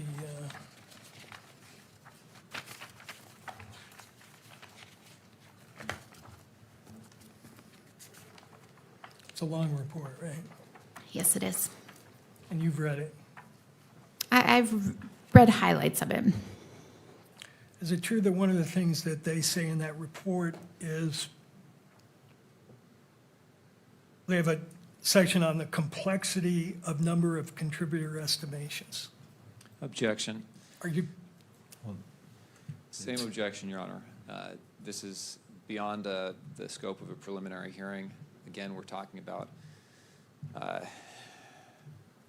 expert reports. We're talking about scientific studies. These materials are all fine to consider at a 702 admissibility hearing.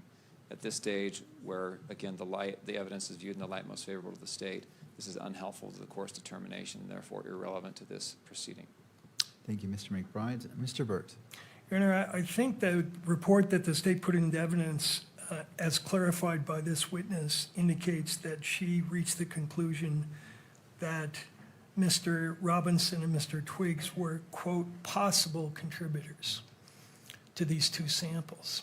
And so the one thing the court has to weigh is what is the weight of that opinion given the science or lack thereof? And one of the important issues here is how she derived these statistical numbers. And as an offer of proof, I'll indicate to the court that the numbers derived from this software program, and that software program is dependent in large part on how many contributors the analyst puts into the input of the software. And the numbers can change if the number of contributors is changed. And in this case, as I'll show through the examination, this examiner originally thought there were 3 contributors.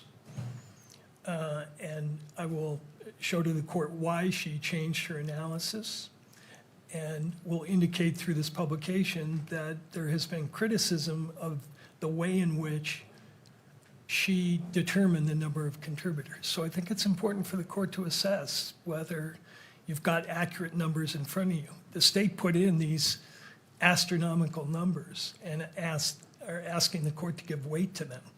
And I'm asking the court to consider how those numbers were arrived at and whether there are reliability issues with regard to those numbers. So the concern that I have is, I turn to State v. Ramirez, 2012 UT 59 in paragraph 10. It states, furthermore, the magistrate's role does not encompass an assessment of whether such inference is more plausible than an alternative that cuts in favor of the defense. That is a matter of fact-finding, which is left for the jury at trial. And so when I'm staying in my role as a magistrate, I hear what you're saying, but my concern is based off case law that dictates what I as a magistrate should be doing. If I want to stay in that lane, my fear is as we go down further down this path, which again, is not precluding if this were to proceed, if there were a bind over, if there was a trial, that certainly that could be determined. But at this point, at this stage, how do you weigh this issue as I'm weighing State v. Ramirez in deciding whether we're going past the probable cause stage? Sure, and I think the answer to that is we have to take into account the ruling that you made in this case, which is the law of this case, which is when we objected to the hearsay aspect of these DNA reports and other reports, you ruled that you are the ultimate determiner of the reliability of the hearsay evidence being admitted. And you will recall that our argument was the statute was unconstitutional because it was dictating that you find certain evidence to be reliable without considering whether it was reliable. And your ruling, as I understood it, was no, you retain the ultimate determination of whether the evidence is reliable. And that's not a credibility issue. It's, is this reliable hearsay that the state is offering? And so issues that go to whether these numbers that the state is putting in front of you are reliable, I think go directly to the substance of your ruling, which is that your role here is to determine reliability of evidence. And I'm familiar with a case that the court cites, but I think that has more to do with weighing evidence and making credibility assessments, whereas I'm focused on what the court ruled, which is we have to look at reliability here, and that's my job as a magistrate. Mr. McBride, any final thoughts?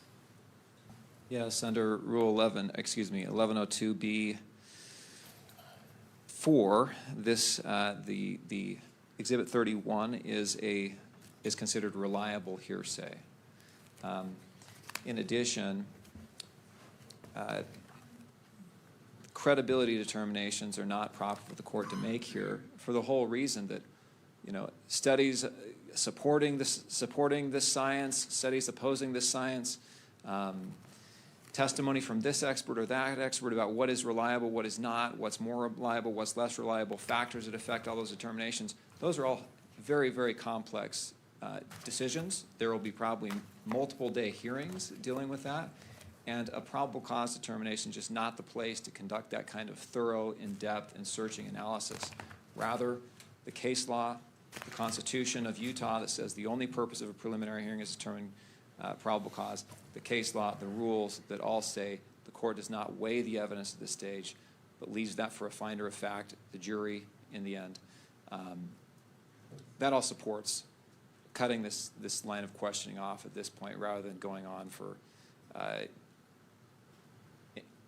into greater depth, Your Honor.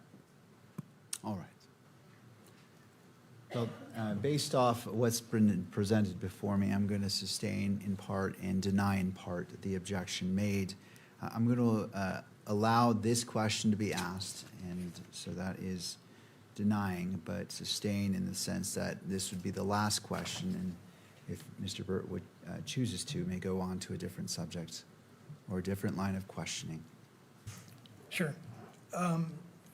Did that NIST report conclude that it remains unclear if visual inspection renders consistent number of contributor estimations across analysts over time? Can you repeat that? Yeah. Did the report, the NIST report that you referenced, conclude that it remains unclear if visual inspection renders consistent number of contributor estimations across analysts over time? I think I think that goes to the DNA evidence. Again, we never truly know the number of contributors in a forensic sample. So like I mentioned before, you could have DNA mixtures that are made up of 2, 3, 4 individuals. I have training, I have experience, I followed standard operating procedures. So I'm making the best determination based on the evidence, the DNA evidence that I have as far as number of contributors goes. Now, if I could, I'd like to return to your case notes. And could you display for the witness page 365 of tab number 4? And while he's doing that, by the way, it's true that if you change the number of contributors, you're going to get different numbers from the software program. It depends. So actually, each time you run the software, you will get a different number based on the math that the software system does. But there are studies and validations that show we don't expect that math to be greatly different, usually by a factor of 10. Changing the number of contributors, it depends. If you have a major contributor, someone who's made up most of that DNA profile, if I originally interpret something as 3, calculate a statistic, if that major contributor is the individual that I'm comparing to, if I change the number of contributors to 2, based on the studies and based on my own experience, it doesn't change the likelihood ratio of that major contributor by much. But it does change it, correct? Yes. And you just said, I think, that even when you put in the same parameters, you don't get the same answer if you run it through STR mix more than once, right? That is correct. Based on how StarMix utilizes math and distributions, you will never get the same answer twice, but it will be no more than a magnitude of 10. So that test is not reproducible in the sense that you can run it a sample or your assumptions in there 10 times, you could get 10 different answers. That is true. Again, all within the first time I run StarMix, I'm not going to get a likelihood ratio of 10, and the second time get 10 quadrillion. I might get 10 quadrillion the first time, 2 quadrillion the second time, but even if I run it 10 times, I'm still going to get around the same likelihood ratio value. Now, could you look at tab number 4, your case notes at page 365, if you could bring that up for the witness?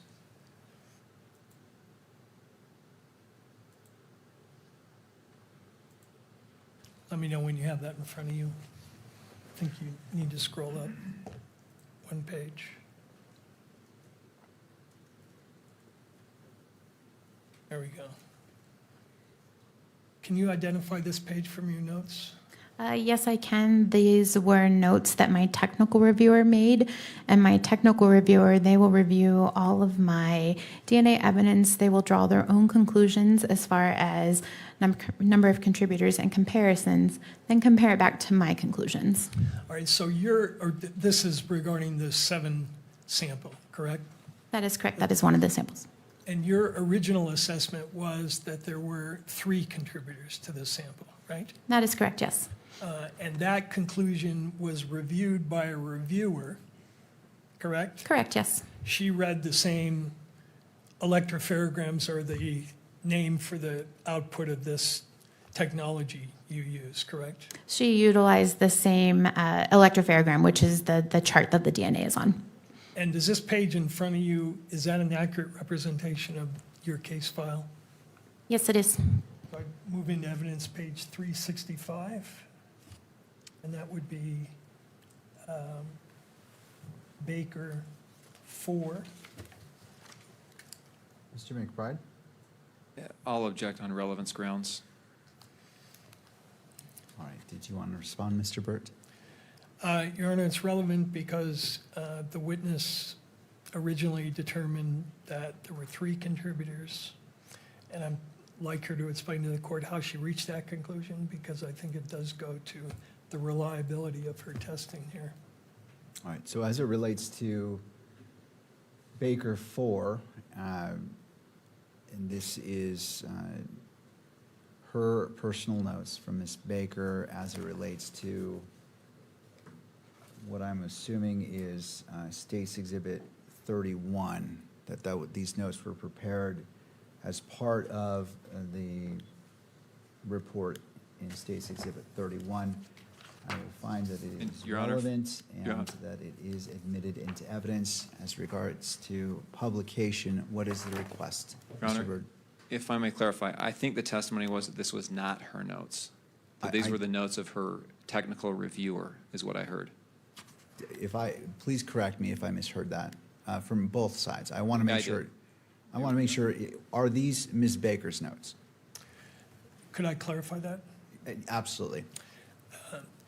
Ms. Baker, these are notes in your case file, correct? These are notes in my case file, but they're not my notes. And the way your lab works, you're not the one that does all the different steps in the testing process, correct? That is correct. Other analysts have input that then all goes into the case file, which you have access to and rely upon in rendering your opinions. That is correct, yes.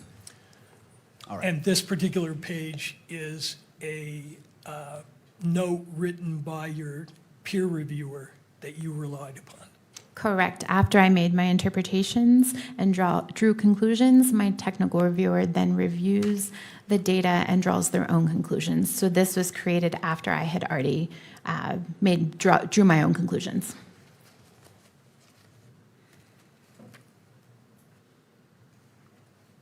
All right, I'm just trying to put it together here.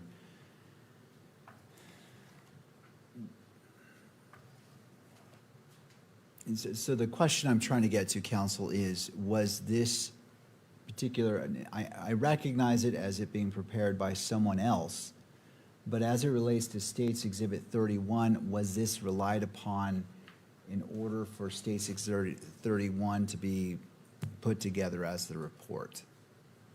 Because I'm trying to determine relevancy as it relates to that, and that's a crucial point I don't have the answer to just yet. Okay. Let me lay a more adequate foundation. The case file notes are assessed by you at every step of the analysis, correct? Not necessarily at every step. Before I issue a report, before I write a report, I review all of the case notes. So that will be any communication log entries, any documentation from the laboratory, the biologists that perform the DNA testing. I will review all of that, write a report, and then give that to a technical reviewer. They will draw their own conclusions to determine if they agree with me. If they do, they will sign off, and then my report and my case file will go for an administrative review to make sure that the laboratory number is correct on all the pages, that if there's any crossouts, there's dates and initials and so forth. Those two reviews have to be done before I can actually make it a final report and case file that gets submitted and sent to the field. And in this case, correct me if I'm wrong, but the sequence was you originally determined in sample 7, that there were 3 contributors. That conclusion got reviewed.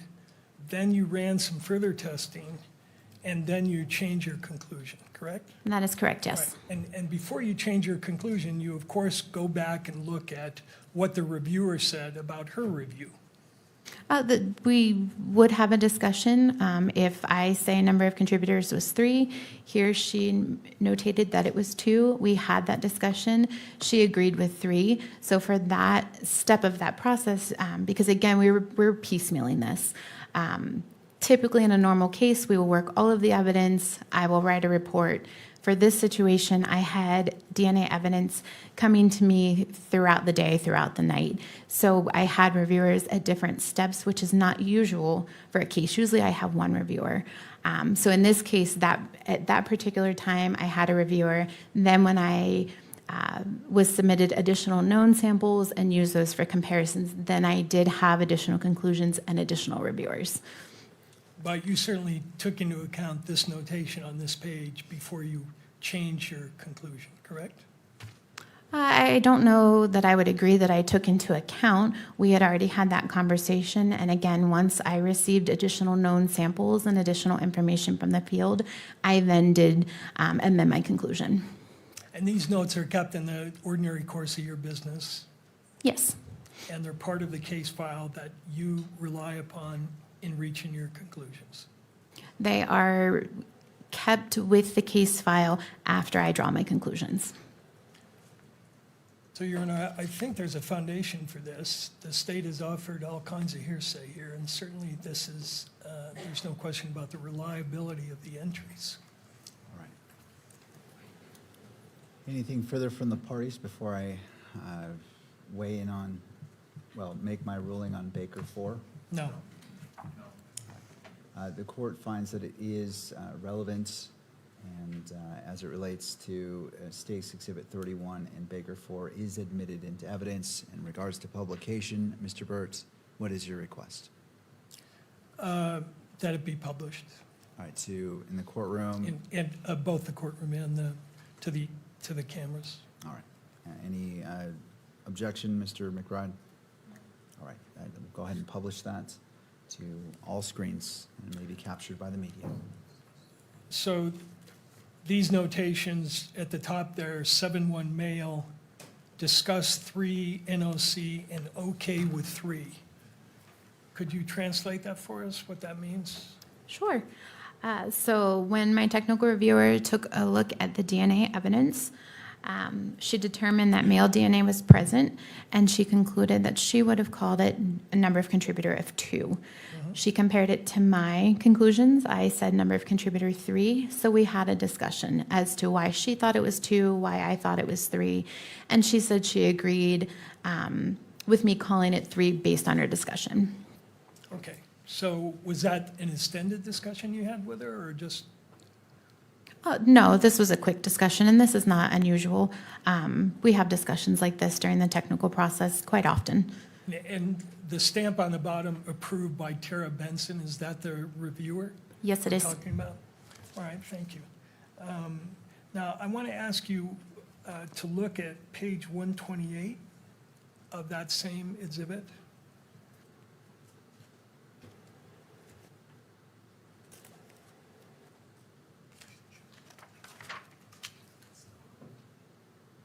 No. Is this an electropharogram that is a part of your case file? Yes, it is. And is this an accurate representation of what's depicted on this page? I'm sorry, there's nothing on the screen. Am I? Yeah, 128.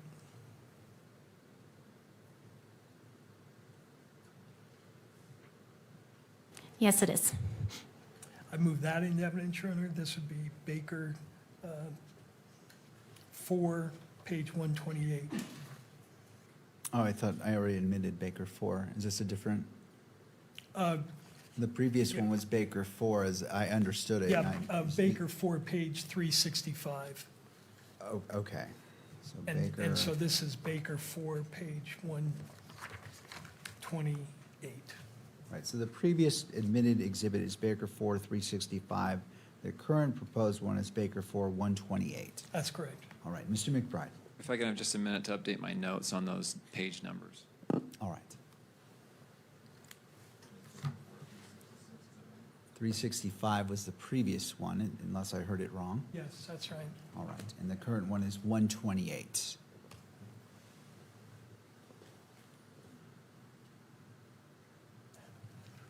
First, I'll note, this is the first I'm seeing these as exhibits. Of course, I have this file, but I was unaware that these are going to be offered as exhibits, so I'm looking to find them in my file as we go.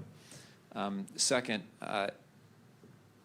again, I'm going to object on relevance grounds to the probable cause determination. We're going through the finite details of the analysis here. And once again, I think these are appropriate questions to raise in a 702 hearing. But with the standards that apply at the preliminary hearing that I've already discussed, I think we're beyond the scope of probable cause determination as we dive into this evidence. All right, Mr. Burt. Your Honor, I think this exhibit is particularly important because the court does not yet have in front of it what an electropharogram is and how it's interpreted. And this particular page will illustrate to the court how the analysts interpreted the peaks on this electropharogram to reach the conclusions that she reached, that there were 3 and not 2 contributors. And I think it will assist the court in determining exactly how this comparison process works and what the output looks like, so the court can see exactly how the interpretations are being made. And is this the notes that were relied upon so I'm viewing State's Exhibit 31 as a summary, and this more of showing the work of how the summary was reached. Am I misunderstanding how this fits in? This fits into how the analyst originally was of the opinion that there are 3 people here and not 2. And she will go on to explain how she changed the interpretation from 3 to 2. And the point of this is to illustrate to the court that this is a subjective process to a certain extent, and that people can read these things in different ways.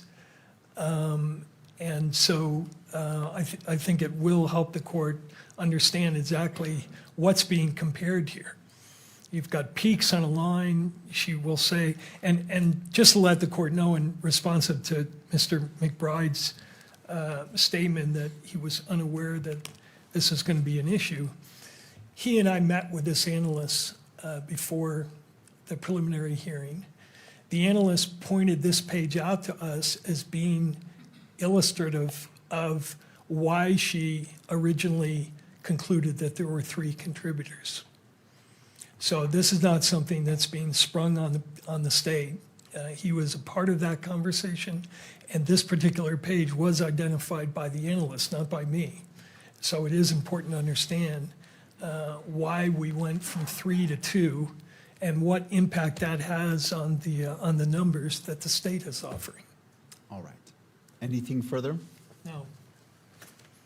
All right. Under Utah Rule of Evidence 1102, B4, it says scientific, laboratory, or forensic reports and records. I find that this is admissible and is admitted into evidence as Baker 4, page 128, and is a request to publish this document. Okay, you can, Was that a yes? Oh, okay. yes, All right, so published, I'm assuming to that Yes, screen as well? All right, correct. it may be published. Counsel, just as a reminder, as this is a probable cause, I understand and I appreciate you give me a pointer of where it's going, but just as a reminder, as probable cause, it is admitted, and you may discuss it, but I definitely want to keep this within the track of probable cause. understood. All right. Thank you. Mr. Burt. Okay. Is it true what I just told the court, that you pointed this particular page out as illustrating why you originally thought we had 3 contributors? Yes, that is true. So explain to the court, is this an electropharogram? Yes, this is an electropharogram. Each of those rectangles at the top, for example, D2S441, that is that small segment of DNA that I referred to earlier. And each of those peaks has a corresponding number that is the allele, so that corresponds to the number of repeats that an individual inherited. And this is what you ultimately, after you get this electropharogram not through running it through STR-Mix. There's a different device that you use to produce these electropharograms, right? Correct, yes. During the DNA process, this is the last step of that process. So what it's doing is DNA is found in cells of our body. We're taking those cells, we're breaking them open with chemicals to release the DNA from those cells. We're making photocopies of those pieces of DNA so that we can essentially see them. And then the last step is to separate those pieces by size, and the ultimate output is this electropharogram. Okay. And is it true that you set the parameters for what the machine will pop up in terms of numbering the alleles? Personally, I do not set that up. That was done during our validation of the chemicals and the software and the instrument that we utilize. But there are parameters, so that the output of the DNA lets me know, for example, the different types of alleles, but that's not a parameter I set. I want to make sure you answered that. You set, or your lab sets, what the machine does in terms of labeling particular alleles, correct? Yes, that's part of the whole process and the validation, yes. So you could tell the machine, give me all the peaks at whatever level and label them as whatever the alleles are.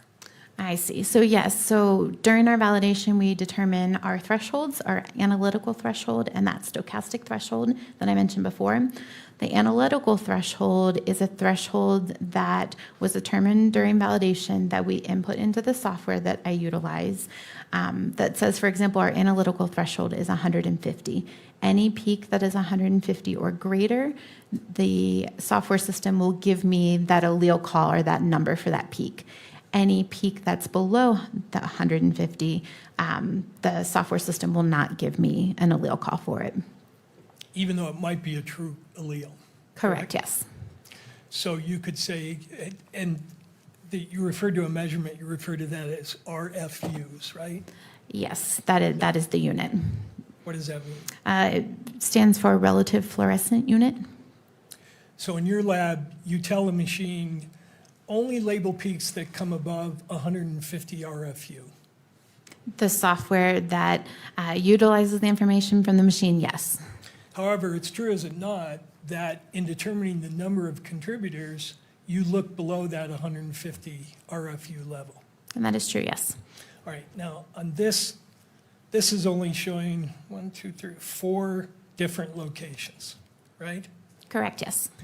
And you see a number of peaks at each one of these locations. Some of them are labeled, some of them are not.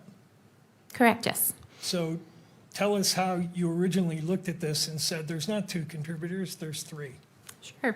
So first what I do is I count how many labels that I see, so how many of those little squares under each of those locations. So for example, at D2S441, there are 3 squares. Knowing that one piece of information comes from mom and one comes from dad, if it's a single source profile from one individual, I expect to see no more than 2 squares. Because I see 3, that gives me an indication that there's at least 2 individuals. Same thing for the next D19S433, and as well as FGA. There were 3 peaks that were called. So I knew this had to be at least 2 individuals. Then what I do is I take a look at the peaks that are not called and determine, could there potentially be a 3rd person included? So for example, at D2, the location farthest to the left, I'm asking myself, that 12 in that bottom box, is it the same contributor as, for example, the 22 under FGA all the way to the right? Because I see peaks that are not labeled, it could be that the 12 belongs to one individual, and those 2 peaks that are not called belong to a 2nd or 3rd individual. And that at FGA, I could be seeing the 22 from that 3rd person, but that 2nd person has dropped out. Because I'm able to use information below the threshold and I see peaks, that gives me an indication that I can increase my number of contributors to 3, which I did in this case. Okay, and when did you reach that conclusion, time-wise? If I recall, it was somewhere around September 12th.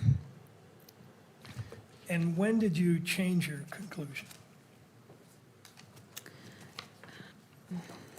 That I would have to refer. Sure.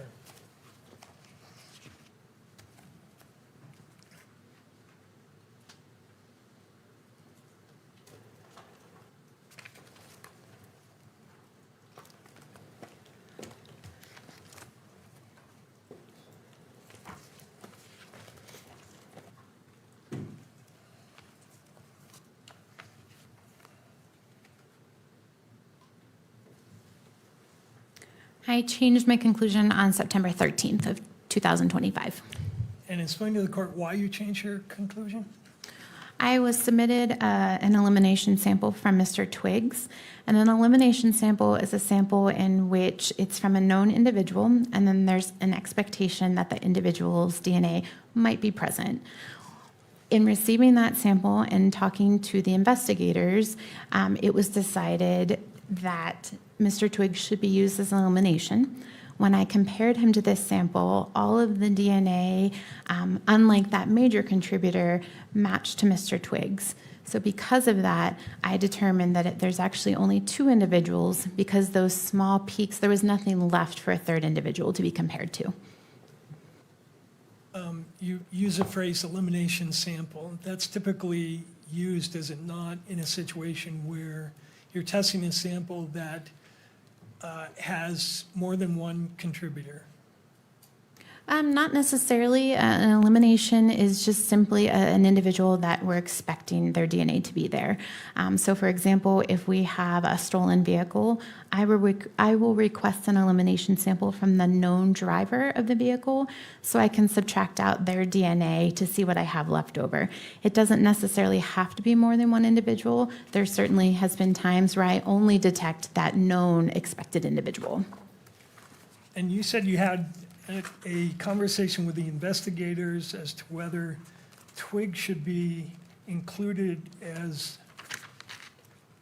or you talked to them about whether you should get elimination samples? I talked to them with regards to if I should utilize Mr. Twiggs as an elimination versus comparing him and offering a statistic. Okay, but in your report, you concluded, did you not, that one of the contributors to both samples was Twiggs? That is correct, yes. Right. You didn't just assume that, you reached the determination that he was the source of both those samples, one of the sources, right? I don't want to use the word source, but knowing that there was an expectation that his DNA could be present, when I compared him to that DNA sample, I did see his DNA types present. So using the word assumed, that's verbiage that we use when we calculate our statistical calculation. I'm letting the software know, I know this individual is there. I'm assuming that they're there. Based on my comparisons, I did see evidence that that person was there. But I guess what I'm confused about is we talked before about how your language should never imply an absolute identification. But in the body of your report, you say that one of the contributors is Twiggs. You don't say he's a possible contributor like you do for Mr. Robinson. You say he is a contributor, do you not? I do, and with elimination samples, that's slightly different. So for example, let's say I have a sexual assault case and I have a vaginal swab from a female. She has a consensual partner. I can request an elimination sample from that consensual partner. If I see that they're present, I can say they're present and say the DNA foreign to that victim and that consensual partner is one person, for example. So it's different than comparing a known individual. If they're an elimination sample, I can say that I expect their DNA to be there, and based on my interpretation and reviewing that data, they are present. And based either on your conversations with the agents or other people, why did you think that Twiggs was someone whose DNA you would expect in those 2 samples? So from what I recall, in speaking with the investigators, Mr. Twiggs was a roommate of Mr. Robinson, and it was thought that those items came from potentially Mr. Robinson's home. And I don't recall exactly if it was a situation where a particular towel was known to have been in that house. I don't remember that exactly, but in talking to the investigators, based on their investigation, it was important to assume potentially Mr. Twiggs was present. Right. Did any investigator ever tell you that the towel did not come from Mr. Robinson's home, but was found in a bush out at the university? I was aware of that, yes. So you knew that that towel was not found in a place where you would inspect Mr. Twiggs's DNA to be present. That is correct. It was found outside of a home, but again, based on speaking with the investigators, they had information to suspect that that towel came from Mr. Robinson's home, and I should utilize Mr. Twiggs as an elimination. All right. And again, you didn't assume that, you actually concluded it based on the match, right? Based on reviewing Mr. Twiggs' DNA profile to what I developed from these items, I used him as an elimination sample. Now, you did various STR mix, what I'll call runs, correct? That is correct, yes. And the way this works is you input the number of contributors. You determine that. And then they also have something called HD and HP, right? Correct, yes. Tell the court what that is. So those are different propositions. So in calculating the likelihood ratio compares the probabilities of seeing a DNA profile given one of two different scenarios or explanations or hypotheses. One is that a particular person of interest is a contributor, and the other is that an unknown, unrelated individual is a contributor. So depending on the question being asked is how I set up star mix, number of contributors. For example, if I'm utilizing someone as a known elimination sample, I will apply their DNA profile both to the HP and HD. And the theory of this HP is the prosecution hypothesis, right? Correct, yes. And HD is the defense hypothesis. Correct, yes. So, and these are things you plug in based on your understanding of what the prosecution and the defense are contending. Correct, yes. So how do you plug in the HD in a case where you don't yet have a defense postulating what their theory is? So HD, or the defense hypothesis, is simply the DNA profile, the probability of the DNA profile, given that it's another unknown, unrelated person to the prosecution's potential person of interest. Mr. Burt, I don't want to interrupt your line of questions, but we've been going for just shy of 2 hours. Would right now be a good time to It'd be a take great time, Your Honor. All right, Thank let's you. take a 15-minute break. Let's see, we'll come back at 3:50. Court is in a brief recess.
still with Mr. Burt and Ms. Baker, direct examination. Thank you. Mr. Burt, your witness. Ms. Baker, would you take a look at, in your notes, page 24 of 379?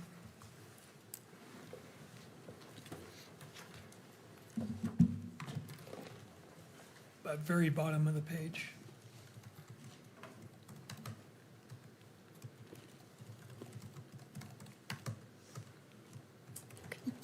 Did you write there on the 15th of September, 2025, spoke with Special Agent Folger, gave update on report timeline, discussed that upon review, it was decided that additional statistics needed to be run.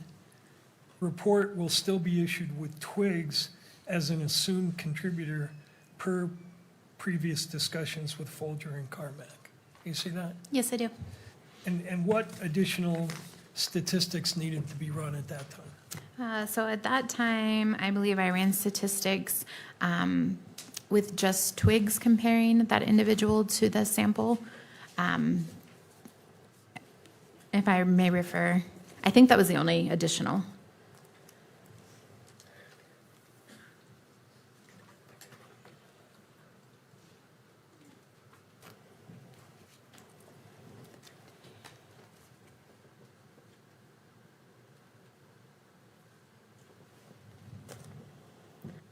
Yes, after discussion with my reviewer, it was determined that I was also going to calculate a statistic or compare Twigs by himself, comparing him to the evidence, and having that run in my case file.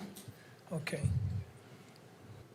And could you go to tab 38, page 39?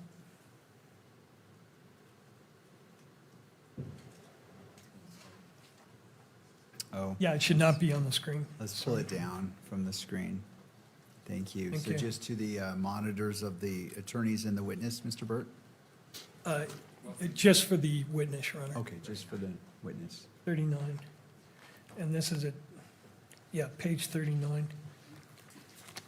Is this the DNA report, I'm sorry, the star mix report that was produced as a result of your inquiry that involved a comparison of the sample to Mr. Twigs alone? Yes, it is. And is that a 6-page report? Yes, it is. And is it a true and accurate copy of the STR mix report for that particular sample?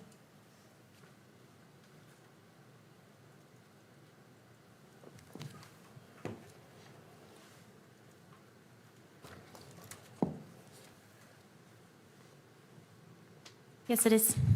And move that into evidence, Your Honor. This would be Baker 38, page 39 through 44. Baker 38, page 39 through, I'm seeking admission as well as publication to the audience and the camera. I just want to make sure I have the label correct. Baker 38, pages 39 through 44. Did I hear that correctly? That's correct, Your Honor. All right. To the state? Yes, Your Honor, I object on grounds of relevance to the probable cause determination.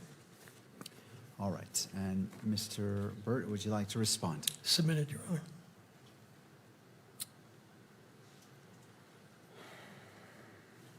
So I'm not exactly sure what this is in order to Sure. determine Let how me- it fits into the probable cause analysis. Sure. So a little bit more information, because as of right now, I don't have enough to admit it. Understood, and I apologize to the court. So the report that was admitted into evidence has the conclusion in it that both samples were contributed, that Mr. Twigs was a contributor to both samples. And this is the report that the analyst ran in order to make that determination, I believe. All right. Did these reports, were these made prior to State's Exhibit 31 being prepared? Yes, that's correct. All right. I will admit, so Baker 38, pages 39 through 44 is admitted and may be published. Again, as a reminder, for all attorneys, this is a probable cause standard, so if all parties can just keep that in mind as we're moving forward on this. Sure. Thank you. Thank you. And so it may be published to all screens.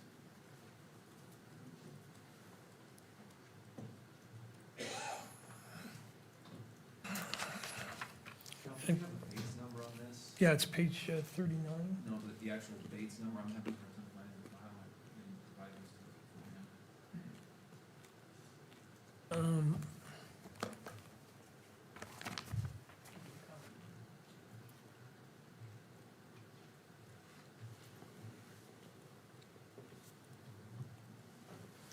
So is this the report that you referenced in your notes that you needed to run the sample through StarMix?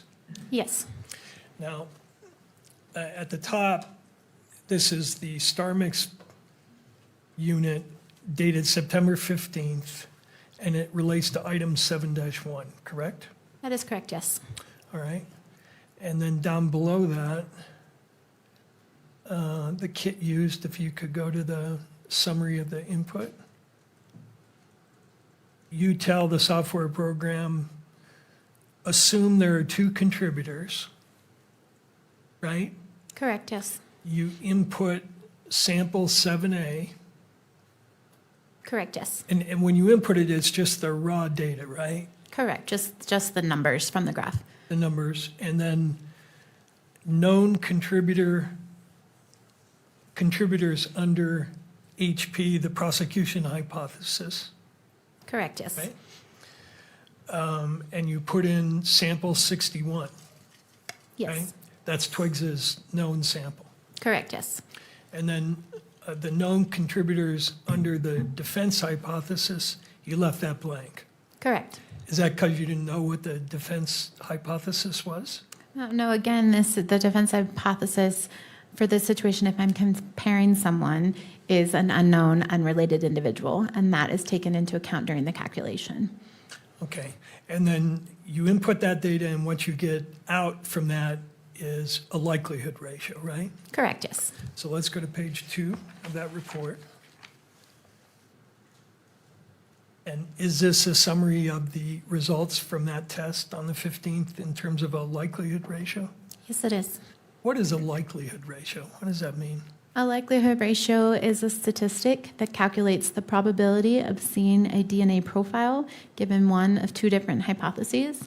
One is that a particular person of interest is a contributor, and the other is that an unknown, unrelated individual is a contributor. The probability with the higher number gets the support, and the magnitude of the support is determined by the ratio of those 2 numbers.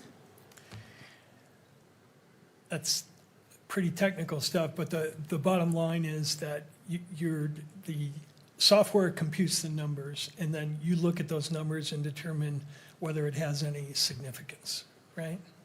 I don't know that I would say if it has significance. I report the value that's calculated. Right, and why is one column, these columns relate to different, what are called population databases, right? That is correct, yes. The one on the far left, BAH, is an FBI population database on Bahamians, And African Americans, yes. African Americans. Another one for Caucasians, Correct, yes. SEH is Southeast Hispanics, Correct. and then Southwest Hispanics. Correct. Objection. That's all I have on that. I'm just trying to explain the chart. All right, well, there's an objection. Let's pause and turning to Mr. McBride. Sure. Your Honor, at this point, I'm going to object on, again, grounds of relevance to probable cause hearing. State v. Drosbeck, State v. Merrill, State v. Ramirez that the court has cited, all hold that the court should bind the defendant over for trial unless the evidence is wholly lacking and incapable of reasonable inference to prove some issue which supports the prosecution's claim.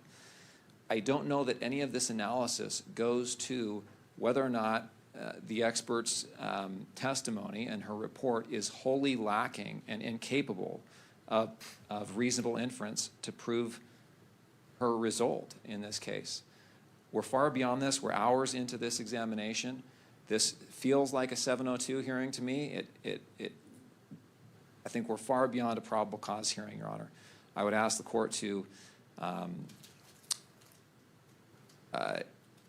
sustain the objection, not allow questioning on this or any other matter that does not deal with the issue of probable cause.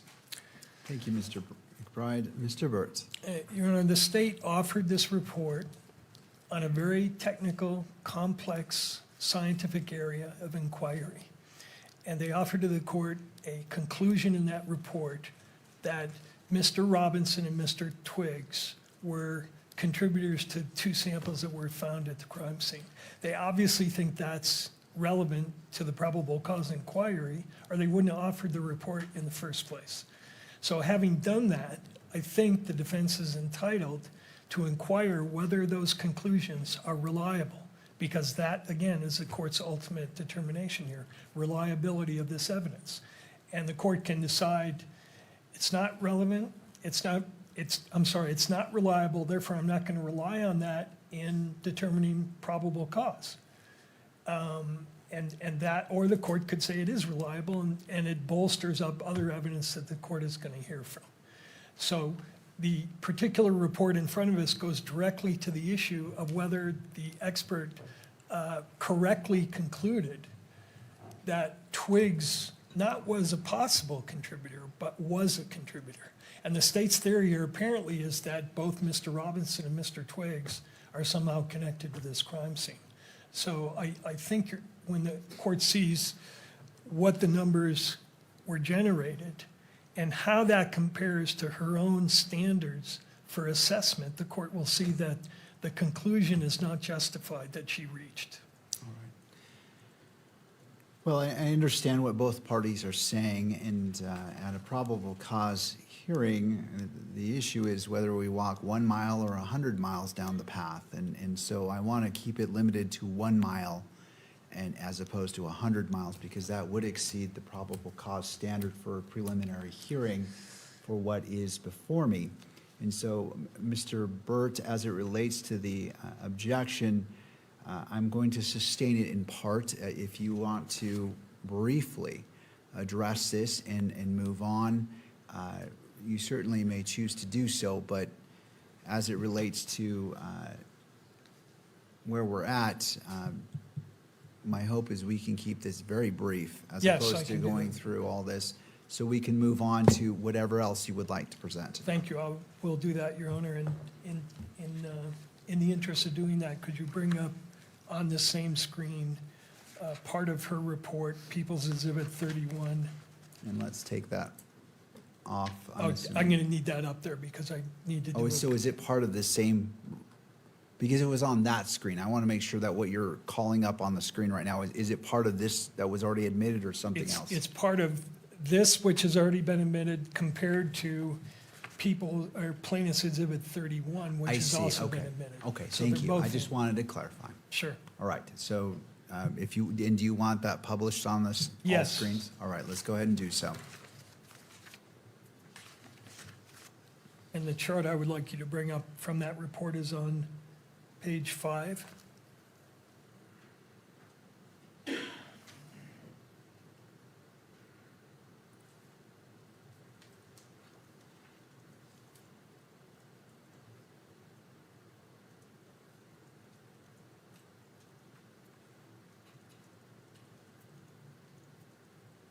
Yeah, and just highlight that.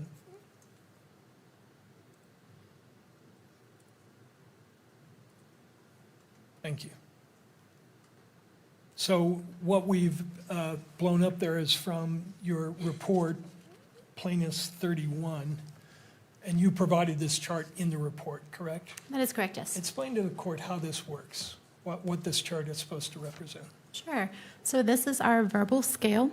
In addition to the numerical likelihood ratio value that I provide, I also give a qualitative or a verbal equivalent to that numerical value.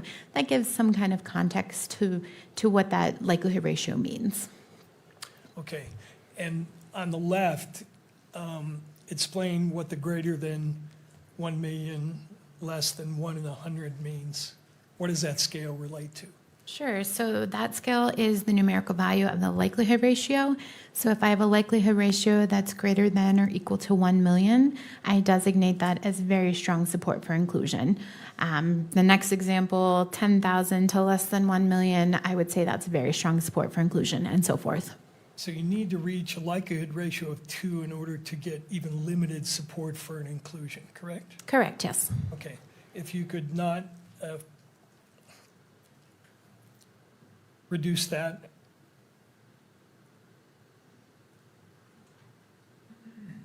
And go to page 2 of the report on the left.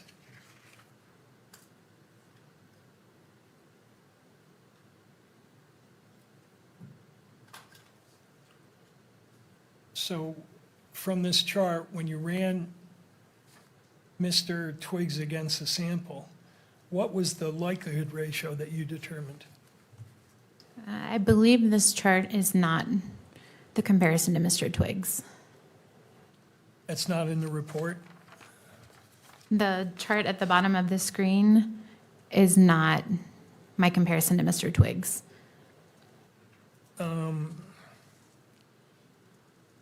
Let's verify that if we could. Take that down, the highlight.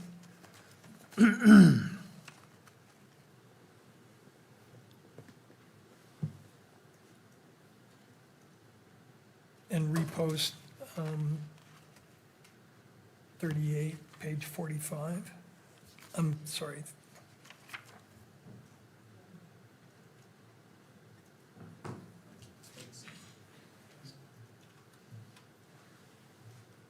Page 39, that is in evidence.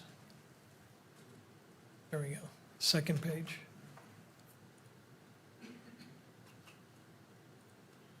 Is this the likelihood ratio from your Twiggs comparison? Yes, it is. Okay. Now, what was the likelihood ratio that you calculated based on this chart? The likelihood ratio was 1. 1. Yes. So that doesn't rise to the level of even limited inclusion, correct? Correct. It would fall under an uninformative.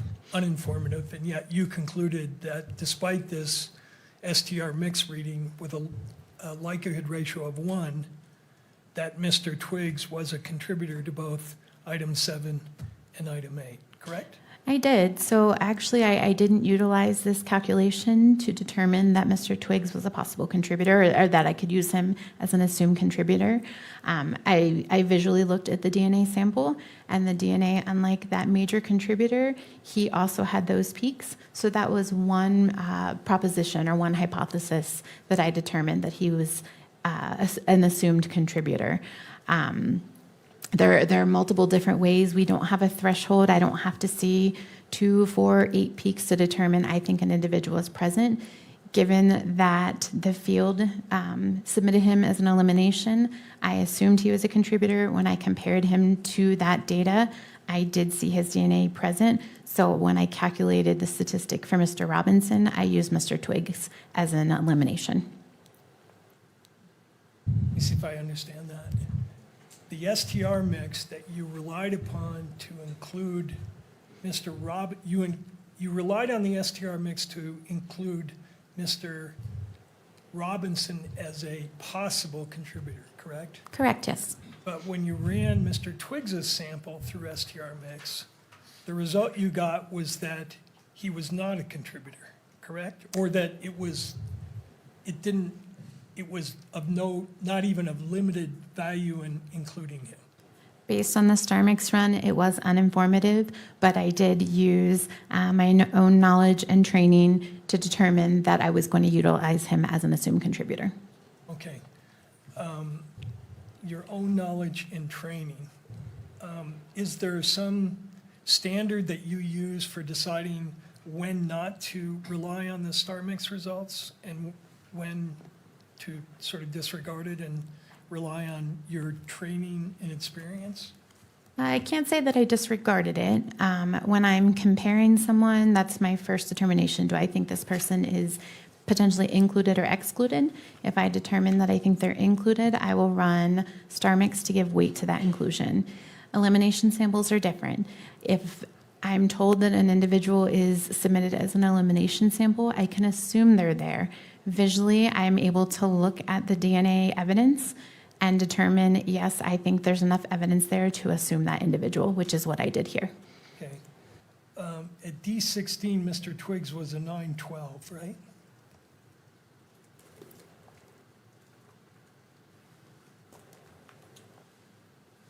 According to your electropherograms.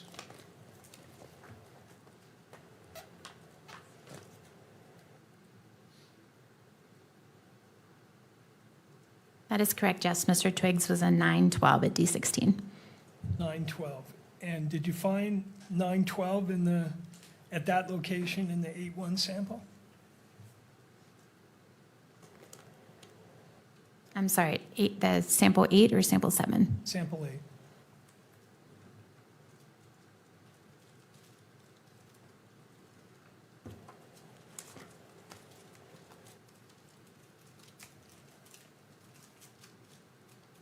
The only piece of information I had for sample 8 at item D16 was a 12. And you said Twiggs at that was a 912, right? Correct, yes. But at that location, the evidence sample was not a 912, but a 12. That was the only piece of information that was recovered at that location. Let me ask you about your interpretation rules for excluding someone. Is this an accurate statement? This is from Butler's textbook. In forensic DNA analysis, if any STR locus fails to match when comparing the genotypes between 2 or more samples, then the comparison of profiles between the question and the reference sample is usually declared a non-match, regardless of how many other loci match. I would agree with that if it's a single source sample. So single source, again, meaning from one individual. If I have a DNA profile from evidence and I compare it to a known individual, if there's a difference at even one location, I can say it's an exclusion. If I have a mixture, it's not that cut and dry. I have to take into account how many people are in that mixture, how many pieces of information I have, is there potential dropout. So it's just because someone may not be present in a mixture doesn't necessarily mean that I'm going to automatically exclude them. I see. At D19S, what was Mr. Twiggs's type?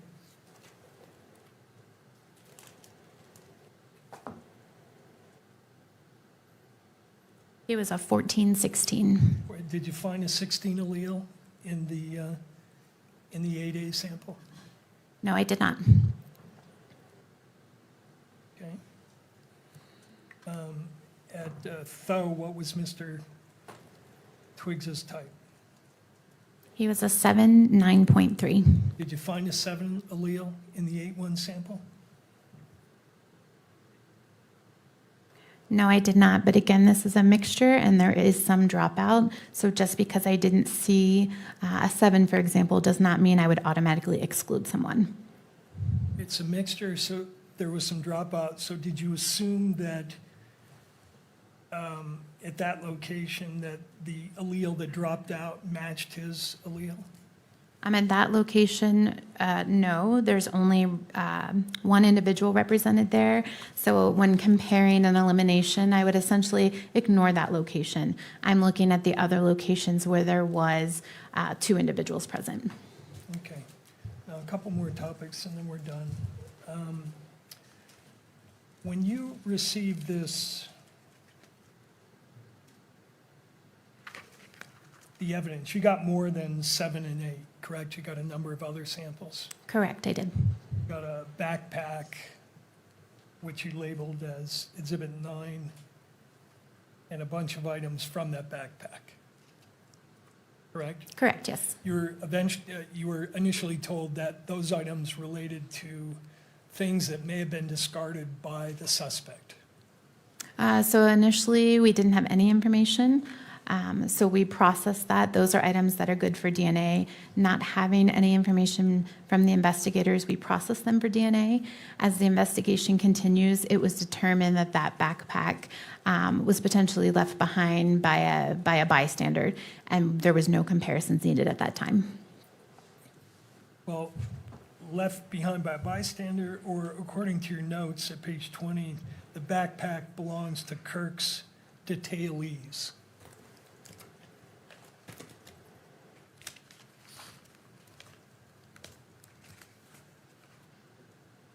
Yes, based on the individual that was not my communication log, that was someone else within the laboratory. That was the information that they received. Before you received any samples, did you request to perform what's called destructive testing on the samples? Yes, I did, and destructive testing is essentially consuming the sample, cutting the cotton off of the Q-tip or the swab, subjecting it to testing. There's nothing remaining. I have to request permission to consume prior to doing so, and I did in this case. And why did you do that? That is part of our protocols, that we have to request permission to consume, and we consume, so DNA, we can't see it, so when an item is swabbed, we don't know how much DNA is on that swab, if anything, or how that swab was used. Did someone just swab using one side of it? Did they roll it and use all sides? Because I don't know that, it's our practice to consume that swab. It's our best chance of getting any DNA evidence. And that's a determination that you made in this case before you even saw any of the evidence, correct? Determination to consume? Yeah. Yes. Okay. Now, remember I referred to that NRC report? Yes. 1996. Did they say there a wrongfully accused person's best insurance against the possibility of being falsely incriminated is the opportunity to have the testing repeated? Such an opportunity should be provided whenever possible. Yes, that does say that. And does your laboratory have a policy, standard 7.4, which says, where possible, the laboratory shall retain or return a portion of the evidence, sample, or extract? That is correct. And we do actually return the remaining extract, the liquid from our DNA testing. So we did consume the swab. However, there was a small amount of liquid that was left and returned. On some of the items, right? I believe on all of the items. Well, we'll get to that in a minute. And that policy that I read is from your lab policy, right? The Yes. FBI's lab policy. Yes, it is. And then is there also a similar policy from the quality assurance standards, the FBI quality assurance standards, which says the laboratory must have a policy on sample consumption. The policy is expected to provide instruction for if and when the laboratory may or may not consume a sample, and any documentation that the laboratory requires. That is correct, yes. Okay. Now, your report indicates that certain samples were destroyed, consumed, correct? That is correct, yes. And which samples were consumed?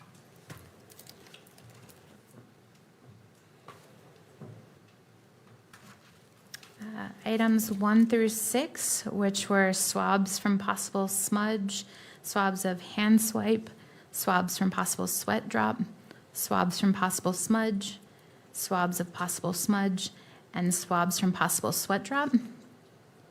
In addition to items 54 and 55, which were swabs of swiped finger areas and swabs of stairwell railing. Okay, so when you wrote in your report that those items were consumed, which of those items, and by that you mean the actual swab was consumed? Correct. So a swab is just like a Q-tip. So the cotton portion of that swab was cut off the wooden stick, placed into a tube, subjected to DNA testing. So we consider that consuming. But again, there is liquid at the end of the process that is returned to the field. And the normal procedure in terms of sample preservation would be something called sample splitting, right? You split the swab and you use half, you save half so that your testing results can be replicated and retested. So yes, however, again, I don't know how an item is swabbed. So even if I were to cut that swab in half, it could be that I'm testing the half that doesn't have any DNA and the other half may have some DNA. Or the swab may have a little bit of DNA on one side and a lot on the other side. So for the best possible chance of getting a DNA profile, it is our practice to consume the entire swab. So for the first 6 items, those were swabs that were taken from the northeast corner of the Losi building, correct? Correct, yes. And you used all of the swabs, and you concluded that there was no DNA present on any of those items, correct? That is correct. So you couldn't do any comparative testing. Correct. There was nothing for me to compare to. Okay, and what did you have left after you did that in terms of the volume of extract? What was left? So it was approximately 3 microliters, so a very small portion. Very small portion, and you actually used 10 microliters to do your testing of those samples, right? That is correct, yes. So if you didn't get any results with 10, what you left over would not be sufficient to get any sort of independent testing done, correct? It could be tested. However, my expectation, if I took 10 microliters and did not get any DNA, the remaining 3 would also still not give me any DNA. Okay. And for item 55, that was 2 swabs of a stairwell, from a stairwell railing where the suspect touched the railing, right? As far as I know, they were swabs from a stairwell.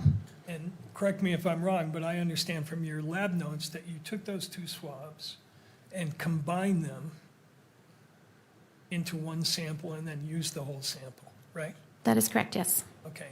Before you did that, did you inquire whether the 2 swabs came from 2 different areas? For instance, maybe the suspect touched it here, but the other sample was taken somewhere else? I did not. They were both labeled as coming from the same stairwell, and they were packaged together. So our policies and procedures is that we can combine those 2 together. And when you do that, you create a mixture, right? I don't know that I would agree that combining the 2 would create a mixture. Given the item of evidence, a stairwell railing, I don't necessarily expect that one swab would have one person, the second swab would have a different second person, and combining the 2 of them creates a mixture. However, I don't know that for certain, but again, I don't know is DNA present, so our procedure is to combine and consume those swabs. Okay. And in this case, when you did that, what you got was a complex mixture, right? I did. I got DNA from more than 5 individuals, so I could not provide a conclusion. All right. Now,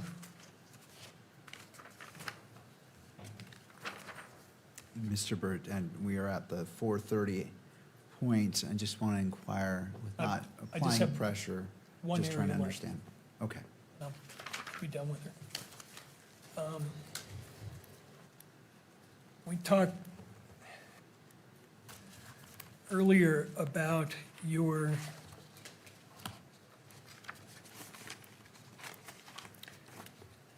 testing of the length of the DNA sequence, the length of the DNA boxcars, not the sequence of A, C, T, and G within those sequences, within those boxcars, right? Correct, yes. And is it true that there are different alleles that have the same length when you measure by SDRs but have different sequences? Yes, that is possible. And I'd like to show you a chart that you have reviewed, I believe. This is, could you bring up 34? This is not in front of the, on the public screen, just for the witness. And is this a chart that you reviewed, that I prepared to, and you looked at to see if I had correctly stated what alleles were found? Yes, it is. And does it, as it's presently existing, accurately state what the alleles are at each Yeah. location? Yes. Okay. I would move that into evidence. It's 5 pages and it's Baker 34. Mr. McBride?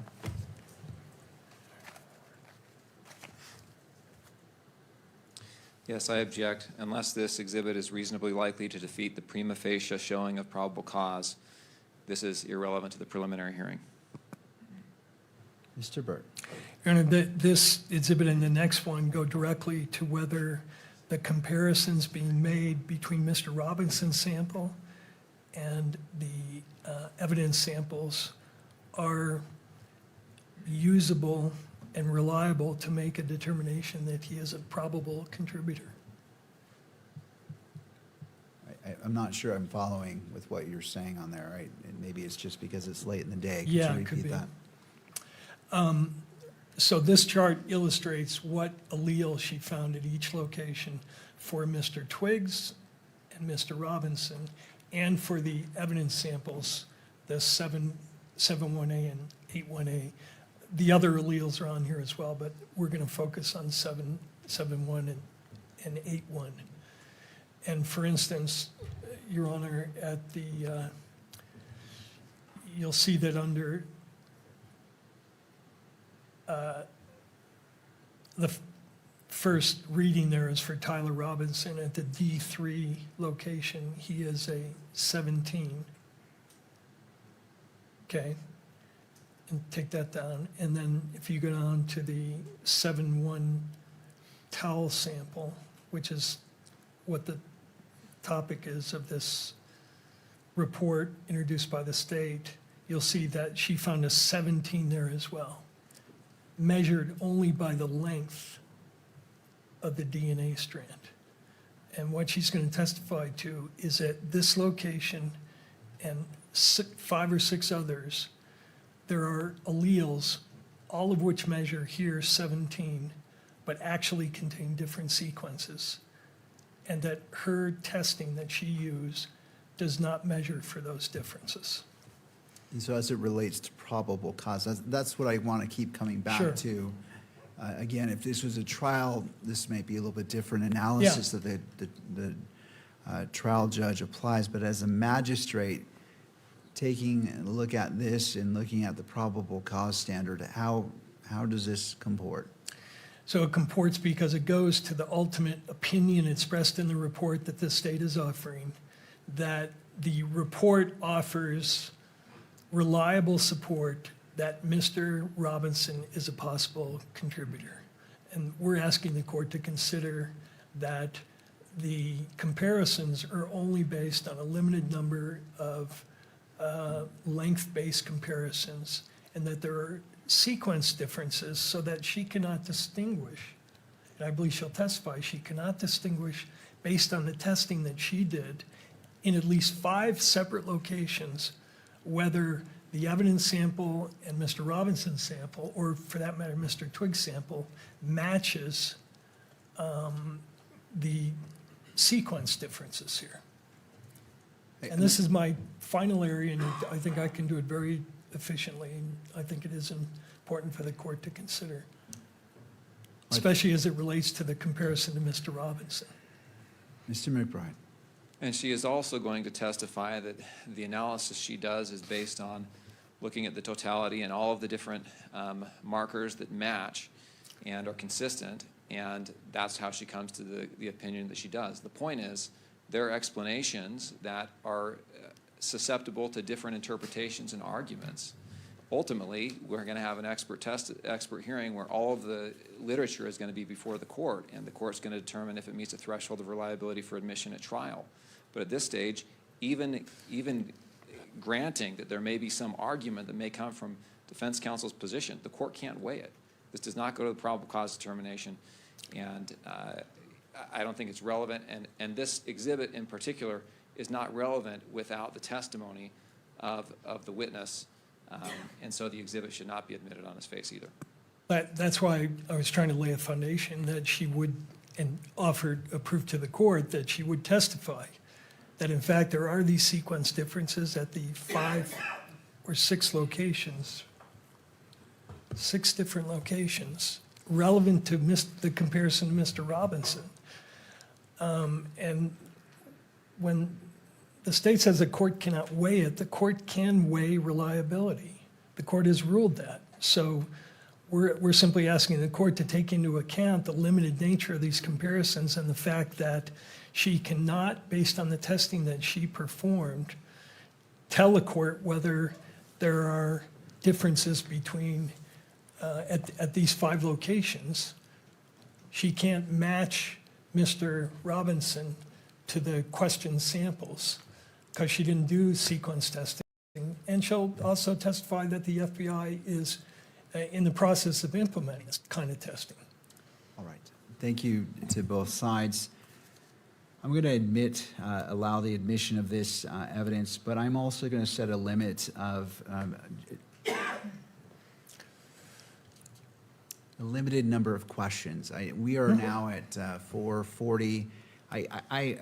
This is on the cusp of whether it is applicable to the probable cause standard. I want to afford the defense its full opportunity, but I still have to rein it in to keeping it to probable cause and not going into a full exploration, because that's not the purpose of a preliminary hearing. So I will admit Baker 34, but Mr. Burt, I'm going to limit you to how much time do you need to address I just this? need about 4 or 5 minutes. The next chart will be the chart with the, what are called isoalleles displayed for the court, so the court can see what we're talking about, and that's it. All right. I'm just going to have her document that, in fact, I've accurately stated what the alleles are that have sequence differences. All right. So it is Mr. McBride. Just on a second matter, which is, I need to cross-examine this witness. She's got to leave town today. I would like 20 minutes to cross-examine the witness. All right. Well, I will go with the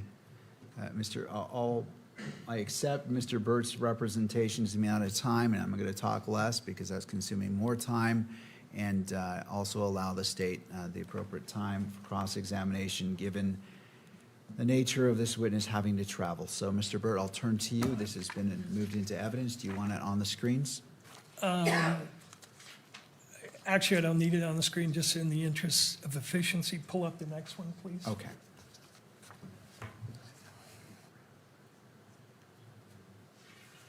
I want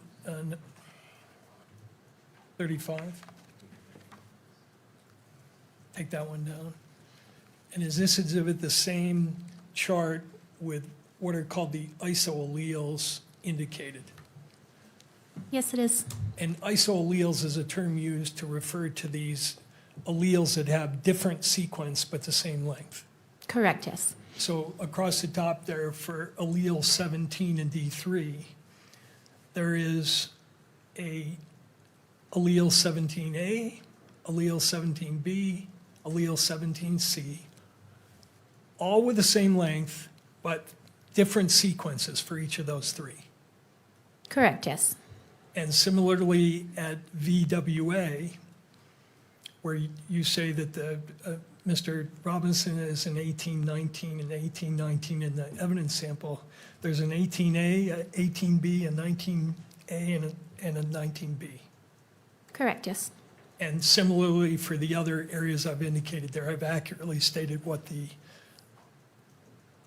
different sequence alleles are, correct? Yes. So I move this exhibit into evidence, Your Honor, and for publication. Is this Baker 34? Yes.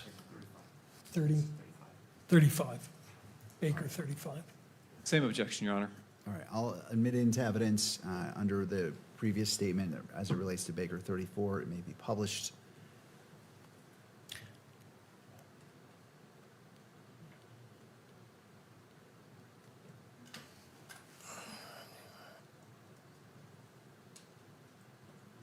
And as you look at these 5 areas, you can't distinguish the evidence samples from Mr. Robinson based on the sequence differences, can you? Correct. I only utilize length differences, STRs in this case. The FBI laboratory does not use sequencing for nuclear DNA testing, nor am I qualified in it. Right. What is NGS? NGS stands for Next Generation Sequencing. And your laboratory is involved in validating next generation sequencing, correct? We utilize next generation sequencing for mitochondrial DNA, which is a different subset of DNA testing, but not for nuclear DNA testing, which is what we're talking about today. Right. But the people who market STR Mix also market a sequence platform, do they not? I'm not aware if they do or do not.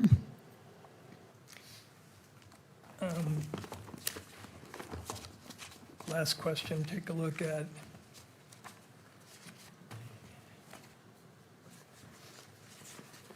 There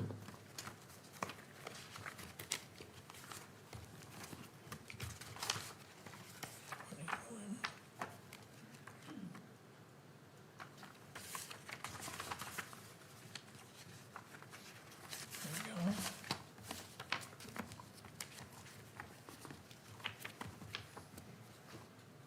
Well, I'll save that for redirect. Thank you. Thank you. All right, turning to the state, Mr. McBride.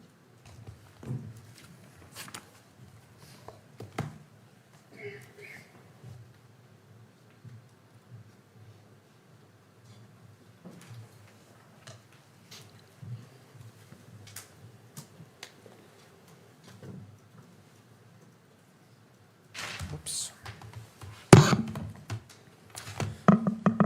Good afternoon. Good afternoon.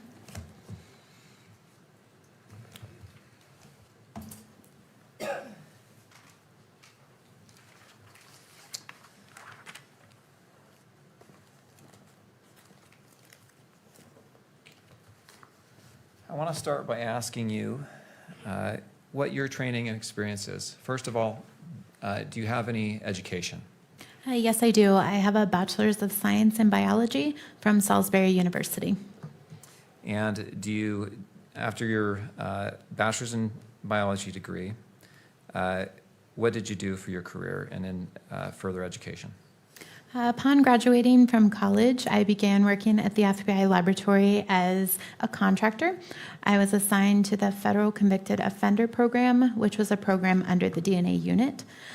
During that time, I did that for approximately a year and a half. It was my responsibility to open and inventory and barcode DNA collection kits sent in from federal agencies across the United States. I then became a biologist in the DNA casework unit. I did that for approximately 6 years.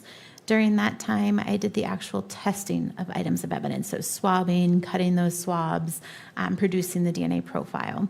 And then in 2015, I accepted a position as a forensic examiner, which I am still today. I'm sorry, what year was that? 2015. So 11 years you've been doing more or less the same duties you have now, is that right? Correct, yes. I want to ask you about your lab's accreditation. What is accreditation for a laboratory? Accreditation is a formal recognition that our laboratory is following a very strict set of standards. We're accredited by ANAB, the American National Standards Institute National Accreditation Board. And our accreditation shows that we have to follow standards such as I have to have a certain education background, how we process evidence, how we store evidence. Every 4 years, we're audited to those standards, meaning an outside body will come into our laboratory, look at my training records, look at our standard operating procedures to ensure that we're following those standards. And you mentioned your training. So what do you have to do as an examiner there, as a scientist there, for your lab to maintain its accreditation? So for my training program, I had to complete a 2-year training program. During that time, I learned the science behind DNA testing, and I showed that I understood that science by completing oral board examinations and written examinations. I also then had to show that I could relay those scientific results to a jury by completing moot court exercises. And before becoming qualified, I then took something called a competency exam, or it's like a final examination to show that I'm qualified to perform my duties. During that accreditation or that audit process, my training records were reviewed to make sure that I had the proper coursework, the proper college degree, as well as completing successfully that training program. And do you have to keep up with ongoing education to maintain your, do you have a certification? I'm not certified. I'm qualified as an examiner. To maintain your qualification, do you have to have ongoing education?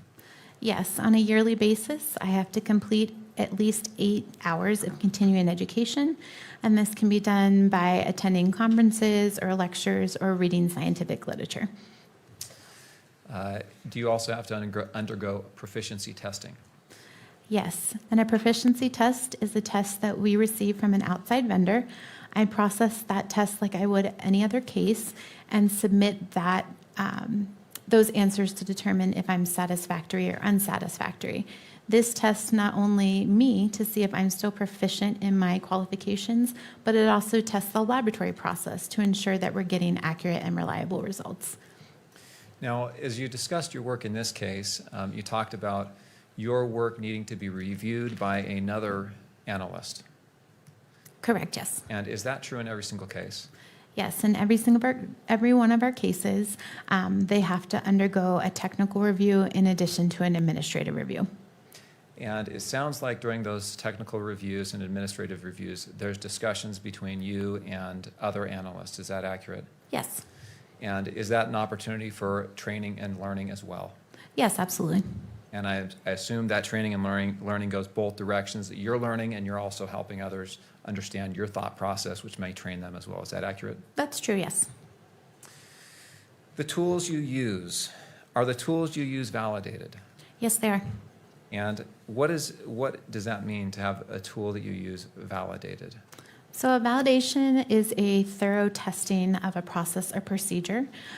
So before we subject any evidence to testing, we ensure that those process and procedures will work within our laboratory.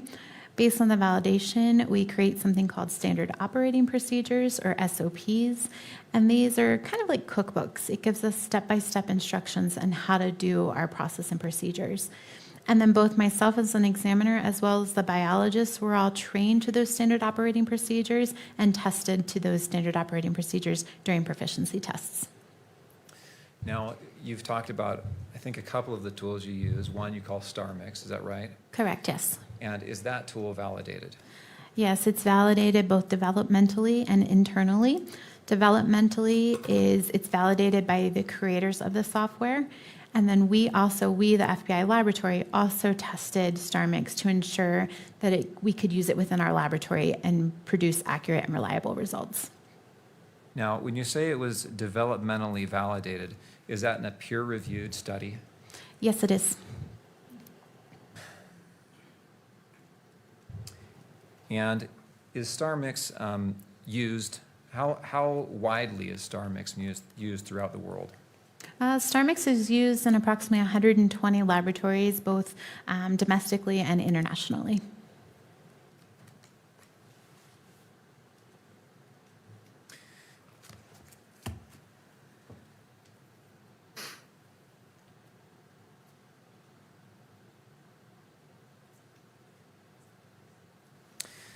I want to go back to some of the questions that you were asked on direct examination. You were asked about an Exhibit 8.4, Baker 8.4, which is the DOJ Ultra, which is the Uniform Language, what does that stand for? Uniform language for reporting and testimony, I believe. Okay.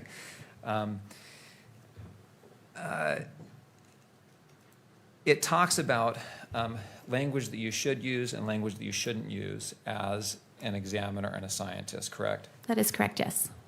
Now, I want to ask you a little bit about what you do when you have a conclusion, like you did in Exhibit 31. Do you know, let's see,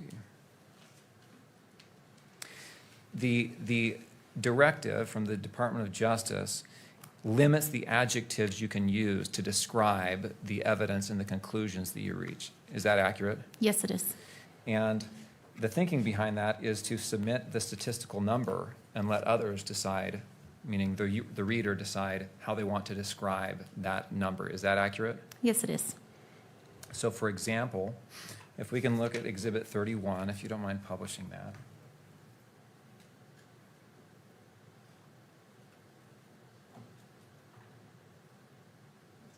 Yes, and that's been admitted, so if we can put it on the screen.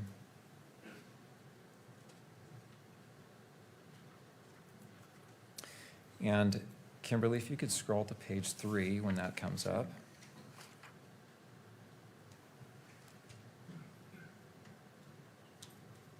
Thank you.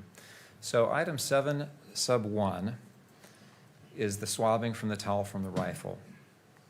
We have the number in written form in the second paragraph beneath the heading, and then beneath that you have a table, correct? That is correct, yes. And the likelihood ratio gives the number, right? That's the likelihood ratio. And that's stated in sentence form in the paragraph preceding the table, correct? Correct, yes.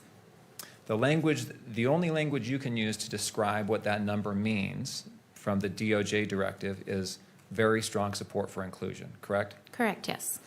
And the sentence there that says the DNA results from item 7.1 are 1.7 octillion times more likely if Twiggs and T. Robinson are contributors than if Twiggs and an unknown, unrelated person are contributors. The reader can assign whatever value they want to that, correct?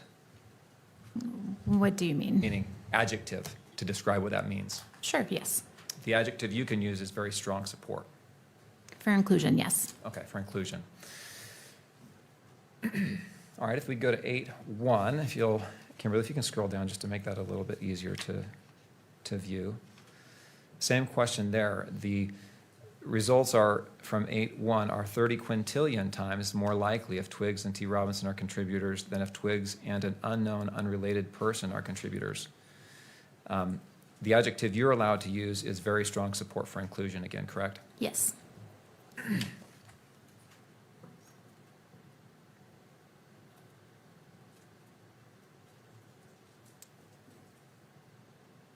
Okay, we can take that exhibit down, thank you.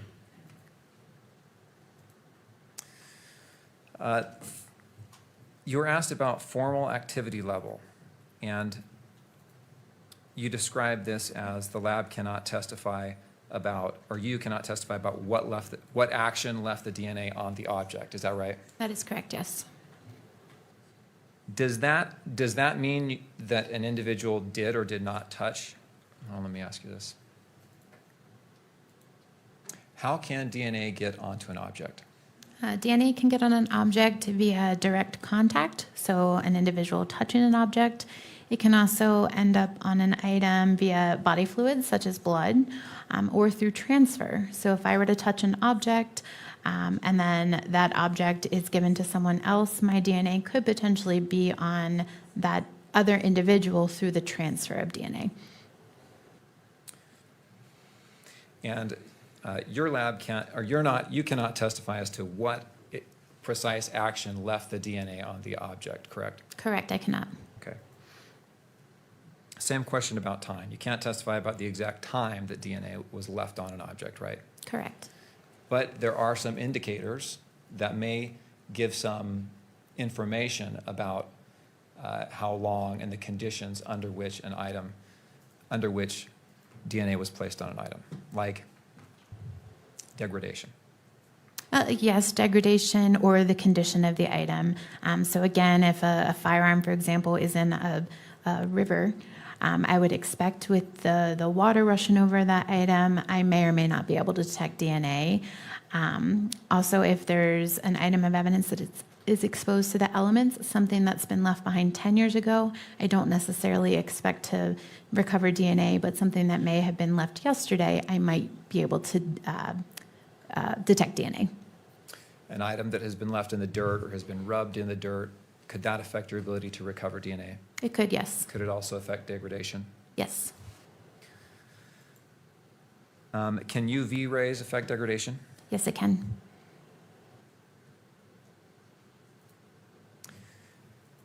Does degradation keep you from doing your work? No, it does not. Is degradation normal? Yes, it is. Does all DNA degrade? It does, yes. I imagine if it's kept in a pristine environment, it would degrade less than if it's kept in, or if it's found in a less or out in the open. Is that accurate? Yes. Okay. You said with regard to the screwdriver, there is some degradation. Did that affect your ability to reach conclusions in this case? No, it did not. You said on item 7, the towel, or the swab from the towel, there was slight degradation, not as much as Exhibit 8. Is that accurate? Yes. Did that degradation affect your ability to reach a conclusion here? No, it did not.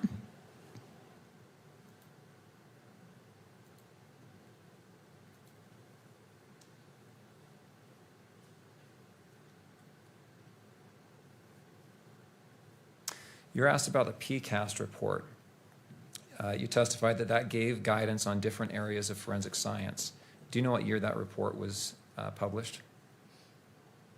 I don't recall the year. Do you know if it's been within the last 5 years? No, it is not. Meaning it's older than that? Yes. Do you know if it's been the last 10 years? I think it was 2016, but I'm not entirely sure. I would say within the last 10 years. Let me ask you this. Has the science in your area, can I refer to it as probabilistic genotyping?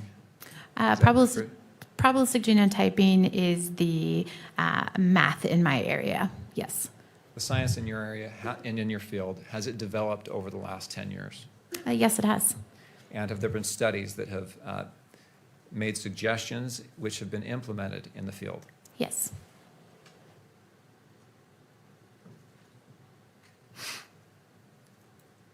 You testified about Exhibits 7 and 8, that they both had mixtures. Excuse me. Yes, items 7 and 8. In your testing of these items, that they both had mixtures. And you stated, I want to make sure I understood this. You stated, I believe, that the minor contributor was less than 20%, and that it was actually 5%. The ratio is 5% to 95%. For one of the samples, yes. Do you remember that? Yes. Does that mean the 5% was from twigs, and the 95%, that 95% is assumed from the Robinson? When I calculated the statistic, Twiggs' DNA profile aligned with the 5% contributor, and Mr. Robinson's DNA profile aligned better with the 95% contributor. Okay. Same question with regard to 8. I think you said the ratio was 11% from the minor and 89% from the major. Is that Twiggs being the 11% and Robinson being the 89%? Yes, Twiggs better aligned with that 11% contributor, and Mr. Robinson better aligned with that 79% contributor.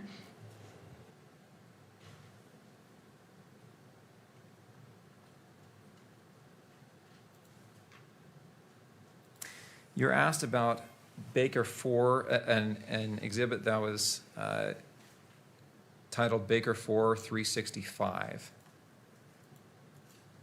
Do you remember this exhibit by chance? I don't have a copy of it, so, well, do you have Baker 4 365?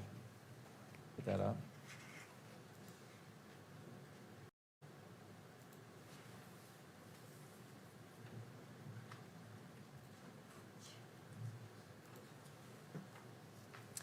And item 7 is the towel, right?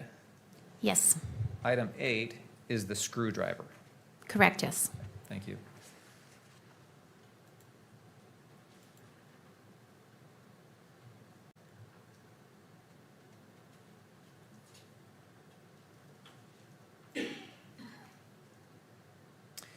You know,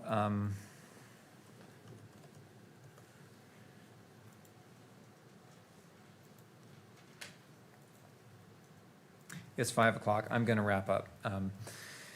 We can go ahead and take that down. I'm sorry. Thank you for helping out with that. In reaching your conclusions, did you follow the protocols of your accredited lab? Yes, I did. And based on your training and experience in following those protocols, did you in fact come to the conclusions described in Exhibit 31? Yes, I did. Thank you. Right, Mr. Burt? And how much time are you anticipating? Right.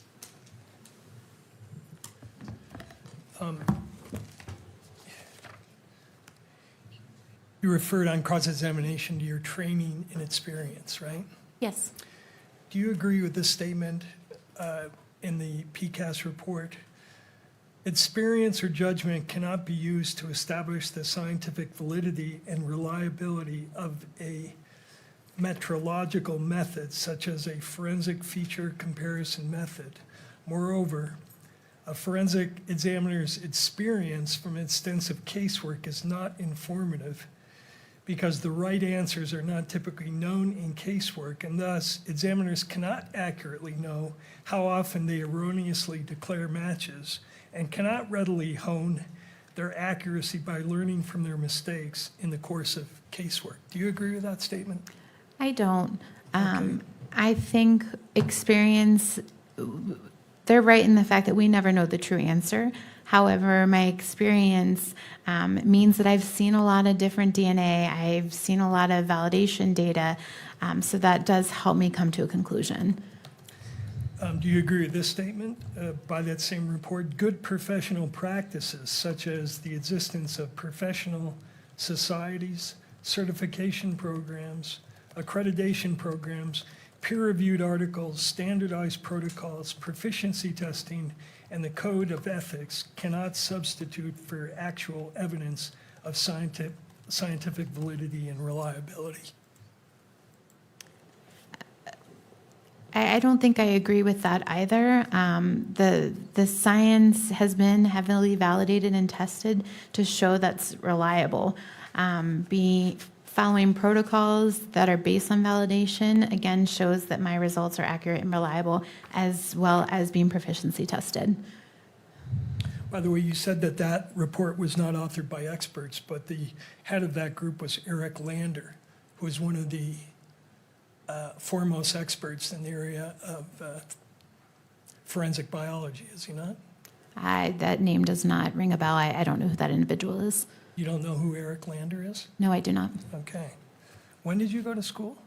What years? 2003 to 2007. You said that STR mix was widely used and that it's been validated. The PCAS report said the problem is it's been validated by the people selling the product, right? Developmental validation, yes. Internal validation, no. A laboratory that's going to utilize STAR mix has to validate within their own laboratory. And the PCAS report said that we need validation data not by the people selling the product, but by independent scientists in order to make this reliable, right? They do, and that's exactly what happened. There was 31 laboratories that came together in response to the PCAS report and gave their validation data on how they internally validated STAR mix. And then after that information came forward, the PCAS committee reviewed it, and they said PCAS was unpersuaded by those studies. While likelihood ratios are a mathematically sound concept, their application requires making a set of assumptions about DNA profiles that require empirical testing.